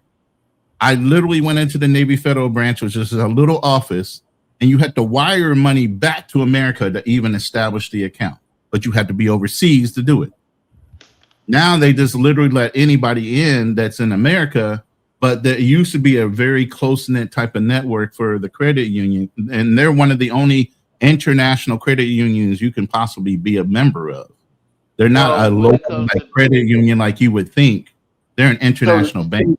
So Navy well, here's the Federal, thing. you What don't people have to don't have understand. been a military tie at all. I thought you had to have a military No, tie. you I definitely know do. you. You definitely do. Okay, so you still have to And have if one. they It's like find out that you USAA. don't, that's where I All was right. talking about. You could get blacklisted for the rest of your life. So you Mm-hmm. definitely Okay. need some ties. Yeah. I think what Ronan is referring to, the requirement to get in is a lot more lax than it was. It's Yeah, it's a lot easier more. to get in now. All right. Just basically a tie. You either in the military or your Yeah, family even members been in the like, military. I'm It's the finna go same as drop you. some game. Y'all gonna make Well, me drop some what I'm game. saying is Trust some me. military guys never deployed, so they were never Okay. able to join the All bank. right. Okay. Understood. You get what I'm Understood. saying? Now they just let any military person in, period, regardless if you deployed or not. Okay. You get that? Understood. Understood. Yeah. Real quick, Lee Major. Okay, I guess. Shout out to Miguel. He said I got a question for Miguel. He said, can I bring a with A DSLR? DSLR, yeah, camera, yeah. You can bring it, bro. That Yeah, is. I brought For mine. some reason, Yeah, I'm drawing a blank. that's a But yeah, digital no. digital camera. A Yeah, mirrorless, yeah, it's a mirrorless camera or something like yeah. Okay. Shout out to Lee Major. He be on his goddamn other type of shit. But what I will say about Navy Federal is Navy Federal is extremely. If you could get in the right way, I don't recommend people getting in the wrong way. If you want a right way to get in, holler at me in the back channel. Here's the thing: what you guys won't catch me doing is on these YouTube channels giving away secrets because for sure. I know Navy Federal as well as American Express, they got people that comb the internet for that. And in fact, for sure, I have known of people, I have heard of people that to where they was giving away American Express secrets online, they found them and closed their account down. So that's not good to I heard me. about that recently. Yeah. You see what I'm saying? So Hmm. I don't like you ninjas that much to where they gonna be like, you know what, you chose them. No sir. No, sir. But if you guys want some like real hidden gems to where you can't talk about online, man, just link up. I share what I can with you because Navy is definitely a gem to have in your pocket. It's definitely worth having them in your pocket. And with that being said, Navy Federal is the biggest credit union in the United States, maybe the world. But once again, I like to be have a little leeway, but I know for a fact it's the biggest credit union in the United States. And if you don't know the difference between a credit union and a bank, you probably a little bit behind, and you should take the time to look up the difference between the two. If you can get in a credit union, get in a credit union. I agree. Make sure that here's the thing.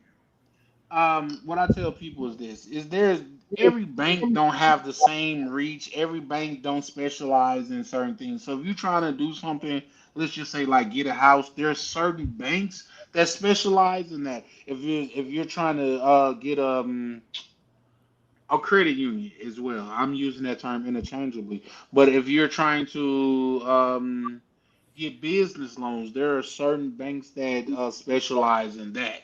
So, yeah, like, get your plan together and then you build from there. Um, when it comes to if you're starting from zero, I will tell you guys, and I won't go further into it because you got to do some research. Um, Chase had 524. Mm. And I would strongly recommend for you getting cahoots with Chase, but be aware of 524. Once again, I'm not going to go into that, but 524 is a real thing. So look into that. Anybody anything that they want to add to that? Nah, that's all good stuff. But I just want to say to y'all, have a good evening, man. I'm about to call it a night and go in here and pay some attention to my shorty. She giving me the googly eye, so I know what that's about. And I y'all, can't wait to get out there. yeah. So y'all take it easy. I gotta go handle some. Hey, shout out to Miguel pulling up, showing love, man. Y'all got to understand too, man. CTG Boys and Rooftop Republic is definitely backed by Charlie Chan and Charlie Chan TV, man. It's been numerous of brothers that have come over here from the this thing of ours and went out there and gave beaming reviews for Miguel and Jay. If you want to go out there, especially if it's your first time, I'm not saying only if it's your first time, but especially if it's your first time, that's where you want to be because them brothers go out of their way to make sure that you're safe. I land there. Right.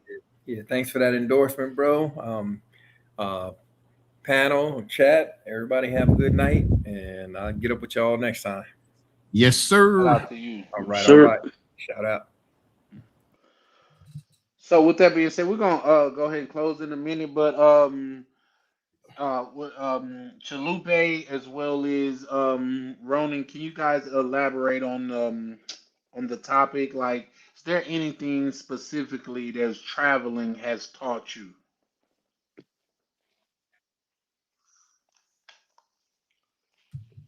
I was on there Um, earlier when Miguel was talking, but yeah, just patience. Don't be the bad American. We have a bad name when traveling throughout the world. I learned that when I was over in Turkey in 2000. What was I in Turkey? 2003.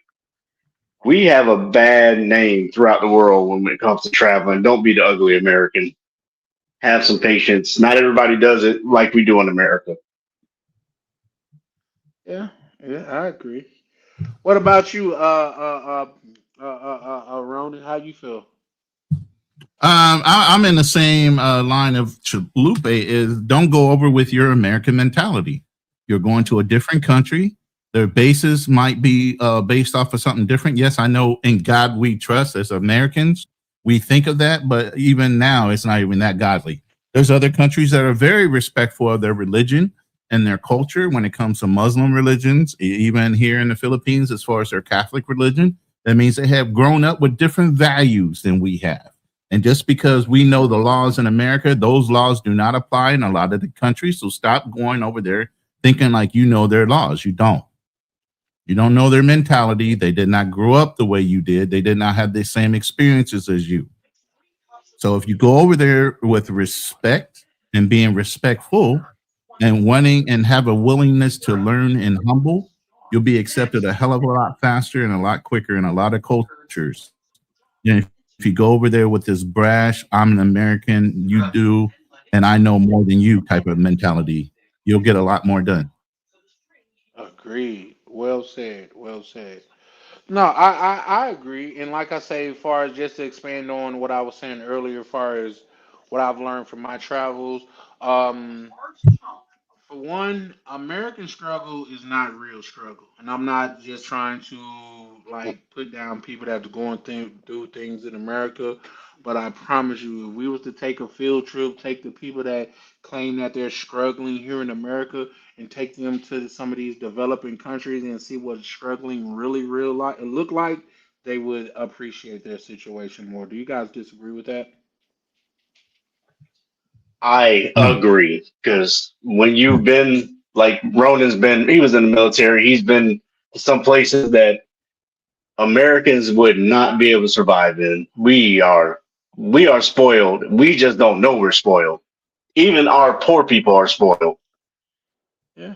Well, here's the thing, Chalupe. Let me rebuttal that. And this is not even a pushback. This is oh wow.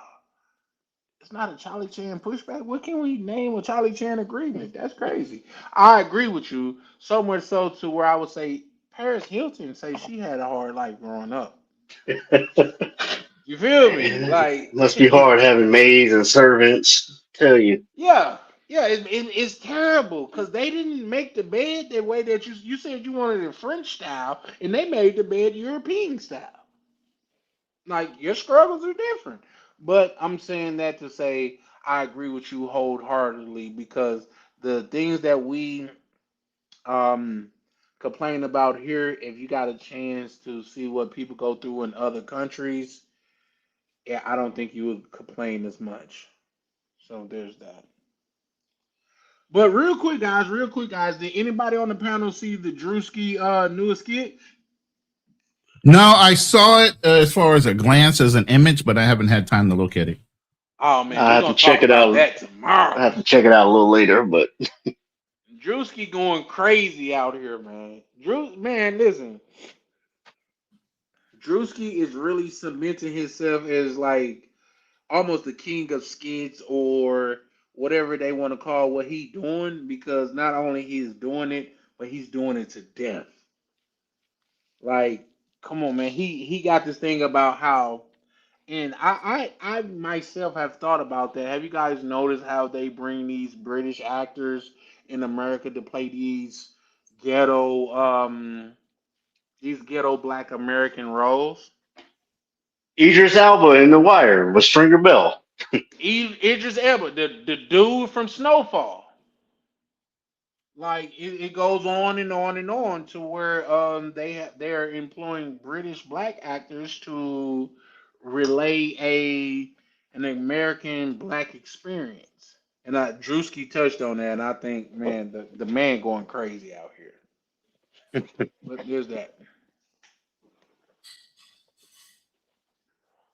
But yeah, no. With that being said, though, I guess we can go and get ready to close out, man. Chalupe, man, I sincerely appreciate you pulling up, good brother, because it's always good to put a face with the name. And with that being said, like say, I also I'm from the South, so everything come with a story, damn near, and my bloodline Haitian. But I was meeting people at the meetup in the DR to where they never spoke in the chat, they never came on the panel, but they are components of this thing of ours. And like I say, I was case in point, I was walking by somebody in the DR and I was talking. Somebody said, Charlie Chan? It's like, yeah, what's up, bro? How you doing? You know, it's the meetup, so like I'm open to link and chop it up with anybody. He was like, bro, man, I didn't even know that was you, man. He said, man, listen, y'all done got me through so many nights of work to where, man, I just want to say I appreciate y'all, man. I was like, man, just appreciate you pulling up, man. And the fact that you're here at a link up and you never said anything in the chat or been on a panel shows how revolutionary this can be. How how much of a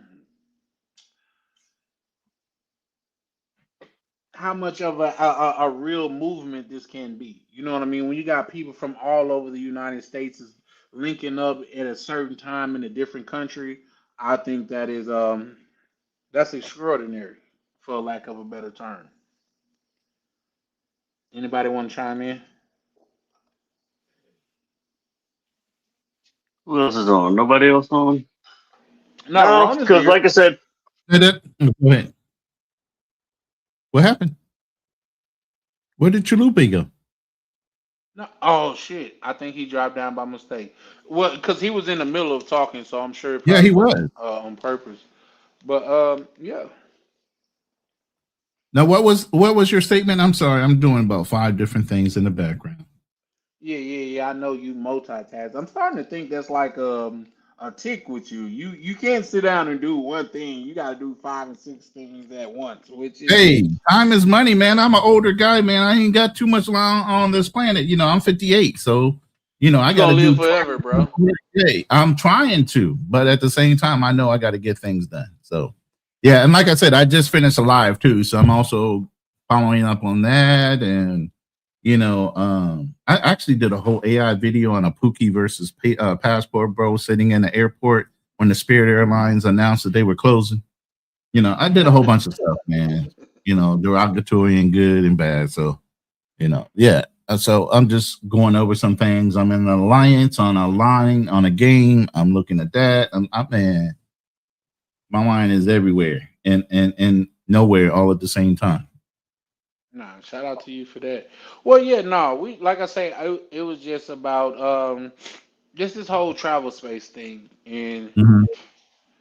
how things okay, and just how things are shaking up. As you can see, tonight's Friday, so I kind of let my hair down a little bit.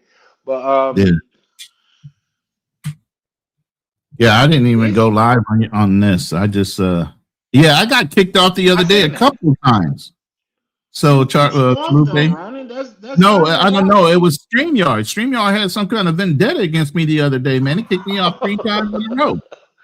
Like Okay, I get because the way going, that it was remember, I shaping would up, get going just like Chalupe. I was talking about something, next thing you know, boom, I was gone. And I had to pop back on, remember? okay, that what he just said. Shout out to Chalupe. He said I got kicked off. That means that is bedtime. Nah, shout out to you, bro. Once again, Right. appreciate you pulling up, man. Even if you never pull up Yeah. again, Do it again, now, man. Yeah, keep doing it. yeah, for sure. Because I extend the same invitation to you that I extended to a lot of people that came on the channel and turned out to be good people. Anytime you see me and it's a Charlie Chan production, bro, feel free to pull up. You know what I mean? Yes, Just sir. because we need to foster voices like yours or the people that's out here that's not really on that Pookie time, man. So shout out to you, Chalupe. Sincerely appreciate you. Yep, yep. But there's that. Ronnie, I would have to assume that you personally, especially out there in the Philippines, you don't run into a lot of pookies and stuff out there, huh? Not where I'm at.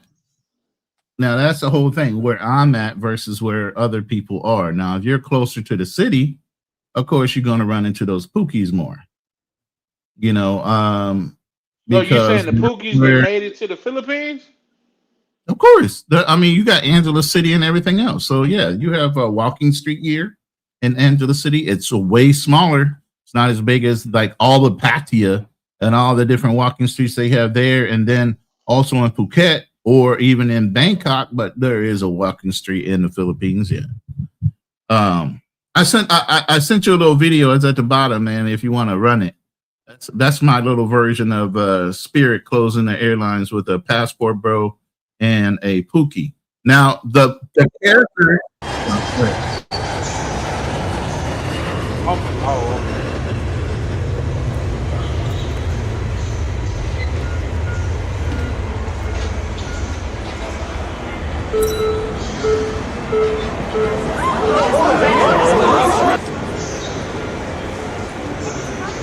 What about my flight? Oh no, not again. Attention all passengers currently waiting for your Spirit Airlines flights. All Spirit Airlines flights have been canceled. Please check airport monitors, the Spirit app, or speak with a customer service representative for rebooking and refund options. What? No. Are you serious? Oh no!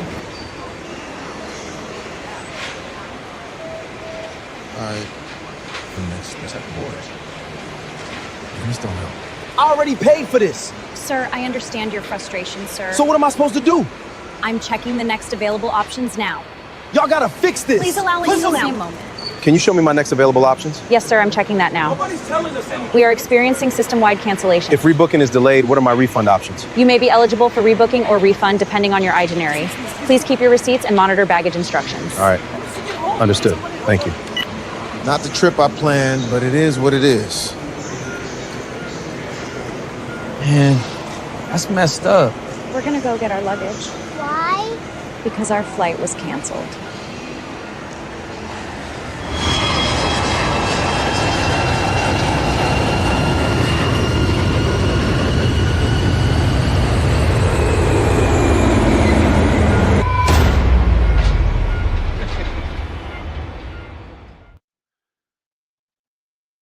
Yeah, I put that together last night No, for that today's was show. definitely nice.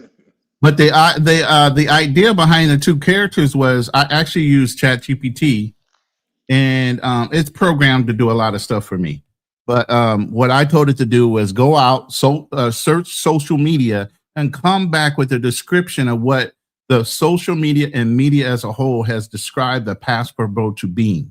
So each one of those characters were literally from descriptions from. So that's not something I did. Social media literally pulled that in and said, here are the profiles of what they consider a passport bro and what they considered a pookie. And then I said, give me character sheets for each one of those. And then I used those two character sheets to construct the video. No, that was dope. Them carry on password not getting on the spirit. Shout out to Chalupa. Oh man. But yeah, so yeah, that's what like I said, in the background I'd be doing that stuff. You already seen my thumbnails and stuff, so I'm always messing around AI or film or clips or something like that. So Right.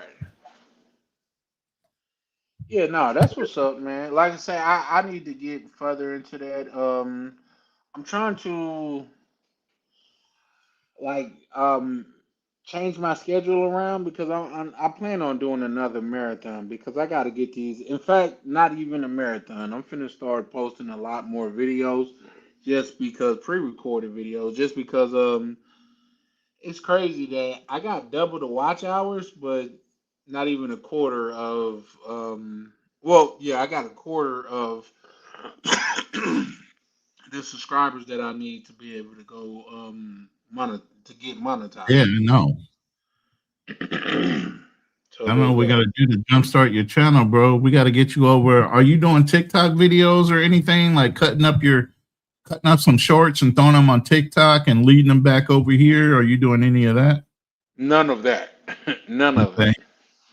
Because I used to What you talking simulcast as about? much as I can. Because you can set up your TikTok to simulcast for a while, and it'll just use your vertical transmission for TikTok.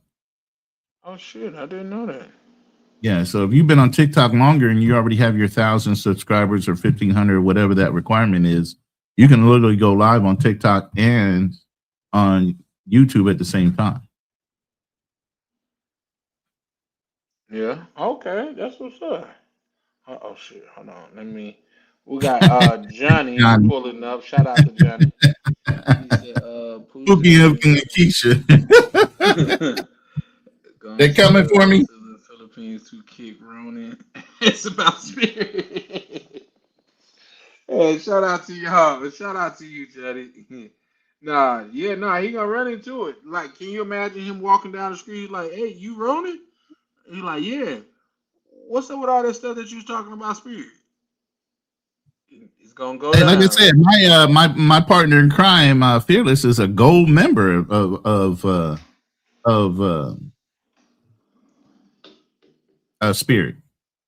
So it wasn't like I was shooting at him. And matter of fact, the show was really a clickbait thing. We were talking about, different things and options that you had outside of Spirit to fly. And I'm a card carrying member of Southwest. He has the Spirit card. I have the Southwest card. So Did you do the hack with Southwest when you got the card? what's the hack for Southwest? I'll take that as no then. No, I don't know nothing about no hack. if you But I got like 75,000 travel miles with my card when I got it, but I don't know about any additional hack that goes along with the card. You know what I mean? Well, yeah, they give a promotion around a certain time of year, and if you time the Mhm. promotion right, if you want, I could probably look into it because it's definitely in a couple back channels that I'm in. But if you complete that promotion during a certain time, you get a companion pass for a minimum of a year. Now, people even go for as far as to freaky, and it goes a little bit longer than a year, but at the How very often does minimum. that happen, and does it happen on a semi-annual or annual basis? I Because thought it I'm not was, going to from use my my Southwest understanding, it was card. annual. I'm not going to use my Southwest card again until I'm back in the States, beside for running up points, Right. because there is no Southwest over here in the Philippines.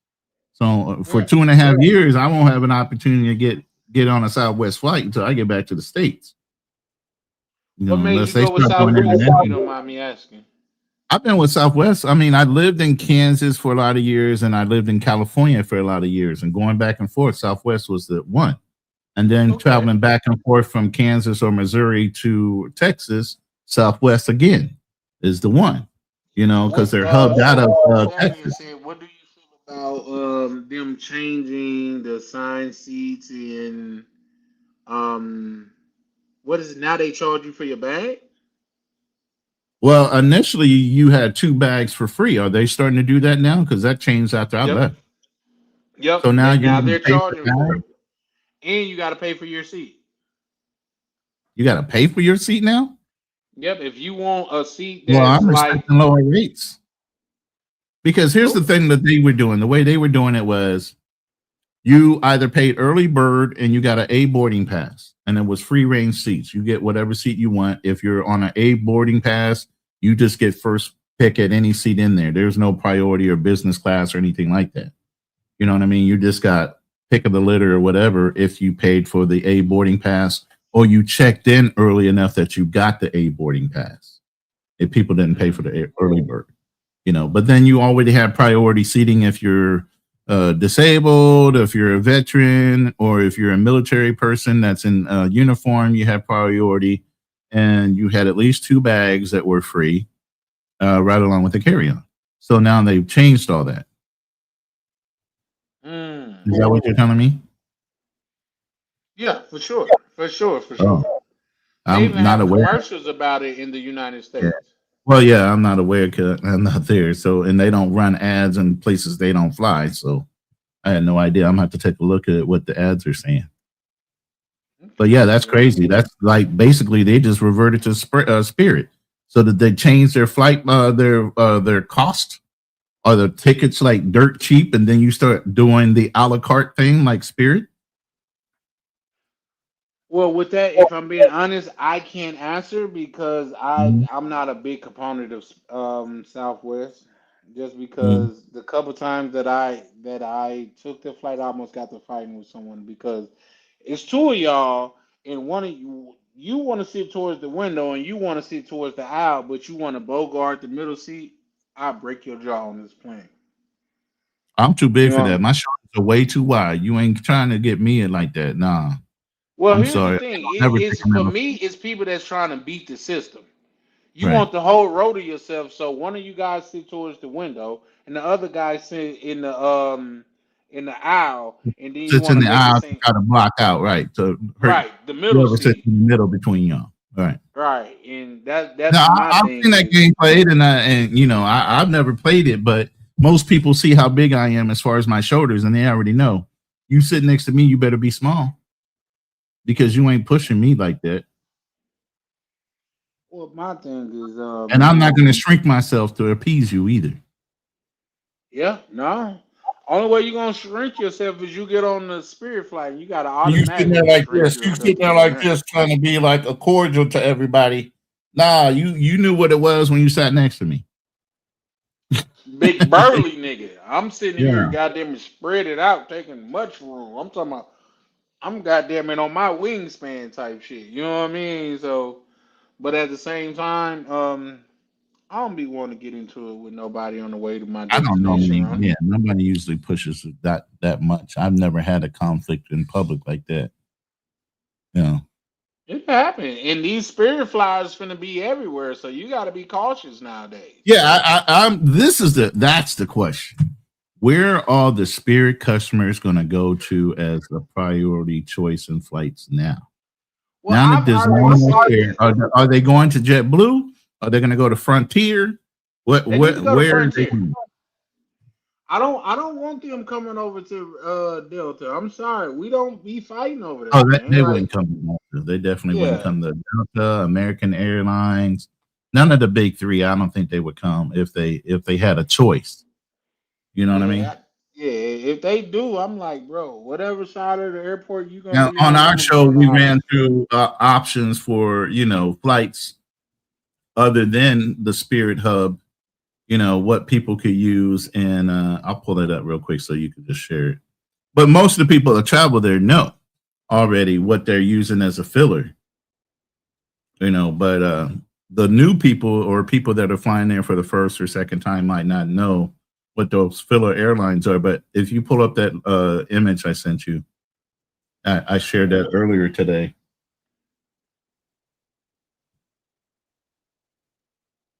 So I mean, obviously, if you're flying to Santo Domingo, it's JetBlue. If you're flying to Medellin or Bogota, it's the From where Avianca though? Let me see if I can't put it on my big TV. Florida. Oh, okay. Yeah, no, I'm nowhere near that motherfucker. They gon' Yeah, and then send my ass obviously back over there. Spirit never flew to Brazil, so it's still the LTAM and American to get to Brazil. So Here's the thing. LATAM, Shout out. Go ahead. Chalupe writes, Frontier is Spirit's cousin. They are the same thing. I beg to differ. I beg to mm, differ. And I'll tell you why. And I know a lot of people don't think I would take the standpoint, but Spirit was in the top airline a couple years in a row, and I'll tell you why. Because they had the least canceled flights. The thing I hate about Frontier is they'll cancel a flight if they can't fill it up. Like we know it's a brother, and if you look back into it, I don't want to use his name just because, and he never told me not to use his name, but just to keep everything on the up and up. I'm not gonna use his name, but he was coming from the DR, and Frontier got them to cancel the flight on him. So like Frontier is Spears' cousin. They little snot nosed, dirty shoes, damn, untied, stepping on the not back of their dirty foot, shoes, cousin. Yeah, not dirty a dirty shoes. foot. Yeah. Yeah, here's the thing, and I get it. I don't want to offend nobody, but I always kind of feel some type of way to where people turn their regular shoes into house shoes. They step in it so much with the back down to where the Mm-hmm. shoe is just used to it. To me, that's always been distasteful and I don't know, kind of like bottom of the barrel type shit. You got some regular shoes, but you done stepped in it so much from putting the heel down to where now these are house shoes. Yeah, no. It said Latam is the biggest I mean the best to get to Bogota. Well, I appreciate that, but I don't think I'm going to Bogota. Shit, if I'm being honest. Yeah, my boy, there's somebody got stuck in Bogota just the other day, and they used the A1, Avicana or Avianca. Avianca. Yeah, they used Yeah. that one to get out of there. Yeah, no, like but But Fearless I've had heard a lot of good everything. about Latam. Fearless had everything booked with Spirit, and he had to turn around and change everything. I mean, I would be pissed if I knew my flights are only going to cost me $183 because he had so many racked up miles, and it changed from 183 to 1447. I'd be kicking mad, man, and that still didn't cover the bags for That's the crazy. alternate airline. Well, here's the That's a thing. huge increase, man. It is a Spirit. Are they scamming when we all knew that they was going out of business, but they was Yeah, selling flights at a discount? I well, feel yeah, like that's that's a been scam. going You on. know you're not going to be in business. Well, see, I would say America had a lot to do with why Spirit went out like they did, or the politicians at least did, because Spirit tried to bail themselves out by selling themselves to JetBlue, and the government stopped that shit. And I just sent you another image to share once it gets pulled up. So we went through all this during the live, but just for people in here, this has been going on since 2020. Yeah. Since the pandemic, and they knew they were starting to fail. They tried to merge with JetBlue in 2022. So this has been an ongoing thing for like 6 years now. Yeah. Well, And here's the then thing. finally they couldn't hold on any longer. And they I'm tried to not negotiate a deal with the government. And like I said on my show, I'm glad the government did not bail them out. It is not on the why. government to continue to bail out companies year over year. The whole point of capitalism is competition. The whole point of capitalism And is I agree. competition. And If you I are agree the with weak that. man on the totem pole and you don't do your finances right and you don't know how to reinvest in your company and you don't do the proper things in marketing and some little guy comes up and starts to compete against you and beat you, guess what? You just get your ass beat. You fall off the list and the next guy that's strong and up and coming takes over your place. To continue to bail out somebody with poor management skills, poor financial backgrounds and everything else to why they're failing in the first place, no, that's not the way we should be. We know in 2008 when they bailed out the banks, what did the banks do with that money? They took it as bonus money. They never did the right things for the people. They never reinvested back into the people that overpaid on their mortgages, which is why subprime mortgages are one of the biggest reasons why in 2008 the banks went under. But they never gave the people back the money. They kept it. So I don't think the government needs to be giving taxpayer money to corporations and not have any vested interest in paying back the taxpayers or the people independently. It's our Roman, I money. think yeah, and I get that, but in my opinion, respectfully, I think that's a little bit disingenuous Why is that? because So you they should give up our taxpayer money to invest in a company and not get any vested interest back out of that company. Allow them to do whatever with the money. it's unique that you interchange company with country because they have been doing that for countries for years. Would you disagree with that? No, and I don't necessarily agree with us backing certain countries and backing Okay. wars. But again, we're incorporated now. It's a business, right? We are now the United States Corporation. It is not the United States of America. We are incorporated. So when you put bad money, if you put money out, you should be looking for an investment back, some kind of vested interest coming back to the country. You Yeah. shouldn't be giving out money just to be giving out money. But they do, Right? and they do it all the time. And Ronan, honestly, we will both be placating or being disingenuous if we was to carry on as if this is not a common practice of the United States. Would you But disagree that this is a common practice of the United States?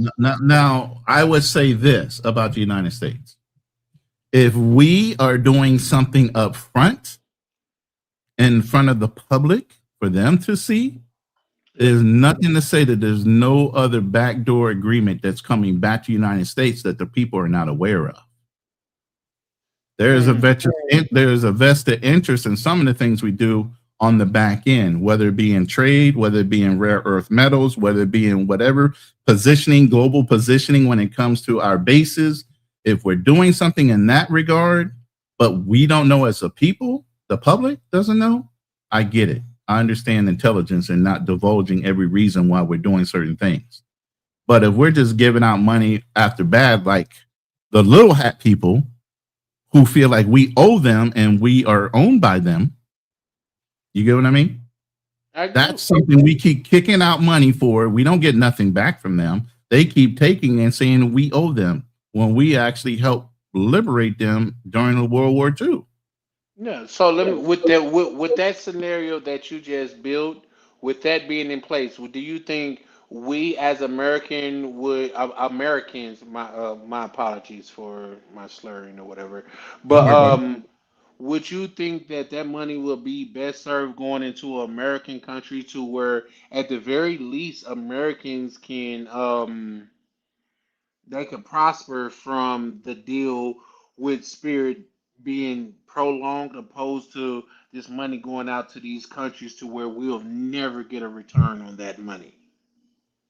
Yeah, I don't think we should be giving out money to any country where we're not getting some kind of rate of return, but it should Okay. also benefit the American people in Okay, some way, so fashion. you answer If my it's our question in a tax dollars, roundabout way. So yeah. if it came down to the two, you would prefer them to back up Spirit Airlines opposed to paying for a country that we have no residual income or anything that's going to benefit the American people. Am Yeah, I I mean, wrong in even assuming Donald that? Trump was saying if the deal looked good, we would have backed Spirit and keeping them open. I Well, think if the here's the government thing. and there was rumors even that the government was going to buy Spirit Airline as some kind of investment.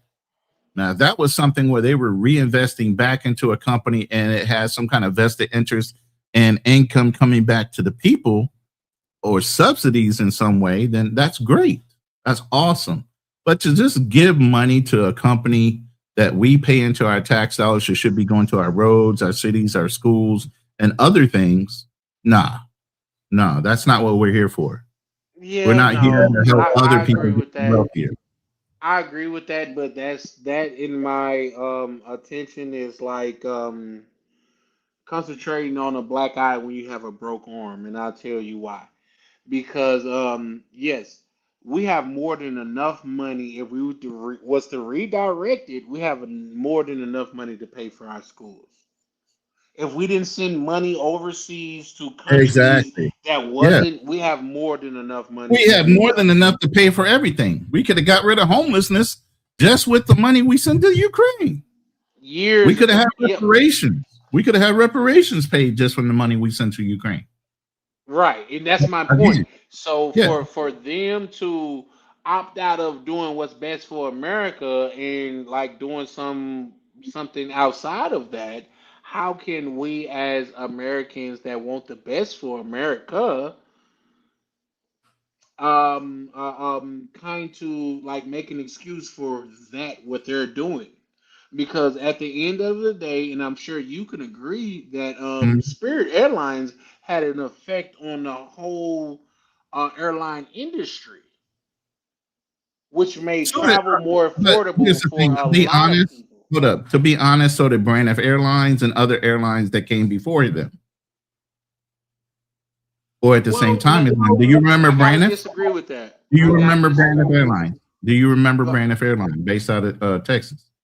I don't. I haven't been having money for long. Like I only been rich for the last Okay, but 5, 10 this is years. not the one and Nope, not only rich. airline, I'm not rich. Let right? me read. I've been drinking, But so I what didn't I'm mean to say saying is, rich. this is not the I've been one and fine. only airline. This is not the one and only airline that has failed in America. This Well, is one here's of the many. thing. No, that's a fact. But it's one of, if not the one, that actually changed the aviation game. Would you disagree with that? Change it how? By making Because everything by making everything a la carte. They changed what? They gave you the perception that flights were cheaper by selling you just the actual ticket, and then you had to add the seat, you had to add the bags, you had to add this, you had to add that, and then you finally got your real price. But people always want the deal, so that actually in marketing, it's a smart thing they did by just showing you one price, but then on the back end showing you and telling you, oh, by the way, you got to pay for this, that, and the other, but don't worry about it, you're still getting a great initial price. That's well, not really being absolutely, that's not really being absolutely. in a marketing and a sales way. And I've been selling for 40 years, so that's a great strategy as far as marketing, but on the back end, are you really getting a deal? Well, whether they was getting a deal or not, you nor I can deny it made travel a lot more accessible because people don't pay for what they can afford; they pay for what they want. Would you disagree with that? They pay for things that they feel like they're getting. Everybody wants a good deal, everybody wants to pay a cheap No, rate. And when no. you perceive or you give somebody, let's put it this way, I've been in marketing for a while and I've been in sales for a while, and I understand what loss leader items are and everything else. Walmart has the same deceptive selling practices. So Walmart, what they'll do is they'll put certain things on sale to get you through the door. Those are what they call Lost loss leader. leaders. Okay. So the loss leader gets you in the door, but they sell other things on those shelves that they really want you to buy. So they'll bring you in a store for a loss leader so that they can advertise something even bigger and better to get you to buy that instead of or including the loss leader. My good That's the brother idea. Ronan. My Yeah. good brother Ronan. I Yes, sir. understand loss leaders so much Yeah, but so to I'm where I I'm can. explaining that to everybody else. I know you do. I'm explaining Okay. that to everybody else listening, so they have a Okay. background on what is a loss leader. You get what I Okay. mean? Well, let me explain it to them in a more, let's just say, simplistic format. We don't see. In fact, I've never seen a Costco commercial. Have you? They don't need to advertise. They got people beating Okay. down their door. They got people beating down their doors that want access. That's why Don't they can jump charge ahead for of a me now. membership. You gotta let me work here, good sir. Go ahead. Okay. Go ahead. What I'm saying by that is they don't pay for commercials. You know why? Because they put it in their loss leaders. That's why they lose millions of dollars a year on those hot dogs that's been $1.50 since the 70s. That's Correct. why even with those chickens, it's a lost leader. But guess what? They get those peoples in the store. So what they would spend on commercials, they would rather have lost leaders in their store because people are Correct. literally have to walk in the store and purchase it. And while they're in the store, they get them to You buy other what's the things. running That's a gag? lost You leader. can't go into Costco without breaking at least $100 to $200 walking out. Easy, easy. Right. So we understand the premises of a lost leader for sure, for Right. sure. What I am saying about this is with American Express. I'm sorry, with Spirit. Yeah, we understand like say how that worked, but those there are people out there that took advantage of the system. There are people that played the system. I can't say took advantage of the system because it sounds derogatory, but they played the system in their favor because if you're going from let's just say LA to Vegas every weekend, you don't need to bring a bag of clothes and you could fly there for $35. So there were people that was really using those prices what they was meant for and Right. they wasn't paying the high baggage fee or the big front seat and things of that nature. So Right. those are Because there's things a that lot we of have to. people, and I've talked about this too, Airbus. A lot of people felt like it was cheaper just to hop on a plane, take a like an overnight bag and their business stuff, and hop on a plane and fly to where they needed to drive. Yeah. And then they would fly home, or they would stay somebody temporary for a couple of days and then fly home. That was cheap. Matter of fact, Fearless even used an example like he used to go down to Brazil and buy Colombian coffee and get a couple other things his wife needed on a $28 flight and then fly back 3 days later. It was still You see cheaper. what I mean? Yeah. So real quick, I want to highlight what Chalupe said. He said now all the airlines have adopted Mm-hmm. forms of Spirit a la carte pricing. Yeah, for sure, for sure. And that's my whole point Which is of terrible to me. no, That's terrible and I customer service. agree. I agree. You that's not my argument because I agree Yeah. with that. What I'm saying is Spirit has such an impact to where they got the big three having to react to what they've done. They had to implement a la carte system because Spirit was taking that much more of the market share. And that's not my opinion. Those are just numbers, and that's how numbers work. Right. But here's the thing, and you and I both know this because I think we've both been in sales for a while and entrepreneurial spirits and all this other thing. Business practices when it comes to morals and ethics are one thing versus just profit. Giving good customer service is one thing versus just trying to make a profit. Right? Agreed. Agreed. Okay. So you get people to want to come back more if you give great customer service, and that means they're willing to spend more if you just do the right thing the first time. Right? Okay. Yeah, I can agree with that. Okay. But when you start changing your business practices to mimic somebody else, then are you being your truer self? Or are you just trying to get over since everybody's used to doing it and take advantage of it? My good brother Ronan. I don't know if that's a question to where you're trying to test me or you really is I'm that a asking genuine in question. general to people. I'm asking it not only to you, but I want other Oh, okay. people to be enlightened by your answer. So Okay. I'm not. Okay. It's a informative type of conversation we're having. Okay. Well, with that being formatted the way that you just did, I will happily oblige. With a real life case study. I forgot the name of the company, but it was a company that was selling diapers on Amazon. Have you heard this story? No, go ahead and tell me. Okay. I'm Okay. interested. Okay. With the company that's selling diapers on Amazon, what Amazon decided to do was they was in direct competition with those people that was selling adult Pampers on Amazon, and they sold it at a loss for years because they knew they would put them out of business. You know what I mean? So I'm Yeah. saying that to say yes, these are business practices, whether you want to call them unscrupulous or whatever, but these are actual business practices that's not deemed as illegal, but a company can do. So you got a company like Amazon, and I know because I actively sell on Amazon, to where they could undercut you for years till you run out of business or inventory or whatever. You can't keep up to where you will go bankrupt. And guess what happened when you go bankrupt? Guess what They Amazon do buy when you you. go bankrupt? They buy you for pennies on the dollar. They don't even buy you. They let you go bankrupt. Now the I mean, it price depends on that you, your assets. To tell you the truth, it does depend on your assets. What you're well, leaving yeah, behind that they might want to suck up.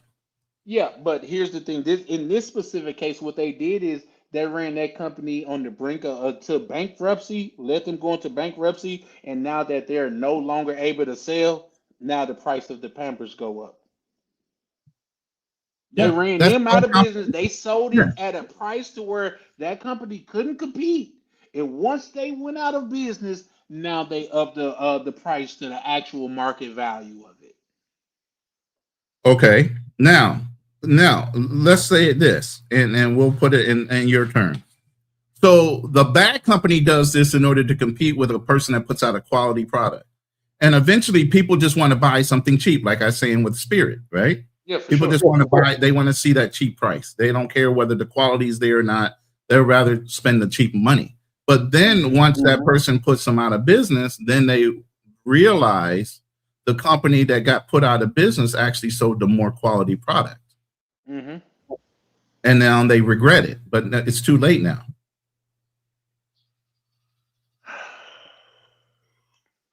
When you So say now they too have to late now, live. what do you It's mean? too late now because now they have to live with the poor quality product at a higher price than what they would be willing to pay for because they allowed themselves to be suckered in by the cheaper price but less quality.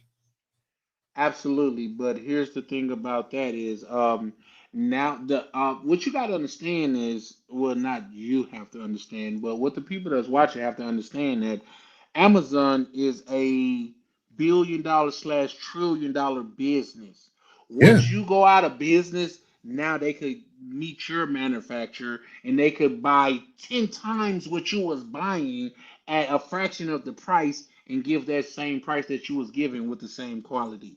Money conquers all. right.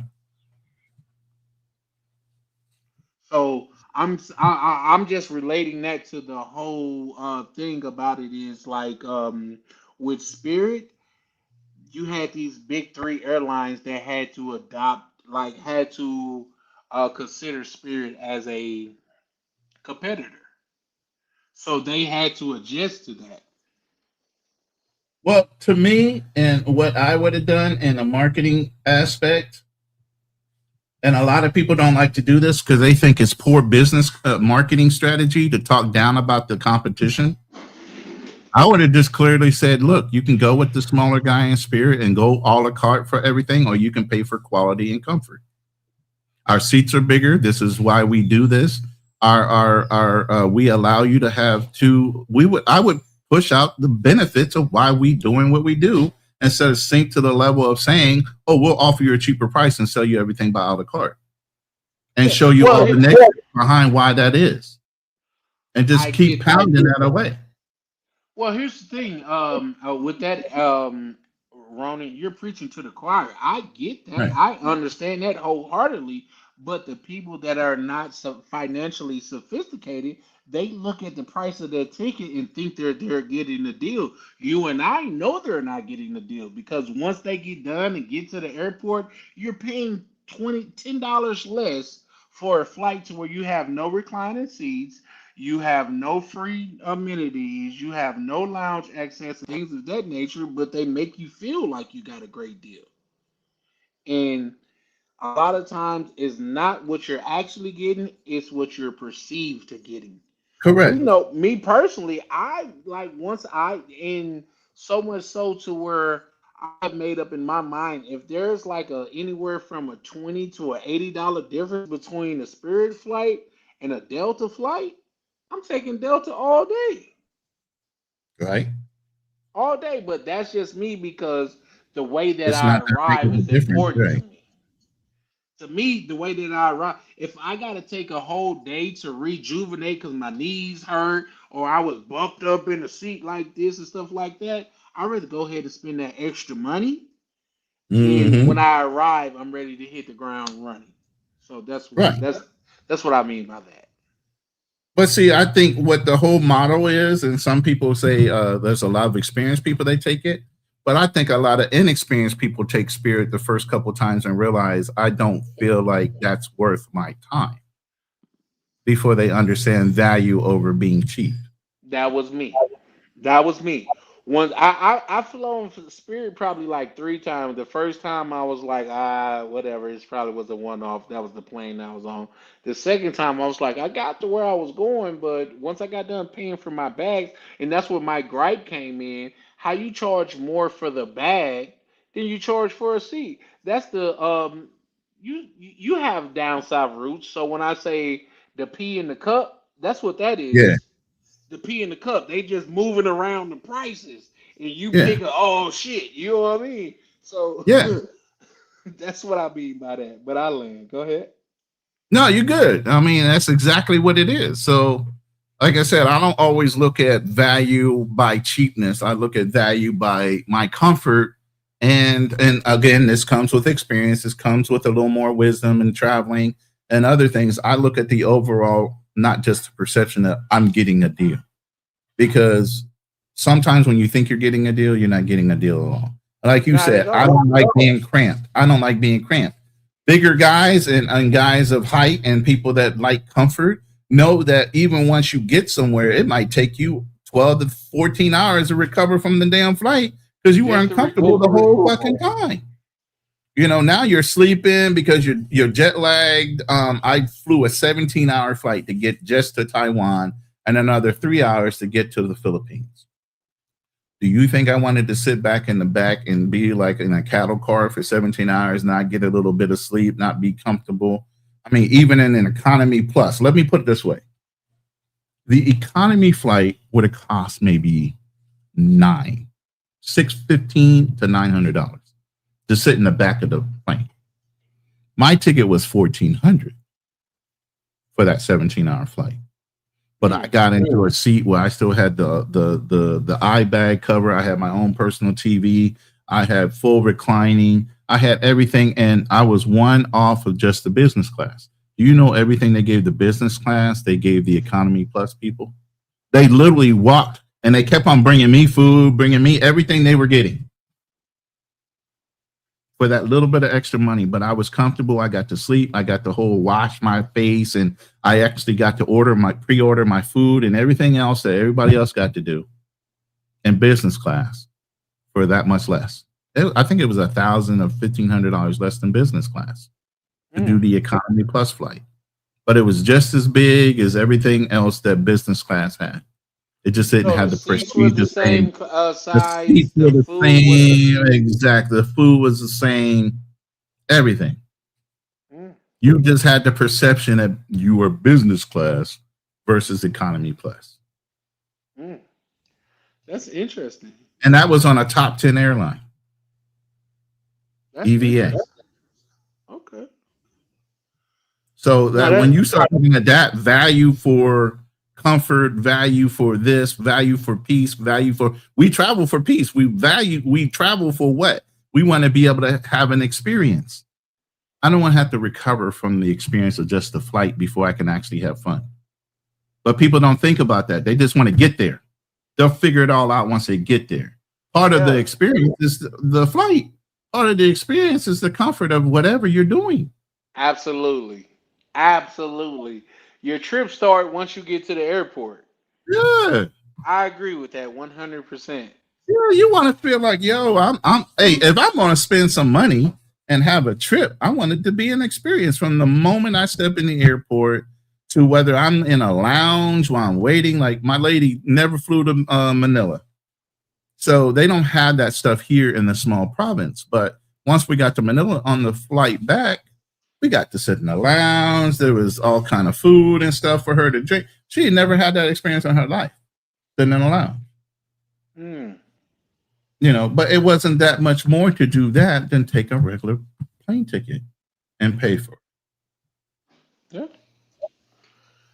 People don't even realize that the lounge has a bathroom. You can take a shower. You can wash up if you feel like you've been, a little hot and sweating, and you're carrying a little extra body odor, whatever it is. You have the time and the wherewithal to get all that done in a lounge. People never had a lounge experience. Plus they have the buffet. Plus they have the buffet in there with all kind of food, soda, even some limited alcohol, depending on where you're at. All that's accommodating part of you being on the lounge. And even if you don't have the type of credit card that has a lounge, you can pay $20 or $30 extra to get into the lounge, which gives you access to all that other stuff. So you buy airport food and you're going to spend $30 or $40 for a basic burger. You don't get the comfort and the peace and quiet of not being in the main terminal area where you do have that in the lounge. No, that's a fact. That's definitely a fact. So if you want to take a trip, spend an extra $30 and go in the lounge. Spend an extra $40 or $50. You're going to spend that just in the food, but you're not going to have the peace, especially if you have a decent long-term layover. Yeah, listen, you preaching to the choir with that one. We're talking to the audience at this point. You know what I mean? Yeah, for sure. And anybody want to play that?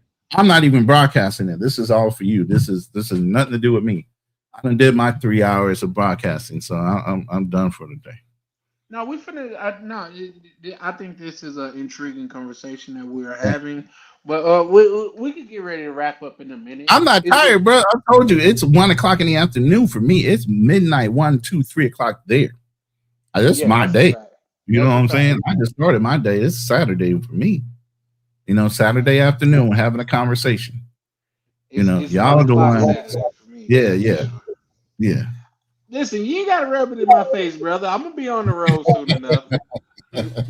I'm gonna be on the road soon Ladies enough. You know what downstairs I mean? cooking me something to eat right now. So the minute that gets done, I would be excusing myself anyway. Yeah, But I decided to come on because you guys were having a good conversation. So no. yeah, yeah, definitely. It's just that I think just everything. Now, here's the thing, and this could be radical thinking. They are cutting off access to the world because so many more things could happen with people being able to have access to be go somewhere else. Like say, where it would take. They say if you make $100,000 in New York, you're Mm-hmm. still medium to low class Yeah. as far as a Now, class standpoint. But if you make $100,000 in the Philippines, mm, how does that change your life? I'm gonna show you. This comes right off of the live I just did the other day. So I might as well just pull out the sheet. I ain't gonna use it for nothing else. Matter of fact, I just sent it to somebody else that was asking for them. Hmm. Hold on one second. Let me find them. Go ahead. Well, I'm Oh, you looking found for it? it. No, no, I said go ahead while I'm looking for it. Oh, okay. Well, yeah, no, Signature. I would just say this, guys. Link with me, and there's certain things that I can say, and I'm looking to, like say if you part of this thing of ours, like I'm just sharing things that I've know, like hiccups that I made along the way. But bro, if you wanted to and you really knew how to finesse the system, you could get you a free first class trip to Thailand if you knew what you was doing. My trip to Thailand, let's say I could spend 120,000 points on a trip. That's going to get me first class on Emirates or Lufthansa or whatever, to where I'm drinking champagne the whole time, I'm getting meals the whole time, and on some of those flights, I could take a shower on them. And just to elaborate, I don't know if you guys caught what Ronan was saying earlier. There's some lounges to where you could go into the lounge and take a shower and refresh in them joints. Right. It's a game changer. Instead of being in the main airport all musty and sweaty around Loud as other hell. people, You can't sleep. None of that. it's loud as hell too. Yeah. And then nowadays, I don't know, maybe I'm too old, but I remember where the seats was not so like had those iron things in the middle to where you could get you a good nap if you get you Yeah. three seats together. Now they got the little iron thing in the middle because you can't lay down. Oh, they have whole quiet areas in the lounge. Yeah, You can actually have some place where you can stretch out. They have massage chairs in there, and some of the lounges have all kind of accommodations for people that pay for a lounge. And by the way, some of your credit cards automatically come with lounge, but y'all don't in know certain that. lounges. Yep, yep, Yeah, yep. The on Palato travel. Lounge or Mm-hmm. Priority Lounge and things of that nature. But what I Yep. will tell you, one of my Has great a lounge lounge. experience. Yeah, American Express has a lounge.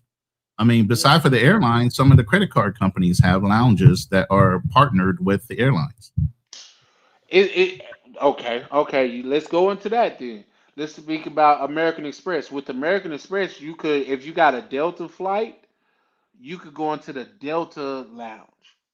But Mm-hmm. also, if you got just a regular, they got a thing they call Centurion Lounge, and that's American Express Lounge, Exclusive lounge, right? exclusively to American Express. And is Yeah. you got to have a more prestigious credit card, but once you get in there, bro, it's like you in VIP. There got charges everywhere. Phone charge. You know how you used to looking for phone charges in They a give you the regular little airport? warm napkins to wash your hand and wipe your face off. They do all the high class stuff that you would think you would have to do in an upper echelon type of place. They give that to you as part of your That's service. But you guys don't that's a take fact. advantage. No, and that's a fact.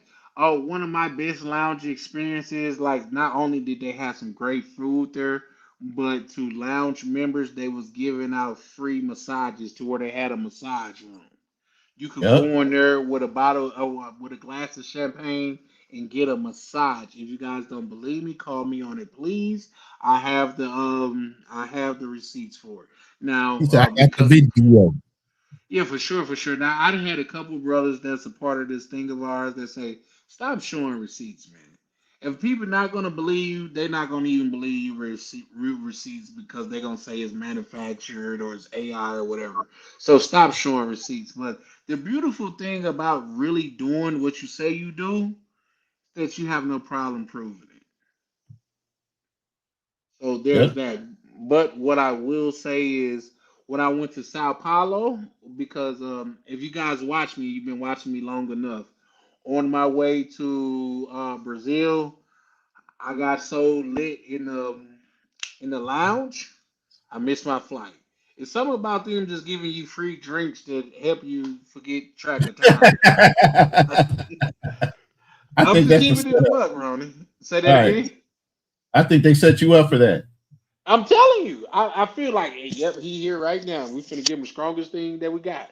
So I missed my flight directly to Rio, but shout out to United because they rerouted me with no additional cost or anything, and I'm saying all of that to say they rerouted me through Sao Paulo, and they had a quiet lounge. This is my first time ever seeing a quiet lounge to where they got recliners all through it, and it's meant for you to go in there and get you a nap. Yep. It was crazy to me. Now, my thing is every time I go into these lounges, oh, I'm getting my money worth in liquor. That's just what I'm doing. You know what I Liquor, mean? But food, whatever you want. Don't be shamed. That's what it's there for. no, and here's the thing: I was shamed at first, Ronan. And here's, let me see, can I say that in a more of an artistic By way? the way, I Here, dropped two images there for you to pull up, just to accent what you were talking about with foreign currency and percentage of your perception of who you are. You can pull up okay, either one. let's The get first to it. one closest to me, yeah. That's the exchange rate from here, and this is just in the last year, me being in the Philippines. Okay, started off at 58.7. It's now at 61.10. Okay. Mm, So on the left hand side of that chart, just under me, you can see what 2,000, 2,500, or 3,000 looks like in the Philippines as far as their currency. That mm. blue area, you can see the average national income of a Filipino, also an American. So 342 to 456 rounded up to $500 a month on average is all they earn a month. So when people say you're not a target, you are a target of opportunity. You are a target of love if you don't understand that. And a lot of these countries, because they know you're coming in at, and just under that, it shows you what your percentage of percentile is to their national income. Your top 4 percentile if you make above $3,000 a month Mm. of earners in their whole country, including doctors, lawyers, and everybody else. That's interesting. Get So, me? Ronan, I have a question for you. Yeah. What would you say to the people that say like Filipino women, they don't really want black men, they want white men? It depends. Some are more conscious and aware and awake. Some know that they're out for money, and white men usually carry a little more money than brothers do, and a little more freer with their money, especially if they come from old money. So it can go either Mm, way. You're still an American at the end of the day. You're accessible to this type of income, and so you are still liable to be taken advantage of. Now, whether they want to be with you or a local man, that's up to the individual Filipina. Like my Filipina, she is a Morena, and Morenas are bullied here in the Philippines. So they identify more with darker skinned people anyway, because they are Morena. So they identify more with maybe a black man versus a white man mm. who is more preferred. And so are lighter Filipinas. So if they have a similar experience lifestyle wise as we do, being Morena, they are more identifiable to understanding who we are as individuals. And I call Filipinos the black people of the Asian culture anyway. Okay. So it just depends on where you're at. If you're in the city versus if you're in a province. No, that's Now, are they dope. settling for what they like or don't like? That's up to you to decide and how the family perceives you to be. But you'll weed that out if the longer you're here. But don't go in with your eyes closed. Be aware, and that's all I tell people: be aware. You are still somebody that's a high earner. You're still somebody that's coming from a country where they are very used to. We owned the Philippines up until the 1940s. They Mm. understand who Americans are. We've been traveling here as far as military for a long time. We had several bases here. So there is nothing you can do to finesse them. They probably have more games that have been taught to them over the years than us. A But dealing with lot. Listen, them. hey, listen, this shit that I got instilled in me, man. I'm just in my bag right now, so don't read too much into Don't it. worry But about it. man, I was forged by some of the sharpest tools in the shed, man. You know what I mean? Like Yeah. just the nature of a woman, the wants of a woman, how a woman look at her man, like and things of that nature. So that's why I do well because here's the thing, it's not lost on me. I'm not no light skinned nigga with good hair. That's not at you though. Yo, But I knew you was gonna that's say the something. second time you done been shady about light skinned Pretty Ricky now. But we know they got an advantage in the game. Let's just be honest. Oh They man, y'all do, Ronnie. Listen, if you say y'all don't, you're not being genuine, I'm Ronnie. not lying. No. I understand what you're saying. Yeah, Oh, okay, and okay. there's a So, because preference too. if There's you also a light preference. skin, Are we easier accepted than a darker skinned man? Yes, but there are still preferences in everybody. They might like a darker skinned man. Like I prefer dark skinned women initially, here's the thing. Here's the thing. You want to know what the thing is, Ronnie? but The women that I've messed with that don't like that feel like they don't rock with light skinned man. It was like I don't want a man that feel like he prettier than I am. yeah, He because they needs don't some want the rough, hassle rough. of having to worry about another woman wanting to take them. They don't want to compete. Ah, no, no. See, No, I can't let seriously, you do think that. about it. No, think about it. That's what they don't want to do. They don't want to have to worry about that nigga being talked to by other people because he is a good looking guy. Take it from a guy that's been in that Wow. mode. Wow. That's how you been feeling this whole time, Ronnie?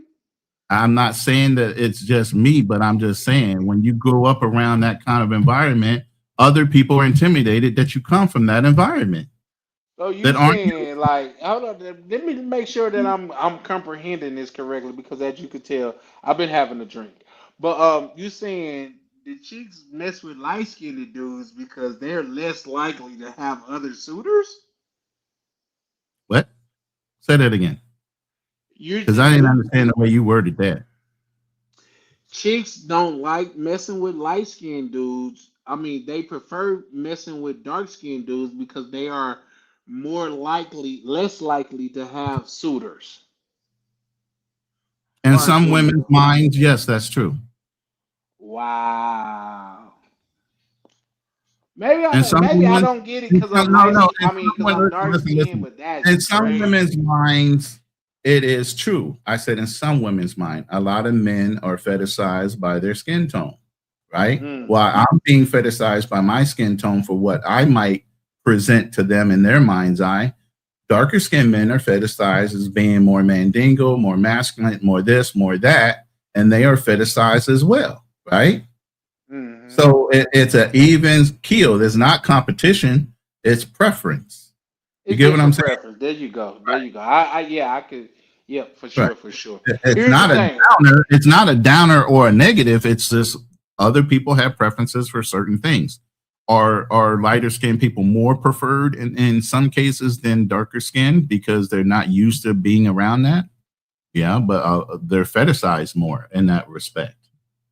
Okay. You want to go there? Okay, I feel it. Let's go there. Good, my good light skinned brother. Um, I don't think light skinned brothers has been in since like the early '90s, since the Right. Chico DeBarge. You know what I You, mean? Like. you don't understand, bro. And I said this the other night. I think we were in the room together. I think I was in your room where I I'm just said I giving you have been shit, first approached. off. No. I'm just saying I've been approached by more sisters talking about they want babies with good hair and bright eyes. No, I can agree with that. Yeah, I've heard that myself from women. Right. You self hating Jezebel. Who are Right, you? exactly. And I look at him crazy, like, what the fuck did you just say to me? Because I'm 95%, like I said, I'm the darkest skinned, light skinned brother you will ever meet. You're I'm not. like as dark. No, man, you don't understand. My grandfather's darker than you. So while you might think I'm light and I take advantage of that shit, I'm more of like a spy. I hear shit that most of y'all will never hear, and I turn around and tell y'all the truth. Okay, tell me some You truth get what I'm then, saying? Ron. There you go. Tell me some truth. You tell me what you want to know. But like I said, like in the military, because my hair was cut so low and you can't really tell what I look like when you first looked at me, a lot of white boys would be very comfortable about sharing their racism and their likes or dislikes about certain people in Yeah, units. fuck white boys though. I don't care Right. about them. But I'm just saying, We even with fucking all that, they be. Whether you you light get skin or dark skin, we if fucking they you can get bitches. them to relax, if you can get them relaxed, you can get a lot of other things relaxed. If you can get a white boy to talk to you about certain things, you can get or sisters or even like girls to say damn near anything they really want to say on what they like and don't like. Yeah. Remember, I'm in the middle ground where I blend in a lot. Now I got the same kind of hate from my brothers that say you're not dark enough to be considered white. You talk too proper. You're not white. You want to be like them. You get what I'm saying? I get I that get self that hate. when I go down south. I have to Right. remind them of who I am. Like, oh bro, you Right. talk proper, nigga. Like, bro, I'm the same nigga that shot the nigga in the park. Are you serious? Right. Like, don't think my gun don't Don't work test because my I know how to gangster. pronounce I my mean, you got to words. test my gangster to say that I'm black enough. Come on now, Right. stop. Right. Call your uncle and ask him, do you want to play with me? That'd be my thing. Like, oh, you're speaking proper. Okay, this all right. That's a whole nother. Right. I can't show you, but I can tell. I can't tell you, but I can show you. Yep.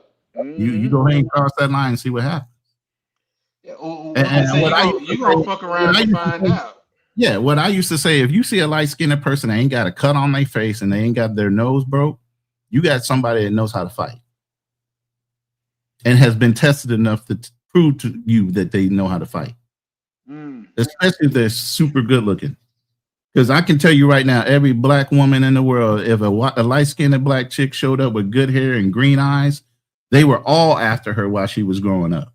And she came out of that unscathed with no cuts, no gashes, no broken noses, no Did you say damage. light skinned woman?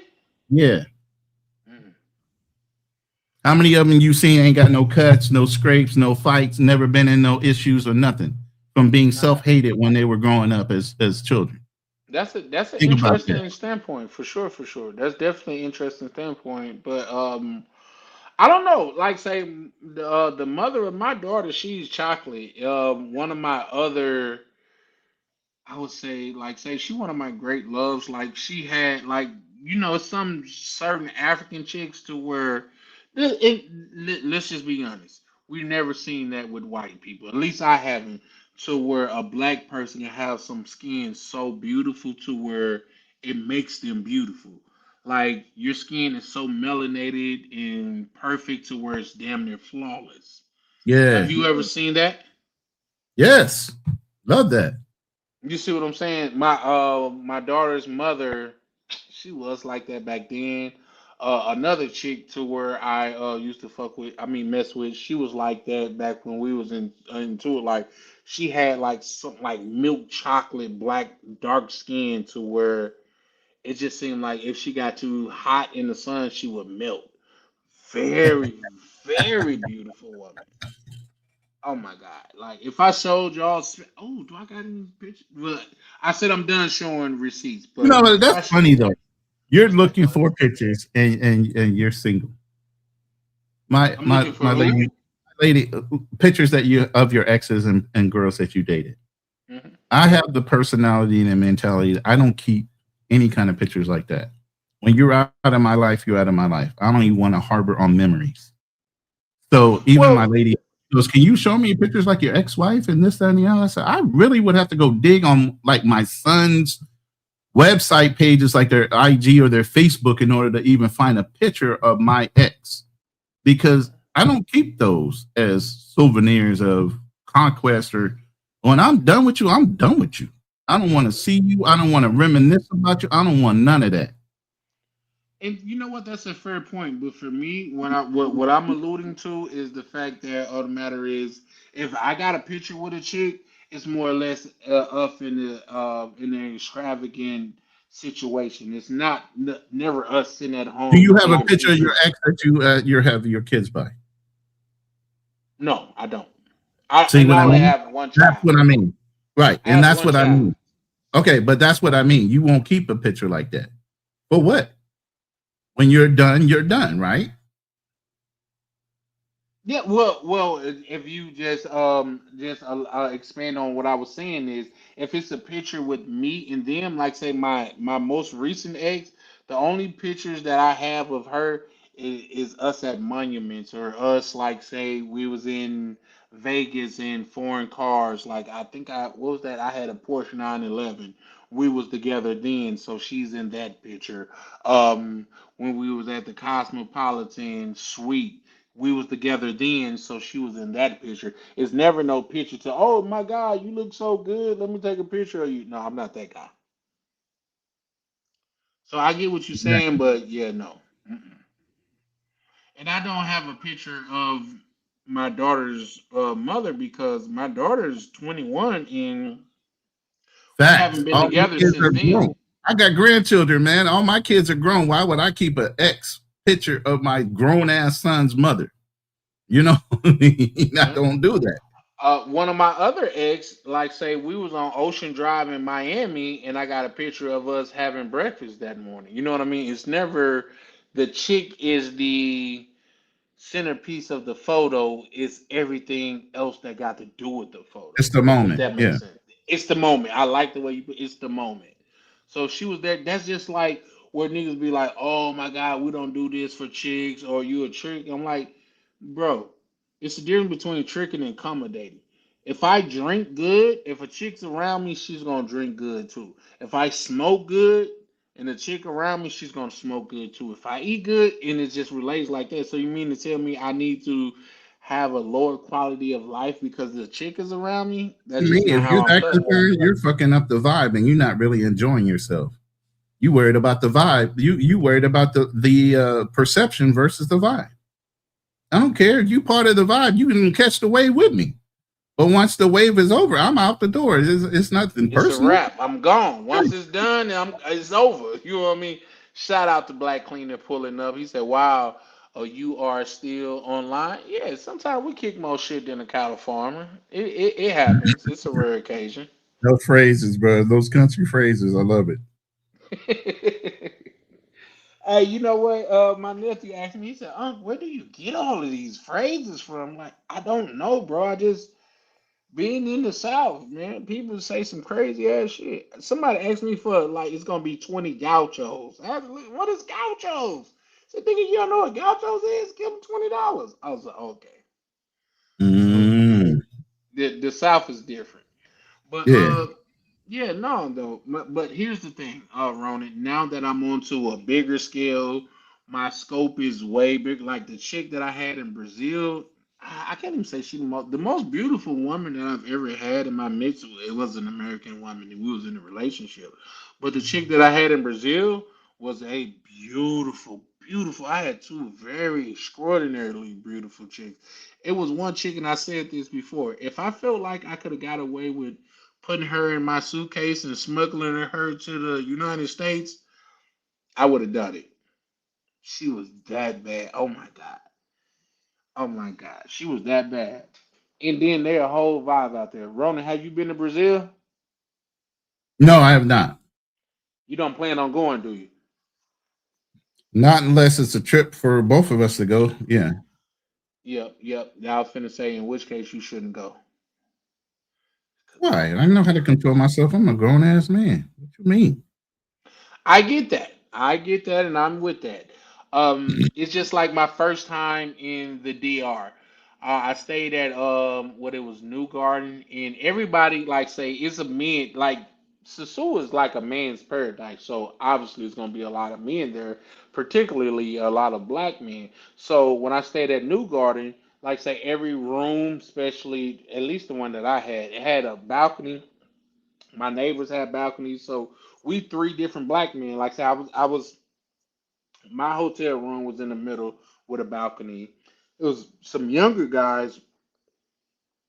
They had a hotel room with a balcony that was close to mine. It was another guy that he had it like, mind you, because the brotherhood is strong down there. Like everybody's linking up. We all sitting on our balconies having a smoke or a drink or whatever. And it was this two dudes showed up with their two chicks. Tell me why everybody in the compound, everybody that was on their balcony, which like this time of day for some reason everybody was out there. Everybody that was on their balcony just bust out laughing. And I'm saying that to say, because I asked like, what's so funny? He was like, man, they finna be into it all weekend. I was like, why? He said, bro, we're in Sasua. Those females that's with them is finna feel so inferior to us, finna make them mad at the dude that they're with. And it wasn't until I walked down the street or I really experienced Sasua, I got what they Mhm. mean because they treat you like a piece of meat out there as a man. Now you a piece of meat with some money, but yeah, it's different. So yeah, nah. But I land there. I mean, I've been in those environments, especially coming off of a ship and you're in the Marine Corps. You come off of ships in certain towns and certain countries, and they already looking at you like they know what you're up to. You only, Hmm. I mean, how many times do ships pull into a port in certain countries? You get what I mean? And what do most of those dudes want? Your reputation precedes you. Mm. You get what I'm saying? Yeah. Mm. Yeah, nah. Yeah, I definitely feel what you mean. So yeah, nah, for sure. But with that being And then the said, other one Ronnie, was just my go budget, ahead. how much I spend a month for what I do and what I have. Well, I'm sure if you was out there with the armed services, y'all was good. Like that's one experience. Well, two experiences in my life to where I wish I would have took advantage of, and that's being in the armed service or even going to college because the college experience is something different. Speaking of that, people talk what they want to talk about Bill Cosby, and we get it. We could say, oh, this, that, and the third, but Bill Cosby and Spike Lee was responsible for the highest enrollment in of black people in colleges. Put some respect on their name. Mm-hmm. And Ron, I'm sorry, but for the sake of conversation, I gotta ask you why, right? Why what? Why Spike Lee and Bill Cosby was responsible for the spike in black people enrollment in college? Maybe the movie School Days back in the day was the reason, and the whole Greek situation that was going on in School Days. I would say would be a good way of putting it. Yeah, that's the Spike Lee aspect. And with Yeah. that being said, like say the Bill Cosby aspect is like a given. When it comes to a different world in school days, so many black people wanted to go get the college experience after that. You could look it up throughout history. It had a spike of black people enrolling in college behind those two situations. It's a different world by Bill Cosby. Listen, if you my age, you grew up with a different world. I still know they fucking names damn near by heart. School Days, come Mm-hmm. on, with Spike Lee joint and the young Lawrence Fishburne had a lot of people enrolling in college. So yeah, is Mario right there. Shout out to Black Cleaner. But yeah, no. But we are at the 6 hour mark, Ronnie. I guess we're gonna go and close it out here, man. You got anything that you want to say before we close out? No, man, good show. Appreciate you always. You know For what I'm sure. saying? Man, shout out to Ronnie, man. Always pulling up and showing love, man. It's something that's not lost on me. You got an OG in the game that really has pulled up and, started kicking it with the fam over here. So it's not lost on me of how important that is because, like I say, if nothing else, man, I want to be around a lot of like-minded individuals to where we can build and grow something from. School Days isn't a spinoff of a.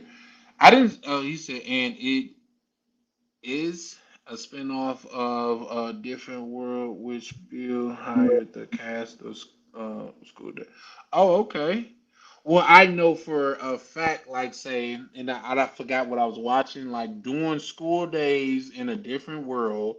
Um, because here's the thing, am I wrong? But before those two situations, there was never a on film situation about black people in college. I could be wrong, but Ronnie, can you think of a situation before School Days or A Different World towards black Like a people in Greek college? type of movie or anything like that for black colleges. Yeah, just I anything can't to think of where it's a black anything out experience there in that college. I can't think of any movie that had anything about a black experience in college before School Days. Even the movie with Denzel Washington about the football players and him being That a was black after. coach. Remember the Titans? Yeah, that was after. Remember the Titans. So, and that wasn't even a black college. That was a high school. That was a. Hey, you could have stumped So, me with that because I didn't think about it till yeah, you just said it. You damn sure right. That was a high school. yeah. So I can't think of anything that would equate off of that. Yeah. And I don't think School Days was necessarily a spinoff. A Different World was definitely a spinoff of the Bill Cosby Show because their daughter went to college and she went to that college first. So I don't know That if that was School Jaleesa? Days influence. Yeah, not Jalise. What's the light skinned one? What's her Which one? name? They had two light skinned kids. It was one that was Yeah, not older the than the oldest one that daughter, the was. second one. The one that was all flighty and all about the flowers that married the Navy guy It at the end wasn't of the day. Jaleesa. God damn No, it! Jaleesa is not her name. Somebody help me Somebody with help us what's out, her man. name? Somebody, because I'm not gonna be Actress's able to name sleep. that Cause I know we had Whitley in that I'm joint. gonna We had Dwayne Whitley. Wade. No, Who? Whitley is one of her competitors, one of the Yeah, first when Whitley it was the chick from the South right. with The that thick Southern accent. I Belle. The used to Southern love Belle, her. yeah. The Southern Belle. Yep. They had the Um. cotillions, and we talked about cotillions back in the day within our community too, trying to keep the wealth within the families of wealthy black individuals and prominent people in the community. They had cotillions to Oh introduce shit. other people of that same community to each other as far as their sons and daughters. Is there any documentaries or videos that About I could look cotillions? into on that? Yeah. I don't know. I know some movies that talked about Southern events. I don't know if it was called the Red Violin. Jasmine Guy. Thank you. Jasmine Guy. Okay, shout out to Thank you, you. bro. Jasmine Ah, Guy. But okay. what was her character's name in the show? Yeah, Dwayne Wade and Whitley were In the cast in cast School of School Day. Days. Yes, they were. Oh shit, I didn't know that. Yeah, she was part of the light skinned girls in the Greeks. I just Remember? remember I So was remember old Gina. girl from Gina. Yeah, so was Gina. Oh shit. She was Shout the out to head girl, y'all. and then Whitley was one of the girls in the group. Matter of fact, that solo was Whitley was singing as backup to Tisha Campbell. Tisha Campbell could Mm, sing. Tisha Campbell and old girl in Martin, both of them were a duet at one time. Pam. They could both sing. Here's the Pam, thing. they Oh sung man. in what Rocky, not Rocky Mountain Picture Show, but the one with the plant, the Feed Me No, not. Seymour. Oh, I thought you was finna say What's that? Little Shop of Horror. Yes, they were the girls on the balcony that were singing in Little Shop of Horrors. Both Man, come Pam on, and man. Tisha Campbell. Go Are you back and look at it. serious? Tisha Campbell and Pam were on the balcony, the two black girls that were singing in Little Shop of Horrors. That was them.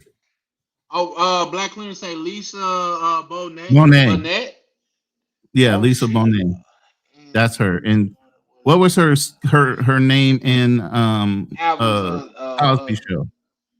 It wasn't Sabrina. No, it definitely That wasn't wasn't her name Sabrina. in the Cosby Show. It wasn't Jaleesa. Who am I thinking about? I can't think of her name in the Shout out to Cosby Show. y'all though, man. But yeah, Tisha Campbell and Pam were in the Little Shop of Horrors. They were the two backup singers in that show. that were up in the balcony area. That's crazy. I gotta look that So they've up. known each Ronan, other that long. They've known each other Ronan, that I long. gotta That's look what I'm that saying. up. Yeah. I ain't gonna lie to you. I gotta look that up. But real quick. That just goes to show you how prevalent tonism was back then. Because everybody that knows and know how beautiful women look know that Pam was shitting on Gina. I don't care Oh, what you Pam's say. body If was banging. Pam's Pam body body was was out of the banging. universe, and They just all made Gina her had was sound that she ugly, was but light Pam was skinned. fine. Pam was fine. Come on, man. Pam was Yeah, that deal. Listen, I don't care what nobody say, bro. Pam was that deal, bro. she was. Denise. Denise, Denise. yes. Okay, there you Thank go. you. Yeah, for sure. Joe Bro. Yeah. Joe Burnett. Yeah, man. Thank you. You the Hey, one pulling out all the congratulations, hits. Joe, Yeah. bro. You old as hell. Shout out to you though, because we Why, old as why he hell gotta be too. old? He could just have a better memory than us older folks. No, if he remember characters from there, bro, shout out Yeah, to you, Denise. because Thank you. Denise, you Now damn that sure name is right. You popping up in right. my You head. right. Yeah, Denise. Now I can hear them always yelling, Denise, Denise, For that God one, bro, damn it, because Denise. they would have She never was running killed them me. ragged. She was running them ragged. Yeah. Yeah, for Um, sure. And then, like, say, I ain't gonna even lie to y'all. The little white girl that was in the dorm, I used to like her. bruh. She had, Well, yeah. Yeah, she had some curves too. yeah, the She little hit white him. girl, She I hit him liked really her. well. Yeah, she hit him, but yeah. Yeah. So yeah, nah, shout out to you, Dro, bro, or Bo. Mm-hmm. Cause I would have never thought about it, but you damn so Yeah, it right. would When have you bothered said me, it, and then I would have been down here. I would have been downstairs eating something. All of a sudden, I would have been screaming out, "Denise!" That lady was, what the hell? that's how my mind worked too, bro. No Mhm. cap. But shit, yeah, nah. But that was a whole experience. How college worked, the little. Oh man, now I'm gonna be mad. I ain't gonna even ask y'all his name, but the bald head dude that was over the cafeteria, Mr. Gaines, Mister. Okay, yeah. Mr. Gaines. So come on, man. So when I Yeah, talk and about then the colonel that kept them the straight. colonel, yep. Yeah, was But here's the thing. the math professor. That's why I get a little bit irritated when you said that was it should come out on the dorm. Okay. Yep, yep, that's her. See, Black Cleaner knows that was her. Yep, Black Marissa. Cleaner old too though. Shout out to my Mhm. good brother Black Cleaner. But no, when I talk about people that want to come up, and it was a brother, and I'm not gonna bring him up because once he said, well, it was my fault because I didn't really know. I don't harp on things like that. But when people come out and say, "Oh, black people have no culture" and stuff like that, that's culture. Yeah. That's culture. And another thing is, like, say, you could be black and not have a black culture, but when I tell you this, Ronan, God is good, All the time. and all the time, See, listen. and all the There, time, you got to listen. finish it though, and Yeah, all the all the time. time, Right. God But is here's the good. thing. That is a good key. This is the thing. This is how you find out who's cosplaying American, who's not. Mhm. Because we know certain phrases like "God is good" all the time, right? That's something you Not just all stand. the time, but it's another part that go with it though, Right, Ronan. right. You know the rest of it, right? God is good all the time, and somebody else put the rest in the chat. We're gonna see how, and all the time. God is good. I'm just saying. Right. I'm just But what that's I'm saying is culture. there's little nuances about our culture that we know. Now, when you Mhm. go and you run into an African or somebody cosplaying an American, just even the standard, you're traveling and you do the little head nod, right? Most brother does a black, they're gonna go ahead and head bob you up or Some give you a little slight and light. Yep, something you like damn sure some right. little Yeah. signal that yeah, we know we see each other. Right. I But was just gonna say that. I see you and if you you run see up on me. an African, if you run up on somebody that's not American, English even, and you do a head nod, they look at you like, what the heck is that? They don't know. They don't know that's code. Yeah, So for then sure, you for already sure. know they sticking out like, Even me and my lady, we went to BGC, and there was an African dude had a Filipina, and we were walking in the mall together, me and her, and you can hear him kind of berating her a little bit, and my lady was looking at me like, I said, "You see, there's a difference culturally between us and them." But like And I shout said, out to Black T, where he you said can all pick the out people time that God is cosplay, good. yeah, For sure, yeah. for sure. Listen, But there's little if I things say like that that, to little you, nuances. Yeah, foreigners will not know, but American black men will know, or American black sisters will know. So there's certain things we say overseas that you can identify another person that is from your culture based on, like you said, the things you say. Other than that, people are looking at you sideways, like, "What do you mean?" I shouldn't have to I, explain that. exactly. Some things Come on, Nate. yeah. Shout out to I'm Two on Tone. mine, Nate. He said, I'm just thinking of Shalimar asking Candace Owens that ish was so damn funny. See, well, here's the thing. What y'all got to What did he ask understand her? is shout out to Two Tone because that's important because just because you're black don't mean that you had the black experience. If your Right. ass done damn near cried when goddamn it Will Smith father left him and he said, I had a damn good job shot and I learned that without him too. If that shit didn't hit you in your chest, it probably hit a little different. I'm sorry. Yeah. When Queen Latifah, goddamn it, sacrificed herself in that goddamn 6'4" and set it off, if it didn't hit you some type of way, something probably missing. I'm just saying. Come on, man. If you on here I and missed you that watch, interview, so I wish I had heard that interview with Charlemagne the God asking Candace Owens something. I forgot what it was. I didn't get to hear the interview. Can you bring that up to speed? What did Charlemagne ask Candace Owens? they be on Um, Candace Owens' heels. I'm not gonna lie to you. yeah. I'll be right back though. Go ahead. No, I just didn't know what he asked. So Two Tone, if you can remind or throw it out there, what was asked that Candace Owens just threw that kind of like blank look on her face, like, huh? It was What's that mean? probably the God is good type of question though, but I know Two Tone Oh, got. yeah, that's the Breakfast Club. Charlemagne, the God. I don't like saying that because he ain't nobody's God, but you know what I mean.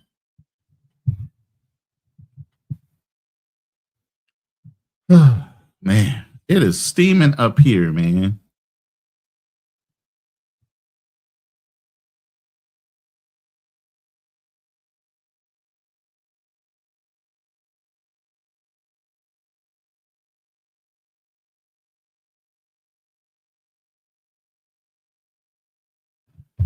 So let's see where we at with this. What's traveling and has taught me? Black Cleaner, why have you hit the link? What has traveling taught you? You're an expat living in Panama. What Yeah. has it taught you? Well, just real quick because I had to He walk away was right so fast. off But the what I mark. will say, He asked her the same question. She definitely doesn't speak for us. Yeah. you feel me? Yeah.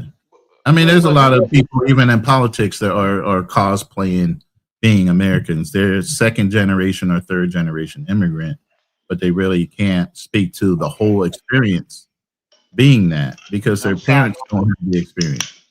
I gotta hurt some people's feelings, and I don't mean to, but Camilla fall in that goddamn category as cosplaying. I'm sorry, guys, y'all don't want to hear it, but she falls in that category of cosplaying. It just is what it is, and I got proof and facts about it. So you just because she got them and said that she's this, that, and the third, don't mean that she is. And I'll tell you why. Because she said that she was something different prior to that. Not only was that, she is a liar. She said she was smoking weed, which is crazy. Which is crazy because she ran on putting people in jail in San Oh my Francisco god. as the DA as for weed, but she remembers smoking weed in college, listening to Tupac, forgetting Tupac wasn't out when her old ass was in college. Come on now, let's not do that. Mm-mm, mm-mm. But here's the thing, guys. What I was finna say about that is that's my go-to saying. Like when a person say they black and I say that Mhm. God is good, and they be like, "Yes, He Yeah, is. that's He's the damn highway. sure good." I don't even correct it. I'll be Mhm. like, you know what? We just not the same. Yeah. He said, Those "Shoot are little tomorrow." tests, little verbal tests you give to people like hooty hoo type of thing. Right. What the heck? What is he doing? Right. They was like, "Oh, are you into watching owls too? I like owls." You know what I mean? Hmm.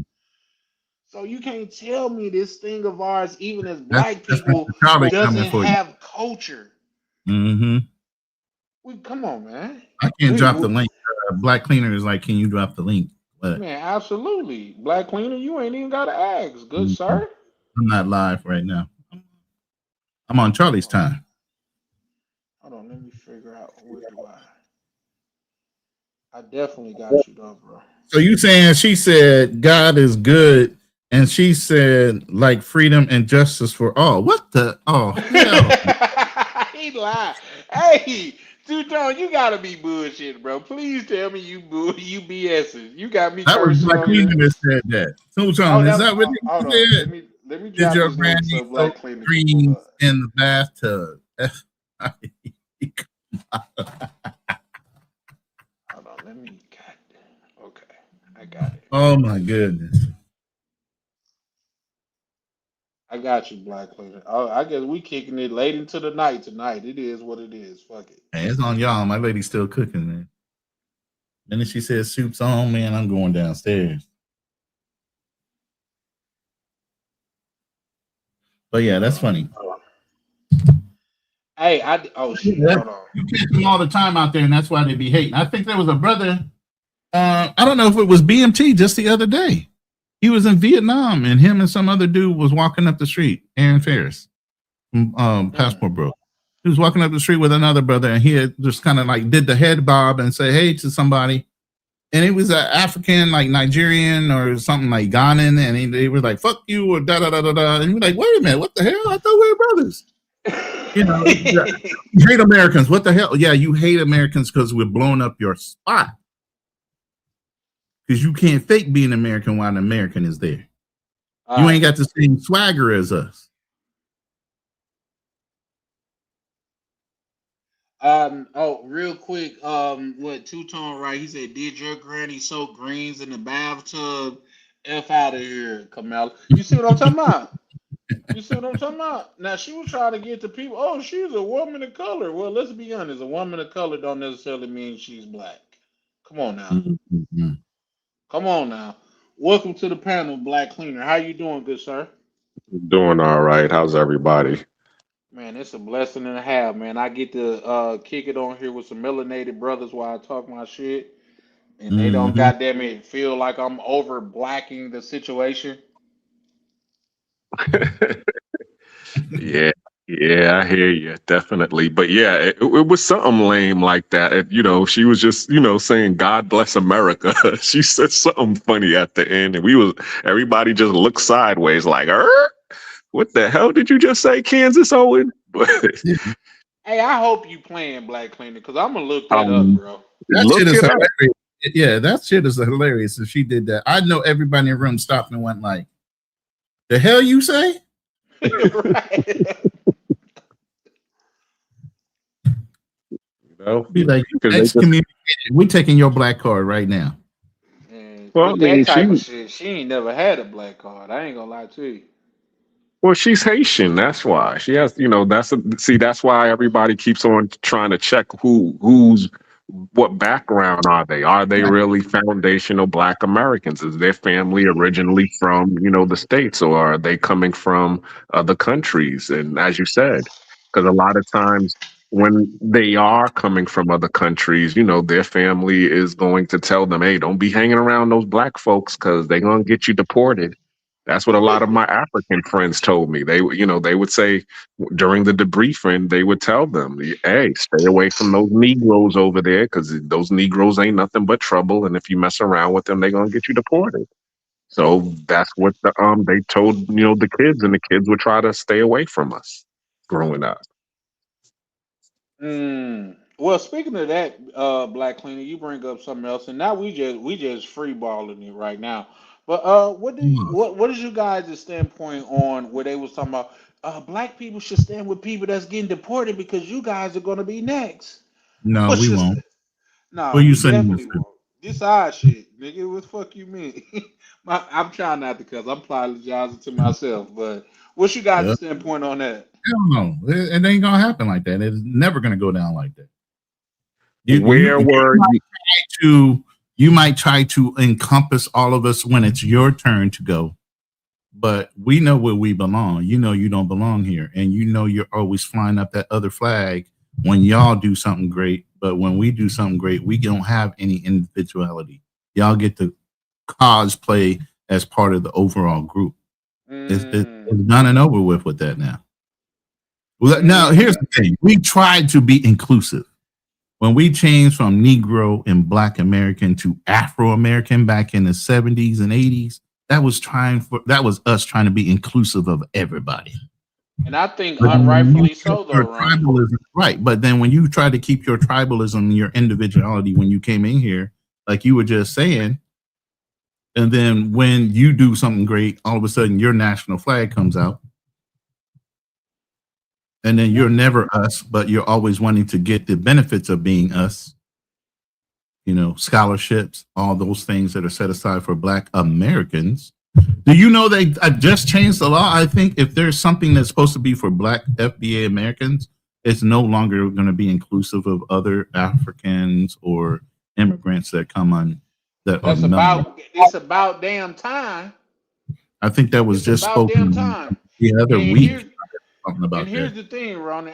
Please send me the article on that because I would love to I'm read gonna it. look it up. Because I'm gonna these have to. same people that'll get on here on these public platforms and try to shit on black people don't know the rights that you have right now today in this country is because of black people. Pay Right. homage and move to the back of the fuck. Okay, my bad, Up, guys. up. See, My bad, see. guys. My bad. I never asked You for gonna people not to be demonetize yourself. human. Listen, I never asked for people not to be human. I just asked for people to Hmm. respect the hustle. So, and I Right. get it for the most part. When people cuss and they in a bag, I don't even correct them because I understand like when you in your bag. But when you just cursing just cause you could curse, like it sounds like an ignorant mind being frustrated because they can't explain itself. Yep, that's what they said. If you cursing, that's because you can't find other words in order to express yourself. I heard the same thing, and I took that with me throughout my life, Black Cleaner. But at the same time, we're talking about the whole, solidarity thing. Where were you all when we were trying to, fight for getting the oppression, the thumb of oppression off of us? That's really why we called you all. We stood and fought after we was able to get civil rights, and when they were trying to prevent black immigrants from coming to America, because the only ones that they wanted were the Europeans and And that's the Indians. what Not even the Deontay Indians Wilder coming over said. here. To this day, that's what they want to this day. You know what I mean? But at the same time, Black Cleaner, my thing is this. And you and Ronan are both older than me, so please correct me if I'm wrong. But in all of those black and white videos where people was fighting for civil rights and fighting to be equal. I didn't see no Latin niggas getting sprayed with water hose or getting the dogs sicked on them. I didn't see no Asian people out there or no red dot Indian people. Now, Exactly.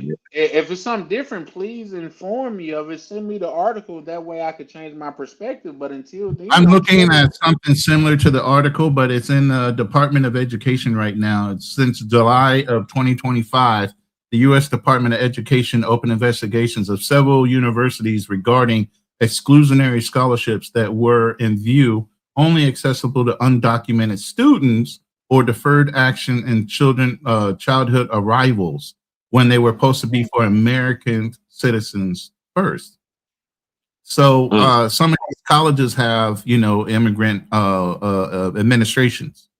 And so they're cued in and clued in on some of these scholarships prior, and they only allow certain applications to come through, is basically what they're saying.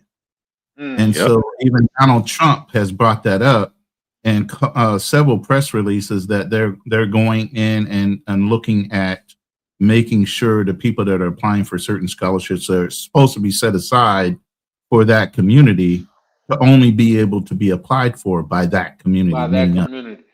Because But with I that got to being go. My said, lady just got done cooking, so I'm gonna step out. I'm gonna be listening in, but I'm gonna step down for a minute. shout If out you to guys you. Me and go on, Black and Queen I'll will cook a little bit, and then we'll okay. shut the kitchen down. Shout out to y'all. Appreciate you, brother. Yeah, for sure, for sure. Nice In fact, hearing you from guys you. pull in tomorrow because I just came up with the live for tomorrow, and it's gonna be the kitchen is open. We're talking about it all. How about it? But I like that. yeah, for sure, for sure. You know when the kitchen, like, here's the thing, and another black thing If before you anything, if go, you want Ron. to be derogatory, say FBA against the world. Let's say that, and then watch what happens when your live comes up. Oh, I got botted today where it was only like 30,000 people in the room Damn, because I was nice. talking about passport bros and Spirit. All of a sudden, I was botted out. But yeah, you put something derogatory up there, somebody's gonna find a reason to pop up in the room. But yeah, I'll see you later. Peace. Shout out to you, Ronnie. Appreciate you, good brother.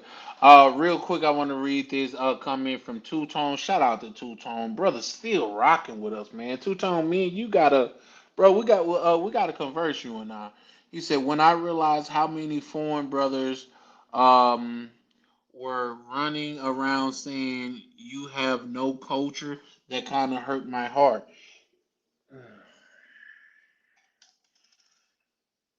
They You know learning what? now. No, no, because I think Two Tone really touched on something with that because these are people that we felt like if they wasn't us, they was our cousins. And it's like they now I'm not speaking for Two Tone, but I'm just elaborating on what I took of that situation. It's like you going out of your way to tear us down, and how you gonna say we have no culture, but our culture has made it way out there to where you at. The way that you dress, you mimic us. We don't mimic you, sir. Exactly. And you could see the the imprint of American black people around the earth.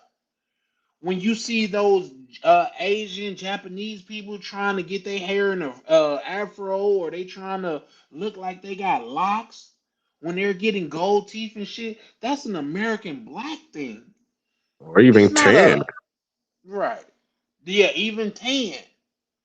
So no, shout out to you for that, Two Tone, because that's a definite fact, man. But you know what? I don't even think he's a super dope rapper, but I think he said something to where, and I'm speaking about Meek Mills, to where his brother was like, not his brother, a person that was in his camp was like, "Oh, y'all wait till Meek Mill get home, y'all gonna hate the time the day that you guys turned your back on us." And when he came home, I guess in this little song, he said, "Bro, these niggas was never on our side for real." Man, these Mm. African niggas was never on our side for real. They're not even on their side. Yeah, exactly. Come on, man. How can we expect for niggas to stand up and fight with us when they won't fight for them? That's come on, man. Right. But to add to that, that's one of the things that I was saying too. Was I can see a lot of that was because there was a lot of gatekeeping going on. I believe that the government was only allowing the they coined the term tethers, but a tether is nothing but a foreign coon. So they was only allowing the coons to come in. The ones who was really about revolution, they was like, nah, take your take your African revolutionary ass back to Africa. Right. But the ones who was over here, like, I'm here for the religion. And it was funny because what's his name? Shout out to Michael Blackson. He actually did a his stand up on that when he was talking about his mother trying to come over here and they kept on sending her back. And then he said the one final time that they asked, why do you want to come to America? And she said, I want to spread the gospel of God or Jesus. They was like, "Oh, come on in," because that let them know that she was, a coon, pretty much. You know what I'm Yeah. saying? It's like, okay, yeah, we got her. She's one of the brainwashed ones. We can let her in. But everybody else talking about, some revolution. They was like, nope, denied. Yeah. So I guess we can't blame that neither. Elaborate what you mean when you say you can't blame that. What I'm saying is, okay, if like I just said, if the only people that they're going to allow in are the ones who is answering the question, I'm here to spread the gospel of Jesus, Mm. to pretty much letting them know, hey, I'm not one of these revolutionary people. I'm on your side. Then that's what you're going to get, coming through the gates. Everybody else who's really about it, who's really going to fight for um oppression to be, for us, for freedom, for real freedom, justice, and equality, and get this oppression off of us, they rejected them. Mm. Well, here's the thing. My thing about that is I'm not giving them no leadway, and I'm very low on leadway for this type of shit because if that was the case, those people would have been coming over here, been coming over here to build a bridge between the two. But they get over here and they look down on us as Yeah. Black American people. So all of that kumbaya shit, I am not with. And if that was the case, what they was really doing, you act like not you, but the narrative is act like lying just became goddamn it popular for some reason. You could have lied to get over here and said your agenda was one thing, but you had a different agenda. You could have did that. In fact, so much so, and you guys can correct me because I didn't do any additional research into it. But when Abraham Lincoln was on freeing the slaves and things or whatever, he wasn't running on that. That was just a part of it because if he put that front and center, it would have been a dead duck before it even got off the ground. So he had to put something up there far as a red herring or something to distract them from that. You know what I mean? So I'm saying that to say if it's depending on what you're saying, you could have said anything if that's what you wanted to do to get over here and unite black people. But the fact of the matter is this, those people can't even unite themselves in their own country. So what can they do here? And it's been time after time after time to where black Americans go there to the motherland and they say they get taken advantage of. What type of mother you go to and she take advantage of you? Let's just be Mm, honest. We are a different breed.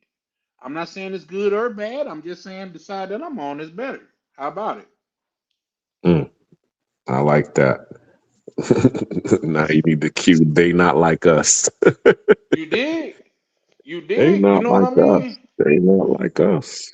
And then you got so But many people that's cosplaying as black people and they don't look at it as cosplaying to where somebody was saying, "Oh, Kardashian is the pigment of beauty and stuff in America," but Kim Kardashian is shaped like a black woman from the motherland. Let's keep it a Kim buck. Kardashian had work done because she was not Yes, shaped she like got the that when work in the done beginning. to be Like, shaped like thank a you, black woman from the motherland. What people don't thank understand, you. Betty Boo, where she was all curvaceous in those paintings or the cartoons of her, she was originally a black woman. Look up the original story of Betty Boo. You will be disgusted with these human beings that call themselves a superior race.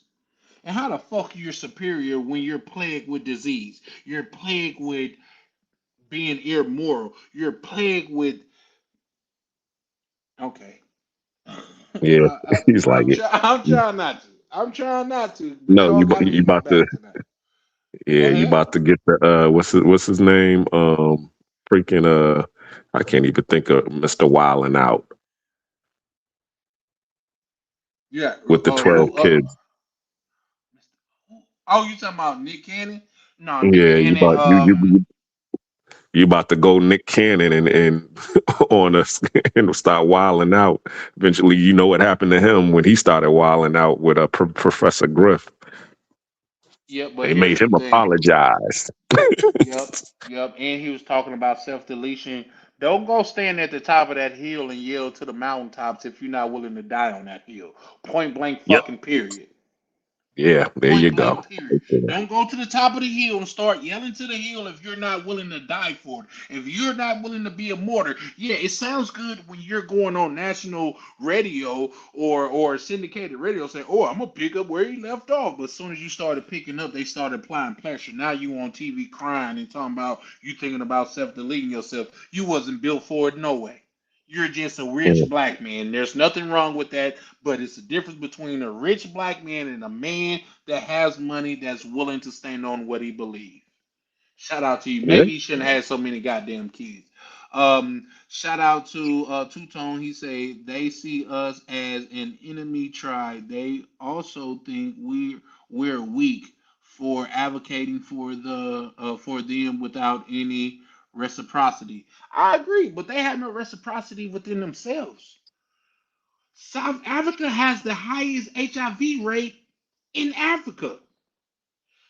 And here's the thing, and this is another talking point to where the sources that I have it from is a very real credible source, but those border countries don't have such a high HIV rate than them, which that point to eradication. They wanted to eradicate them. And let's go deeper, guy. When the average age of a citizen there is less than 20, it's got to be something that we got to look into. It's got to be something because without any connection to your past, how do you know where you're going? When I was in school and I was like, why do we need to learn history? And I was at a school in Mississippi and it was a black history teacher. He said, how can you know where you're going if you don't know where you came where from? you been? Thank you. Yep, Come on, man. Y'all exactly. got me in my bag tonight. So yeah, shout out to you too, Tone. Johnny say he say they not like us, and you better know it. And you better know it. I think that's where we go wrong when we thinking they are like us. These are the same people that these are the same people that people to where they come to their land and it's known that it's their land. They can't be tricked out of knowing that their land because biology, by geographically say there's no way this can be your land. You know why? Because people of fairer skin come from the mountains of Caucasus. And their skin has been adapted to where the fuck they're from. You mean to tell me Mm, in order for me not to believe that, you mean to tell me a pure white man lived and grew in motherfucking what's the word I'm looking for? Excelled in Africa and he stayed white? How does that make sense? exactly. Exactly. You know what the funny thing is, because I mean I've dated a couple of African females, and what I've noticed about them, or when I'm around their family, not necessarily them, but they do have that what I call the white savior complex, Mm. meaning because it was the colonizers that came over there and took over and started building the infrastructures over there. Now anytime that they see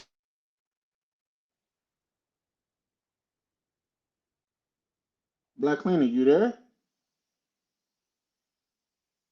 And was that just my? Can y'all hear Black Cleaner because it went out for some reason? Black Cleaner, can you hear me? They hating. They hating. They hate. Once we get on here and start uniting us and shit like that, they gonna hate. Black Cleaner, can you hear me? Turn on your camera if you can hear me, bro. Damn. I lost Black Cleaner, man. Damn. And he was dropping some jewels too.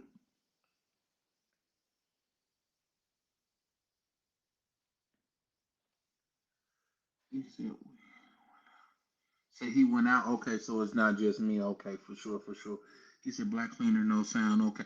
Hey, they went at him, guys. They went at him for sure, for sure. How come everything been good the whole night, but when he get on, he start dropping historical facts now that it went out. And the fact of the matter is this, up guys. by your own bootstrap.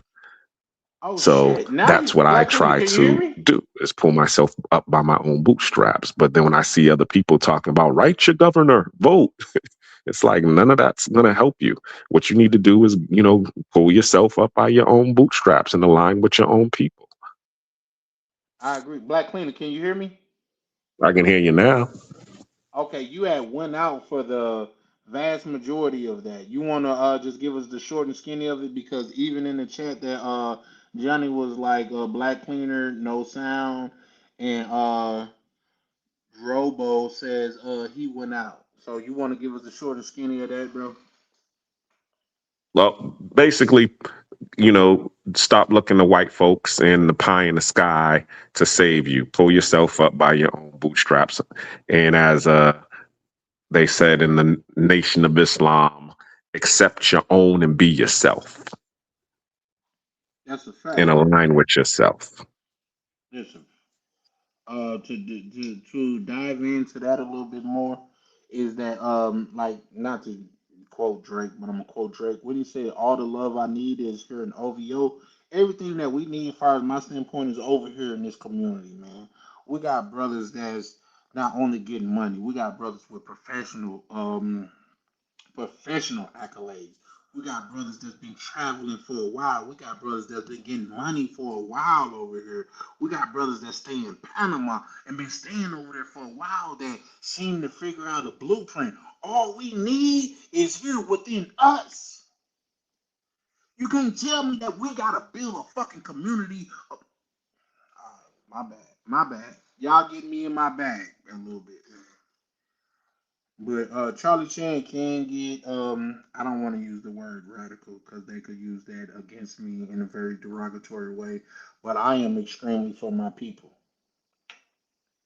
Not saying, and when I say my people, y'all gotta understand this. I'm talking about my people. I'm talking about just because you're black don't mean you're my people. I'm talking about the people with the same mindset, like-minded brothers. I'm talking about people like Black Cleaner. I'm talking about people like Miguel. I'm talking about people like Two Tone. I'm talking about people like Ronin. I'm talking about people like DCPRT. I'm talking about people like uh, uh, Vacation Right. Time with Ryan. What, All what right. what do we need to where we need permission from a Caucasian or somebody of fairer skin for us to do what we need to do? Come on, man. Exactly. Come on, man. Yes, yeah, okay. Ooh, they finna get me now. Listen, what y'all gotta understand is when it comes to this shit, bro, especially when this movement get up and going, I'm the easiest nigga for them for these white people to kill. So I'm not gonna be around long, and I'm okay with that. Because what y'all gotta understand is this. When I was under the impression that I wouldn't live to get old, my life what I thought my life would be successful if I died in a blaze of glory.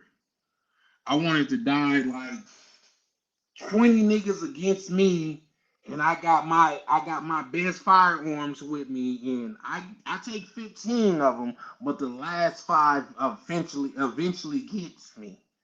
That was what was in my mind. But now that I'm like, okay, I not only can I get old, but I could link with like-minded brothers from around the globe, brothers from around the United States. Yep, nope, they're gonna get me, guys. But I'm okay with it because if you stand for nothing, you'll fall for anything. And as you said, brothers who are riders, because I mean, there's plenty of brothers that's on the team that's riding, that ride or die, and about business and standing on business ten toes down. 10 toes down. Ten. You better say that shit, Black Cleaner. You know what I mean? So when you got brothers like Black Cleaner that's on here now, here's the thing. I get Black Cleaner shit sometimes, but Black Cleaner, one thing that I can respect and I fuck with him about, he's unapologetically black. Facts. I've never seen him get on here and push a white agenda, not even once. Now, Black Not at Cleaner, if all. I'm wrong on that, please correct me now and we'll move forward. But I've never seen you do it. Not even No, once. nah, because I mean, well, told my history on my page last week about my family, and actually, because I I was seen telling that. them about the Michael Jackson movie, the whole Bill Bray situation. My great grandfather is actually the I what's it remember you called? saying that. Yeah. Yeah, Bill Bray is, one of his descendants. And if anybody knows the story, well, I told the story of my great grandfather. He didn't know how to read. He bought 13 acres of land in his county in Georgia, and he had money because he was saving and hustling, and he had 13 kids. He wanted to have an acre of land for each of his kids, so he bought 13 acres, and he was one of the wealthiest landowners in his county. And them white folks did not like that, and they conspired to take his land from him, and they did. Yeah. Because he couldn't read, they called him into the office and told him to put his X on these documents. And he's thinking that he's just, paying his taxes and putting his X on the document. And he was really signing his land over back over to the county. And when his oldest, turned 18 and got married and was ready to, claim, the land that his father bought for him, they was like, nah, he ain't got no land. We his land is gone. So he was ready to go down there and fight them white folks. And they was ready to go lynch him. They was like, oh yeah, I know he upset. So if he want to come down here, he gonna, as they say, he gonna F around and find out.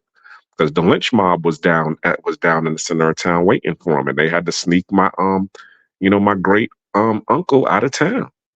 You know what I'm Mm. saying? So but as you can see, okay, and then they did that backhand compliment. Once my great grandfather died, they gonna name a street after him where his land, was where they took his land. They named it Bray Street. Hmm. You know what I'm saying? They didn't give him his land back. They just said, "Hey, yeah, this is where your land was, but in honor of you, being a good black man here and faithful, we're gonna name this land after you, Bray Street." But as you can see, okay, his legacy was that the people who came after him moved on to do great things. Bill Bray is one of them. And we also had a uncle who was in the military who came home, and he was able to get another street named after him in Boston. But also too, let's one of our my great another great uncle of mine, Cecil Bray, was one of the first black colonels in the army. Mm. Colin Powell wrote about him in his book. And also um one of the mayors of Atlanta is related to the Brays. Shout out to Her you for name that. is Keisha Lance Bottoms. That was the mayor before this one that was elected. I Because remember that name. yeah, Keisha Lance Bottoms, Celestine Bray is my aunt, or excuse me, that's my father's first cousin. But her maiden name is Bray, and then she married her husband, whose last name is Bottoms, and her son, who was actually the CFO of Home Depot, Derek Bottoms, is married to Keisha Lance Bottoms. So that's how Keisha is in our family. So the name, has, as I said, our descendants have moved on to do great things. So that's one of why I was so proud when I went to the Michael Jackson movie, and they really didn't have to put his last name in it. You know what I'm saying? They could have just said his name's Bill and kept him as Bill because he's only a bodyguard. You see what I'm saying? But for them to put his whole name, like, yeah, his name's Bill Bray, that was God right there. That was a godsend right there to let them know, hey, we know,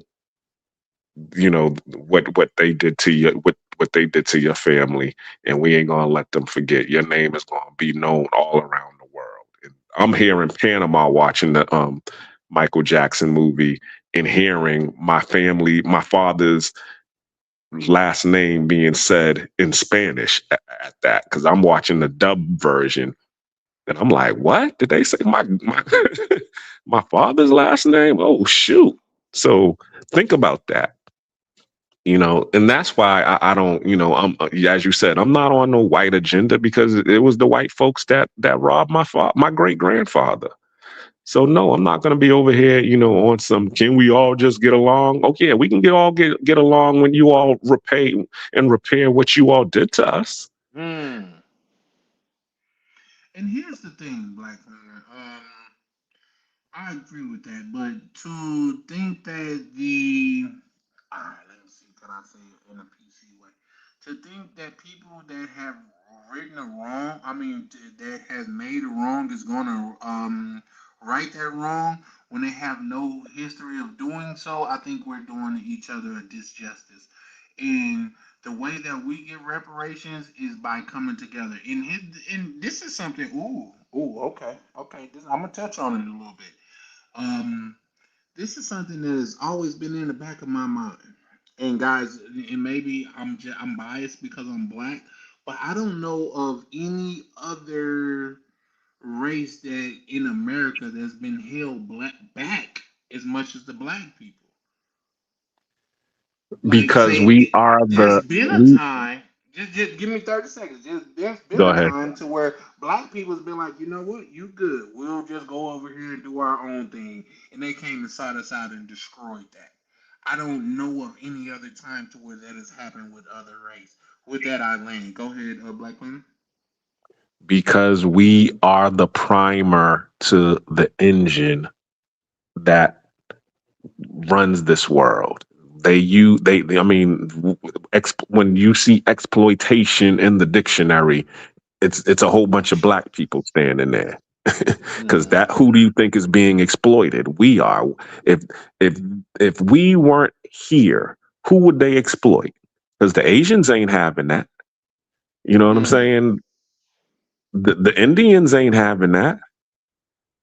So the only people that are up for exploitation is us. That's why. And until we wake up and say, "Hey, you're not going to exploit us anymore," um, I think somebody was talking about this saying, the laws of power. Um, Power is not given, power is taken. So That's a no, fact. I get what you're saying. You know what I'm saying? That, the person who's sitting on the throne, he is not gonna just, hey, I was just keeping it warm for you and dusting it off for you. Here's your seat. No. In order to get into that throne, you're gonna have to force him out of that throne. You're gonna have to pull that motherfucker up and get and throw his ass off the goddamn seat and Mm. take your seat. Yep. And shout out to Most Def, man. He said a quote, and I hope I don't misquote him because I've heard it years ago, over 20 years ago. Said whoever trade their freedom for peace don't deserve either. And the funny thing about that's one of the things that they say in not Rich Dad Poor Dad, but he says in his book, I believe it's Unfair Advantage, where he actually talks about that. He says, you know, you you have a choice. You have freedom and security. But when you choose security, meaning you want that safe, secure job, that's going to give you the good paycheck, that's when you lose both freedom and security. But when you Mm, choose freedom, you get both freedom and security. When you're mm, able to know how to write your own ticket, get out here and, create the business and be out here and learn how to sell and, be able to do the job and collect your money. Now you're able to have that freedom and security that you're looking for. But if you're just looking for that 9 to 5 job and have a boss to pay you, then yeah, you're going to lose both freedom and security. You're looking for yourself to be exploited. It's just like that's the a cats fact. in jail. You know what I'm saying? The dudes in jail who get scared, when they're in gin pop and they looking for somebody to protect them. What happens? They That's a become fact. somebody's bitch. Now that's a damn good point. You know what I mean? But at the same time, I think, like, say, once we and chime in on this, Black Cleaner, if you feel the need to do so. Once we stop looking to the outside entity, once we stop looking to the people that you say oppressed us, and start looking inward, and I get it, I get it, I get it. I Just to elaborate on my point earlier, just far as American history go, I don't know of any other race that have the government has went out of their way to um to hold them back. And I get it.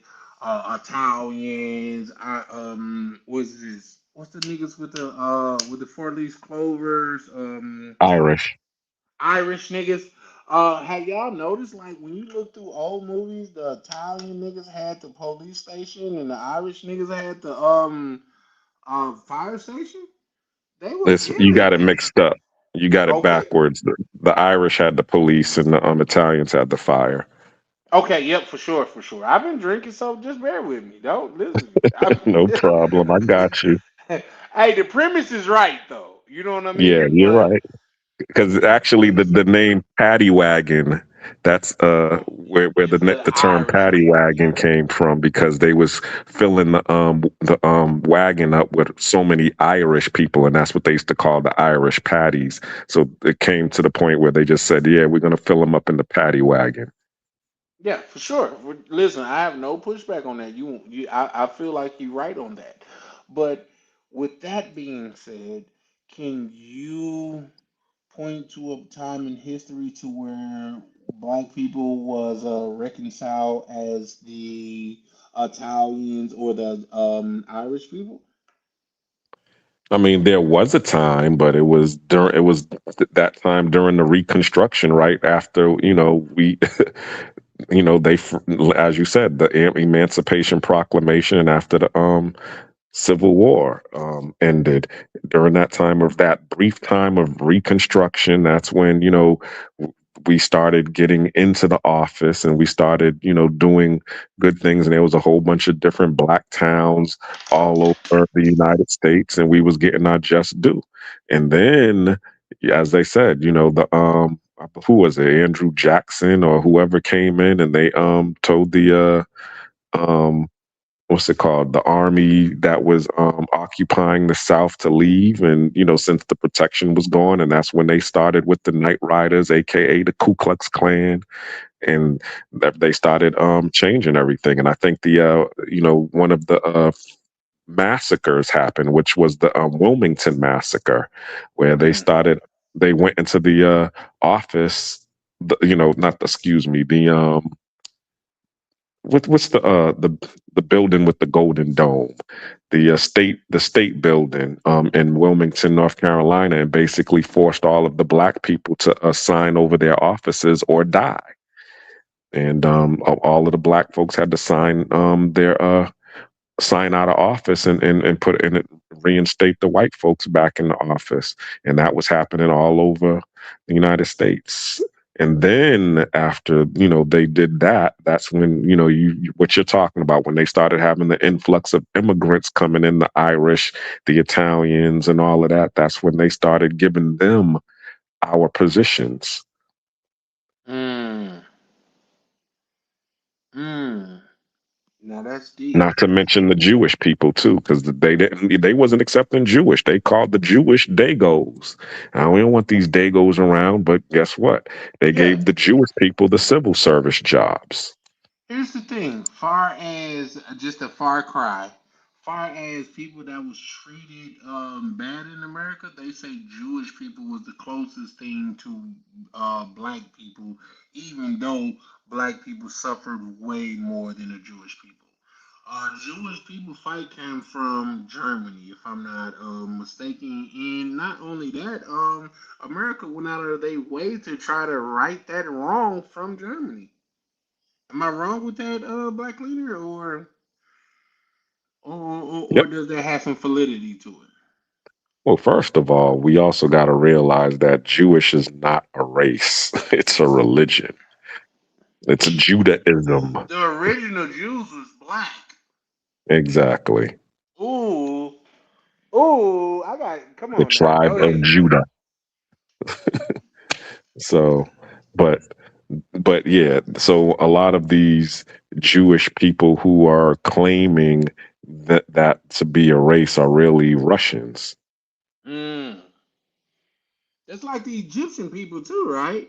Them niggas Yeah, with them thin exactly. ass lips and those long bridge ass noses and shit. Ooh. Hmm. Okay. Okay. You know what? We cooking too much. Um. Yeah, we are. And it's funny. Watch. You know what movie you need to watch that actually. Have you ever seen the Lord of War with Keanu Reeves? Oh no, that I no, haven't. it wasn't Keanu Reeves. It was Nicolas Cage. Mm-mm. Lord of War. I haven't You seen it. need to No. you need to watch that movie.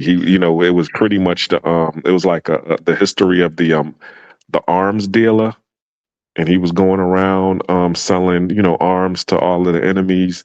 It's actually based on a true story of this Jewish arms dealer who was selling all of the pretty much illegal weapons all over the world to the different factions and armies.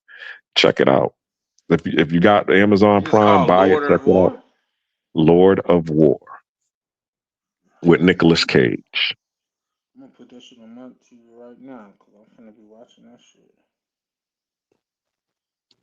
In the beginning, it starts with what we're talking about. How after what was it, World War II with Hitler and the all of the people that was getting persecuted, basically that were Russians or Austrian and all of that. Basically, um, I'll let you watch the movie so you can understand it. But it's basically that's what how it went down. It's basically all of these. You've heard of the term $5 Indians, right? Yeah, somewhat, but I'm not really familiar with it. Okay, the five. Okay, here in America, you know, during the whole uh, Trail of Tears, or to give the Indians or Native American reparations, they came up with what that's called as the Dawes Roll to apologize to the Native Americans for what they did to them. But guess what?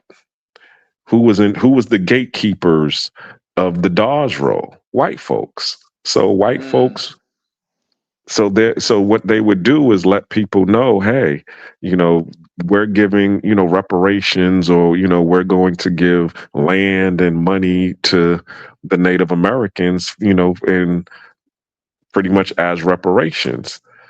So they went to their white buddies, and their white buddies was like, oh, well, put me on the Dodge roll. He's like, sure, I'll put you on the Dodge roll. Give me $5. Man. So a lot of these white folks is, as you was talking about, cosplaying as freaking Indians so that they could get the land and the reparations that they getting. Well, here's the thing. So I definitely know about. I've looked into that a little bit to where you have red dot Indians to where they was cosplaying as black people to get certain programs that was specifically for black people. that too. But the point that I was trying to make is there's Russians that's also cosplaying as Jewish people. So you got some $5 Jews out here too. Mm. Mm. Yeah, we said $5 Indian. YT folks lie and cheat. They can't help. Oh shit! My bad. Let me put it up here. Shout out to Ronan the Traveler, very still active. He said, $5 Indian, YT folks lie and cheat. They can't help themselves. Yeah, no, I believe it. I believe it. And the thing about it is, I'm not gonna die on the hill defending a motherfucker. That's just not me. That's not how my people raised me. Uh, But I tell you what, man, I'm gonna be trying to go live tomorrow as well because it is so late, and this is a 7 hour live. Um, it's, yeah, it's just I'm gonna try to go live tomorrow. I won't give you guys my guarantee or whatever, but I definitely try to go live tomorrow. But with that being said, we could go ahead and close out right here. Black Lena, you want to say anything before we close out? This conversation has been very stimulating and thought provoking, and like I say, I don't know if I can show it, but I got the movie booted up right now, so I'm finna watch that movie. But with that being Mhm. said, Black Lena, you want to say anything before we get up out of here, good brother? Nah, I mean, as I said, I got mine. At the Black Cleaner. Like and subscribe to my page. Check me out. Monday, I will be going live, having a live panel discussion. It'll be Money Mindset Monday.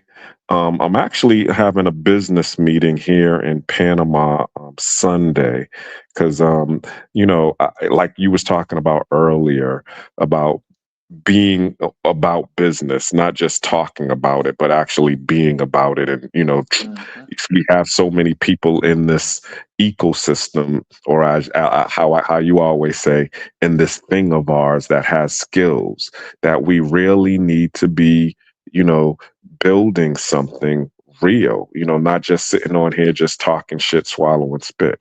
So I was able to get with, a lot of people here in Panama, in my WhatsApp group, who was actually down for trying to, you know, keep building. You have flip flops that built something beautiful in the DR. You got Unc J and um, Miguel.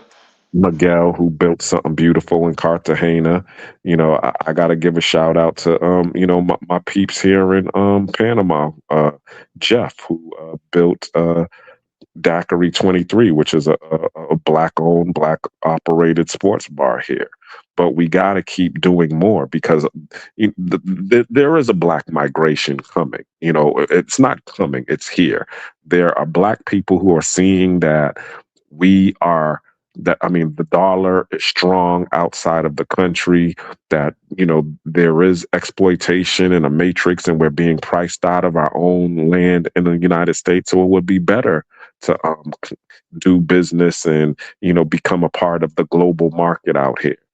So we got to be able to not just come out here and be consumers. We also got to be creators and builders Yeah, and build our foundation out here because it's ripe for the taking right now. agreed. So 100% agreed. exactly. So, I'm gonna have this meeting.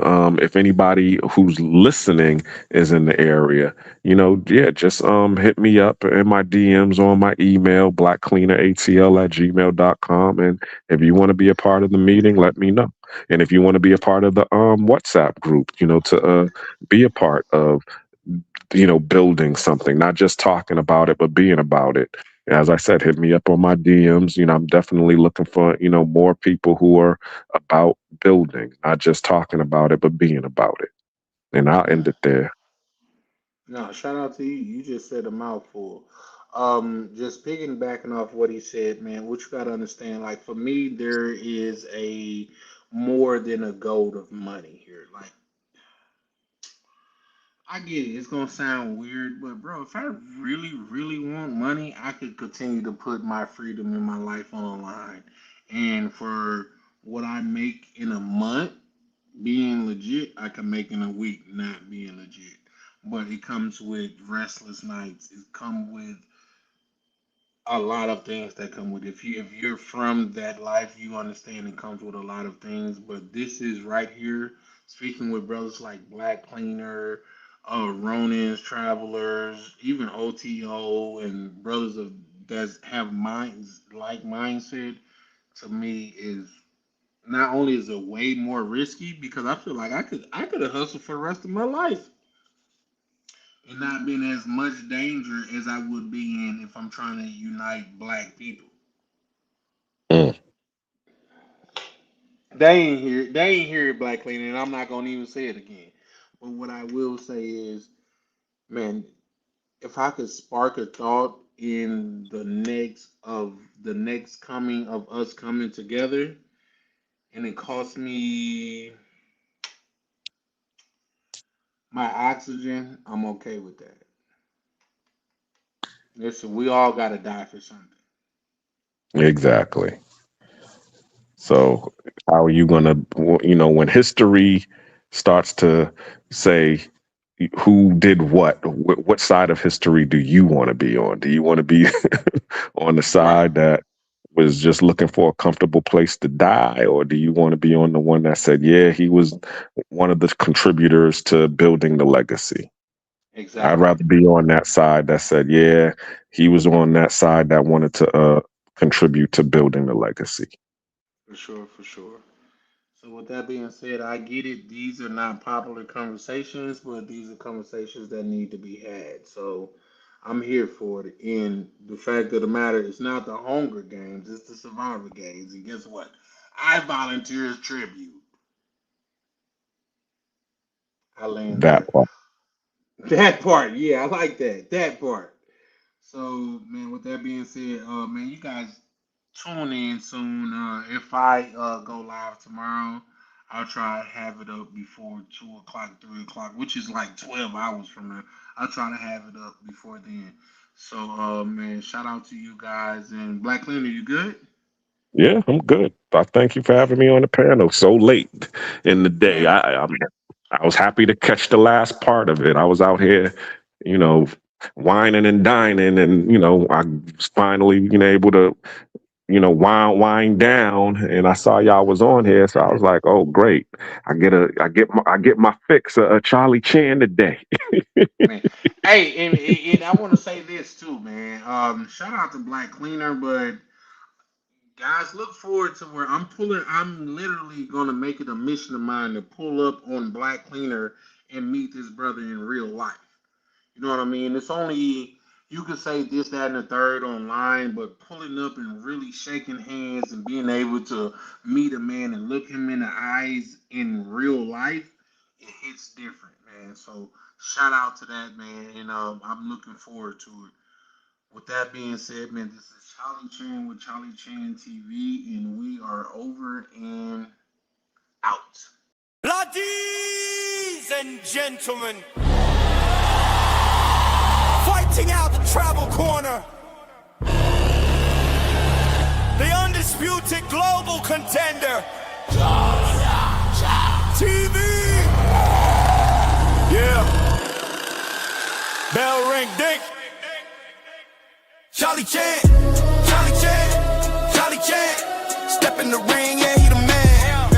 Passport stand, I watch him land. Heavyweight moves, world in his hands. Charlie Chan, Charlie Chan, Charlie Chan. Gloves laced tight, camera in hand.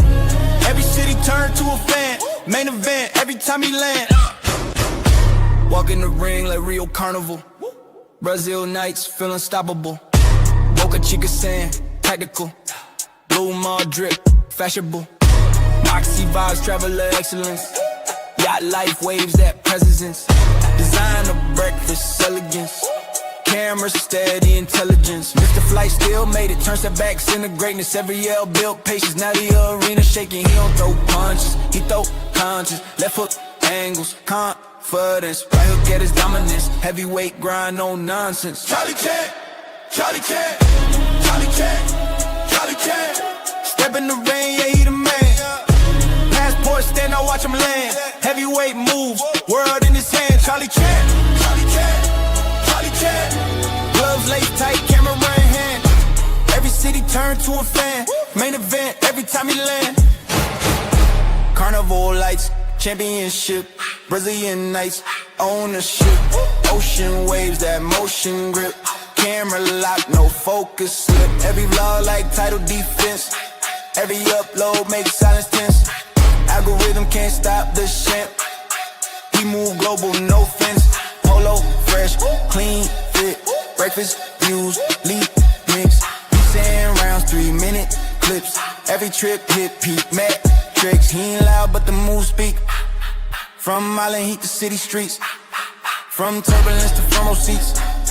Now the whole crowd on their feet.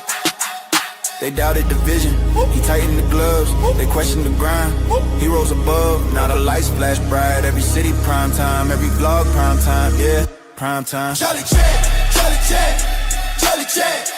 Main event across the land, yeah. From B-side sand to the stand. Heavyweight with the camera in hand. Charlie Chan, Charlie Chan, Charlie Chan. Bell ring loud, he on stand. World tour written in the plan. Undisputed, travel chant. If you want it even more.